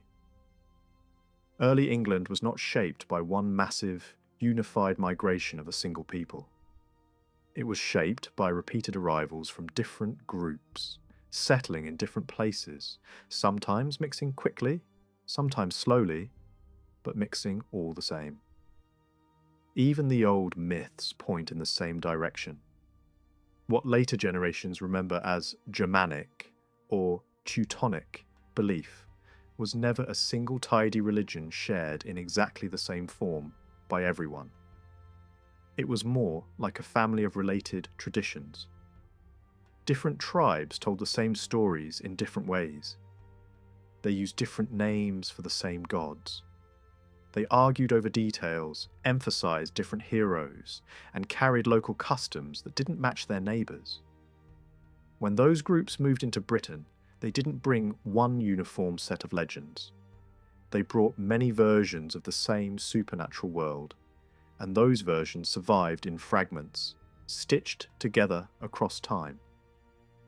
This is one reason early England becomes such a powerful example of cultural absorption. Over centuries, the population didn't just grow by replacing what was there. It grew by pulling in people from many origins and turning them, slowly, into one society. In any age, the people most likely to travel, fight, and settle new lands are often the most driven and adaptable. So the communities that formed in early England were not only mixed, they were shaped by constant movement, risk, and survival. That pressure tends to accelerate change. It also tends to produce resilience. And the story does not stop in the early medieval period. England continued to absorb newcomers again and again, sometimes in large waves, sometimes in smaller flows. People arrived seeking safety, opportunity, or simply a place to rebuild after disaster elsewhere. Over generations, many of them blended into the population, contributing to the next stage of what English meant. At the same time, the opposite movement also became part of the pattern. For centuries, people left the British Isles and built new lives across the Atlantic and far into the southern seas. New societies formed, and those societies repeated the earlier process. They grew through mixing. They took in people from across Europe, and over time, they created new identities shaped by migration, blending, and adaptation.